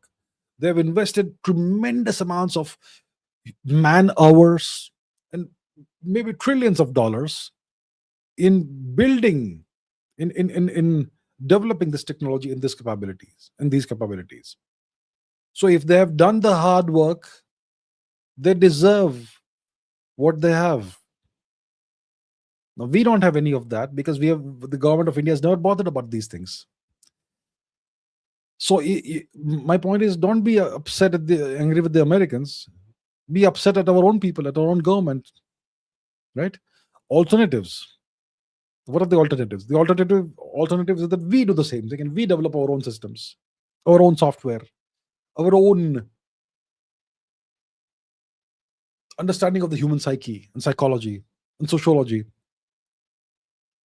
right? For that, how do we develop that? That takes a lot of insights, not just software building, but understanding the human mind, the human psyche. By looking at granular data. For that, you need tremendous quantities of data from human beings, from all kinds of human interactions in real time. For that, you need your own social media platforms and other platforms. Has India invested in any of these things? India has done nothing of the sort. So the Americans deserve what they've achieved, right? We don't, because we've done nothing. Okay, Pradeep Kumar Roy says, I asked ChatGPT about time. It explained the concept of the space-time, four-dimensional space-time. Then it went on saying past, present, future exists simultaneously and connected everything to perception and consciousness. I'm confused. See, if you ask ChatGPT, you will get confused. ChatGPT will give you the average answer for everything. How is ChatGPT trained? How is any large language model trained, whether it is ChatGPT, whether it's Gemini, whether it is Claude, whether it is DeepSeek, whatever, Mistral, Grok? How is it trained? It's trained on tremendous quantities of data. Text, mostly. Text from all the textbooks that can be scraped from the internet or pirated. Text from all kinds of discussion forums, from Reddit, Everything goes into the training data of these large language models. And then the large language model is able to give you answers based on the average of everything it has learned. So if you don't know how to deal with these large language models, you will get this most generic average answers. And well, if you ask ChatGPT what is time, it should ask you whether you want it from a scientific perspective, from a philosophical perspective, from something from a religious perspective, or which religion in that case, and which philosophy, which culture, right? If you were to ask it about time from a scientific perspective, it would simply say the four-dimensional concept of space-time, general relativity, all that. It would not say that past, present, future exist simultaneously. It would not say that. But if you ask it about time from multiple perspectives, it may say such things. So listen, you're confused, that's fine. Nobody understands time. Nobody really knows what time is, where it comes from. So we're all confused. Okay, we're all confused. Or at least we don't have the answers. Physicists don't have the answers right now. Okay, 24 Bharat says capitalism reduces societies and civilizations to markets and economies and boom and bust instability. It's about short-term profit for rent seekers and corporates only. It's about profits. It's about quarter upon quarter profits, which is short-term profits. Of course, some corporations have long-term visions, but most of it are in it for the short-term gain. That's why you're the day traders. Day traders. HODL is rare. Day trading is very common. It's all about what make money now, get rich quickly, that sort of thing. So most people have that mindset, and mostly capitalism is about that. It's about reducing societies and civilizations to markets and economies. Absolutely, absolutely right. And that's why they seek to atomize society. That's why capitalists seek to atomize societies. They posit, the West posits, that the individual is the unit of society, when actually it should be the family. So yes, capitalism is very problematic. It's gonna, if it remains the dominant way of doing things, then this earth will soon become unlivable. Yeah. Okay. Gautam says it's called the obstetric dilemma because we need a large brain, but in order for us to be bipedal, we got narrow pelvis. So we are born relatively prematurely, and most of our brain development happens later in the first year or so of existence. Oh, okay, very interesting. So yeah, we are bipedal, which means we need a narrow pelvis. But then if you have a narrow pelvis, then you have to give birth to relatively immature offspring. We already have large brains and large heads anyway. And yeah, you give birth to relatively immature offspring, and then their brain development, much of it happens in the first year of life. And that's why when humans are born, we are utterly helpless. We're utterly helpless, aren't we, when we are born? It's only 3-4 months down the line that we are able to start raising our heads with our necks, when our necks get enough strength, and so on. Our coordination until about 6 months of, I don't know, 3, 4, 5 months of age, you don't even have coordination of your limbs, right? You want to hold something, but you don't know how to. Let's say I want to grab this mic, that sort of thing. So yeah, that explains a lot. The obstetric dilemma, obstetrics, whatever it is. Very interesting, right? Ankita Kachap has gifted 10 memberships of this channel. Thank you very much, Ankita ji. Thank you so much, ma'am. On behalf of those who received the memberships, thank you very much. Adit Chandra says, what are Mohsin Naqvi's ambitions other than stealing India's Asia Cup trophy? Seems to be submissive to Asim Munir, though being a very egoistic person. Next PM. Mohsin Naqvi is that guy who was supposed to do the presentation in the Asia Cup final that India won against Pakistan. And because India refused to shake Pakistani players' hands and refused to take the trophy from him, he stole the trophy or something, right? That's the guy. Okay, so that's Mohsin Naqvi. What are his ambitions? I have zero idea of what his ambitions are. I don't know who he is. He seems to be a reasonably important person to some extent in Pakistan. Maybe the chief of the Pakistan Cricket Board, perhaps, is he? Maybe a politician. I don't know what his background is. I don't know anything about him. Submissive to Asim Munir. Well, if you are in Pakistan, you have to be submissive to Asim Munir. Egoistic, maybe. I don't know. Next PM, I have absolutely no idea. Maybe he wants it. I don't know. I don't pay attention to Pakistan that much. I mean, I don't care about whoever is the Pakistan Prime Minister. Even that's not important. For a while, I was not even aware that Shehbaz Sharif was the Prime Minister of Pakistan. Doesn't make any difference who is Prime Minister of Pakistan. So, yeah, I don't know about this guy, Mohsin Naqvi. Sorry. 24 Bharat says, China, Vietnam have state-led industry, 5-year plans, universal health, education, housing programs, land reform and distribution. India calls itself a socialist country, but has none of this. Imagine that. Imagine that. Secular socialist republic. But we have none of these things. Yeah. Universal healthcare, universal free education. You should have these things in a civilized society. You should have these things in a civilized society. India's princely states used to give free education and healthcare. But after 1947, see, land reform, distribution. Most people in India don't even own any land. India is a disaster if you look at it from a unbiased perspective, from a critical lens. India is a disaster. So much that needs to be improved in India. And it's nations like Vietnam and China that show the way. Well, facts are facts.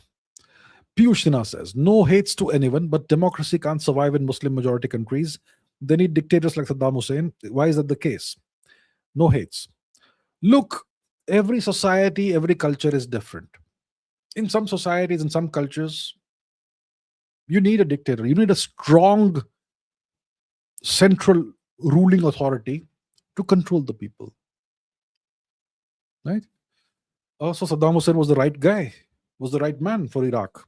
And he did a great job at ruling Iraq. He did a great job. There was no sectarian strife. There was no disunity. There was no violence. Public property was safe. People were safe. Women had equal rights. Education was good quality. There's a lot of good during Saddam Hussein's time. But of course, he was a dictator when the US got tired of him. Until then, he was a good guy. So it's because every culture is different. The simple answer is that every culture is different. Not every culture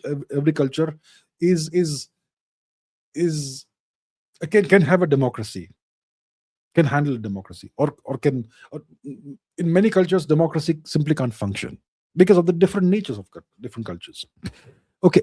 Pradeep Kumar Roy says, after ChatGPT connected time with consciousness, it explained cons as time perception and relativity of simultaneity concepts. It explained the concept of time perception and the relativity of simultaneity, and explained it to be inside 4-dimensional time, space time, and then connected everything to Advait. Okay, so ChatGPT is trying to. It probably knows that you are from India, and maybe it knows that you have in the past asked about Advaita Vedanta or whatever. So maybe that's what it was doing. So my point is, ChatGPT, it's gonna give you very average answers. It's gonna try to please you. It will have some understanding of what you have asked it in the past. It will have some memory of that. So it will try and connect what you're asking now, those concepts, to what you've asked in the past and what it understands about you. So you cannot rely on ChatGPT. Okay, you have to be very careful about this. I don't know if you can connect time with consciousness. I don't know about that. Consciousness is not a thing in physics. You can't define consciousness. So you can't, connect time with consciousness in physics. Relativity of time, simultaneity, it's a special relativity concept. It's a concept that comes from the theory of relativity. That two events that are simultaneous for me may not necessarily be simultaneous for you. Okay? So, all that. So my point is, ChatGPT or any large language model, any chatbot, be careful the way you use it and don't believe everything. Okay, Mrs. Benedict Cumberbatch says Freemason leagues good or controversial, useful. I don't know much about Freemasons. I have never really studied their history and what they're up to and what their agenda is, what their who they serve or who serves them. I don't know about Freemasons, so I don't know. And they have been controversial in various countries. In some countries, Freemasons are banned, right? Freemasonry is banned in some countries. So I don't know much about Freemasons, so I won't be able to answer this question. I genuinely haven't studied the history of Freemasonry, and so I don't know much about them. Pradeep Kumar Roy says clocks run slower near massive objects because of gravitational time dilation. According to this concept, will we age slower if we live near mountains? The massive object that you are living near to is the Earth. Okay, and the mass of the Earth, you could say it is contained in at the center of the Earth. Of course, a mountain over here has some mass. So yeah, if you live close to a mountain, and the mass of the mountain is obviously having an effect on you, then you will certainly age slower compared to someone who does not live near a mountain. Let's say you and your twin both live at sea level. But you live at sea level in a town that has a beach but no mountain. And your twin lives, let's say, 200 kilometers away in a town at the beach, but there's a huge mountain there. Then your twin will experience more mass during his lifetime if he lives whole life there. And that's why time will pass slightly slower for him compared to you. The difference in time could be a trillionth of a second or something. So after 50 years living apart, if you meet, maybe, okay, I've not done the calculation, so I don't know exactly, but the time difference is going to be negligible. The age difference is going to be negligible from our perspective. But it's going to be real. But it's going to be very, very, very, very small. Yeah. Okay. Cunedict member batch says, why are Americans crying about losing jobs like socialists? Look, losing a job is a problem for anybody, whether it's a capitalist society, whether it's a socialist society. Jobs are important. Jobs give you revenue, not revenue. They give you an income. If you lose a job, it's an inconvenience. It can also be a disaster, depending on where you live. So anyone who loses jobs will complain about that, and they will see it as something that's not good. Yeah. Jitagana says Israel gave key covert military aid to India during the 1965 and 1971 wars with Pakistan, and sent key ammunition and laser guided systems during the 1999 Kargil war. It's very hard to understand this country. It's not hard to understand this country. They have their own interests. Every country has its own very specific interests, which may not be the same as that of another country. But when you have two countries whose interests converge, then they will work together in a mutually beneficial manner when it comes to the convergence of interests. But no two countries have the exact same interests. So Israel, it sold things to India. That military aid was not aid. It was arms and weapons sales. Please understand there is a difference between aid and commercial transactions. Selling equipment, arms, ammunition, it's a sale. It's a commercial transaction. It's a commercial activity. Aid is not commercial. Aid is giving something for free. Let us please be aware of the difference between commercial activities and aid. Aid is when you give something for free. A commercial activity is when you sell something.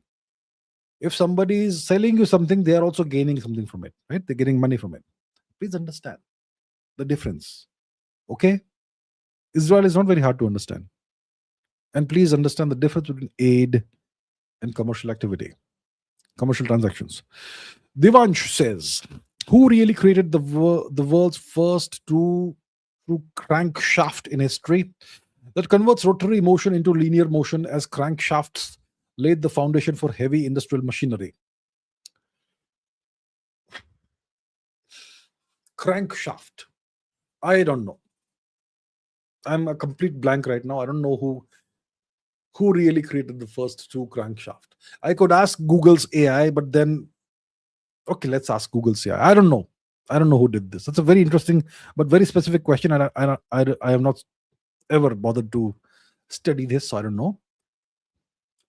Who created the world's first true crankshaft? Ismail al-Jazari is credited with creating the world's first true crankshaft. Arab engineer and inventor Ismail al-Jazari is credited by whom? I don't know, but okay. Um, some historians say that earlier rudimentary cranks in China or Russian sawmills, but al-Jazari is widely credited for fully developing the mechanism. Okay, so that's what the Google AI says. I don't know how true or not it is, but okay. So I don't know. I didn't know about this. All right. Anurag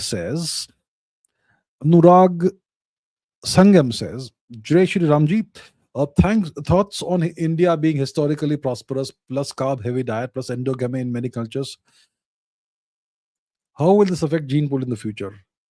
Endogamy in many cultures. What's the question? Is it about India? Is it about India being historically prosperous, plus carb heavy diet? When India was historically prosperous, we did not necessarily have a carb heavy diet. The carb heavy diet is a consequence of the past 200 to 50 years of artificially engineered famines in India. That's why we had to shift to a carb heavy diet. Historically, we probably did not have a carb heavy diet when we were historically prosperous, which means when we were not under foreign occupation. Endogamy in many cultures. How will this affect the gene pool in the future? Endogamy isn't good, right? Endogamy creates to some extent the effects of inbreeding, which is bad genetically for any population group. If you have a population group that only practices endogamy, which means they marry among each other, never among someone from outside, then you're going to have a limited gene pool and similar genetics, which is bad because you become more susceptible to diseases and such issues. So endogamy isn't great. It's always good to marry people who are from far away or whatever, so that there is a significant difference in the genetics. That way you have your offspring have a better chance of success overall. Yeah. And yes, India was historically prosperous, the most prosperous nation on the planet, the largest economy in the world until the 1700s, most of the time period. Yes, that is indeed the case. Prateep Kumar Roy says, someone said my feet are younger than my head. I have multiple gray hair in my head. People say I'm wise, but it's actually gravitational time dilation. I will sleep on the floor from now on. Okay, funny. See, why are your feet younger than your head? We human beings spend most of our lives, with our head higher than our feet. So our feet, okay, they are closer to the massive object that is part of our lives, which is the earth, which means that time passes slower for our feet on average than for our heads. But the time difference is minuscule. So it won't even be 1 second. If you live to 100, your head won't be 1 second younger than your feet. It will be maybe, I don't know, fractions of a second, maybe less than a microsecond or something, younger than your feet. So it doesn't really make any real difference, but okay. All right. Prateek Kumar Roy says, good night, sweet dreams. Thank you very much. Good night to you as well. Sweet dreams. I should now soon wind up this live stream. It's been more than 4 hours. Rashikuddin says, please read about and explain spiral dynamics model. I don't even know what it is. But let's see. Spiral dynamics model. Spiral dynamics model. What is that? Spiral dynamics is a model of human development that posits a discrete and linear series of stages of development that individuals, organizations, and societies progress through within dynamic and non-linear processes. It lacks mainstream academic validity or support, though it has been applied in management consulting and some academic literature. Okay, it's got a long theory to it, which I will not be able to read right now. I have not heard of this, and I don't know what it is. Sorry. I could read the whole thing, but it'll take time. It'll take 10 minutes, maybe 5-10 minutes. And I'm not come across it. I am not familiar with it. And if it's something that's completely new to me, I'd rather not explain it because I don't know it. Yeah. Right. Rohit says, what could be the objective of What could be the objective of Greater Israel? Is that what you're asking? Is it about oil? I don't know. I don't know what the objective is. I mean, Greater Israel, if it does exist as an objective, it's about more territory for Israel. More territory is always good because you have more resources then. It could also be about oil potentially, but I don't know what it is. Okay. I don't know what the actual deal is. So, yeah, I can only speculate, which would be wrong. Can't say. Jitagada says, sales and supply at the right time is also good when no one was selling. US sold us GE engine. You see the delay. Painter can explain them and their strategy. I don't know about the painter, but sales and supply at the right time is also good. Absolutely. Sales and supply is also good. When no one is selling, you get something, someone sells it to you. Good for you. Yes. US sold us GE engine. Well, they took the money, but they aren't delivering the engines, right? They're delivering like a few a year, a few engines a year, way less than what they're supposed to. So you see, this is what happens. Yeah, this is what happens when you're dependent on somebody else for technology. It's a problem. I don't know about the painter or whatever. Explain them and their strategy, but okay, okay. That I will take one last question for today. It's by Nirvana Shanks. Ave Chavda son, Ave Nirvana Shanks son. Who is the greater vocalist, Axl Rose from Guns N' Roses or Robert Plant from Led Zeppelin? Axl actually has a greater vocal range than Robert Plant. Well, vocal range isn't everything. Who do I consider to be the greater vocalist? Look, I'm a big fan of Axl Rose from Guns N' Roses. Sure, great voice, very uh, excellent range too, right? Very high pitched and so on. And Robert Plant also had a high pitched voice. I don't know if Robert Plant had the same range as Axl Rose, but I would consider Robert Plant to be the far better vocalist. I'm a big fan of Axl Rose, but Robert Plant far better than Axl Rose, and I'm sure Axl Rose was inspired in part by Robert Plant. So I would give it to Robert Plant, one of the greatest vocalists of all time in Western rock music, Western music overall. And that brings me to the end of today's live stream. Thank you very much, everybody, for all the questions, for spending all this time with me. Thank you so much. And as always, keep asking questions, keep learning, keep raising your standards. And I shall see you in the next live stream very soon this weekend. Jethakaraji, thank you very much, sir. Good night. Good night to everybody. Good night. Good day to everyone. And I'll see you very soon. Take care for now. Bye bye.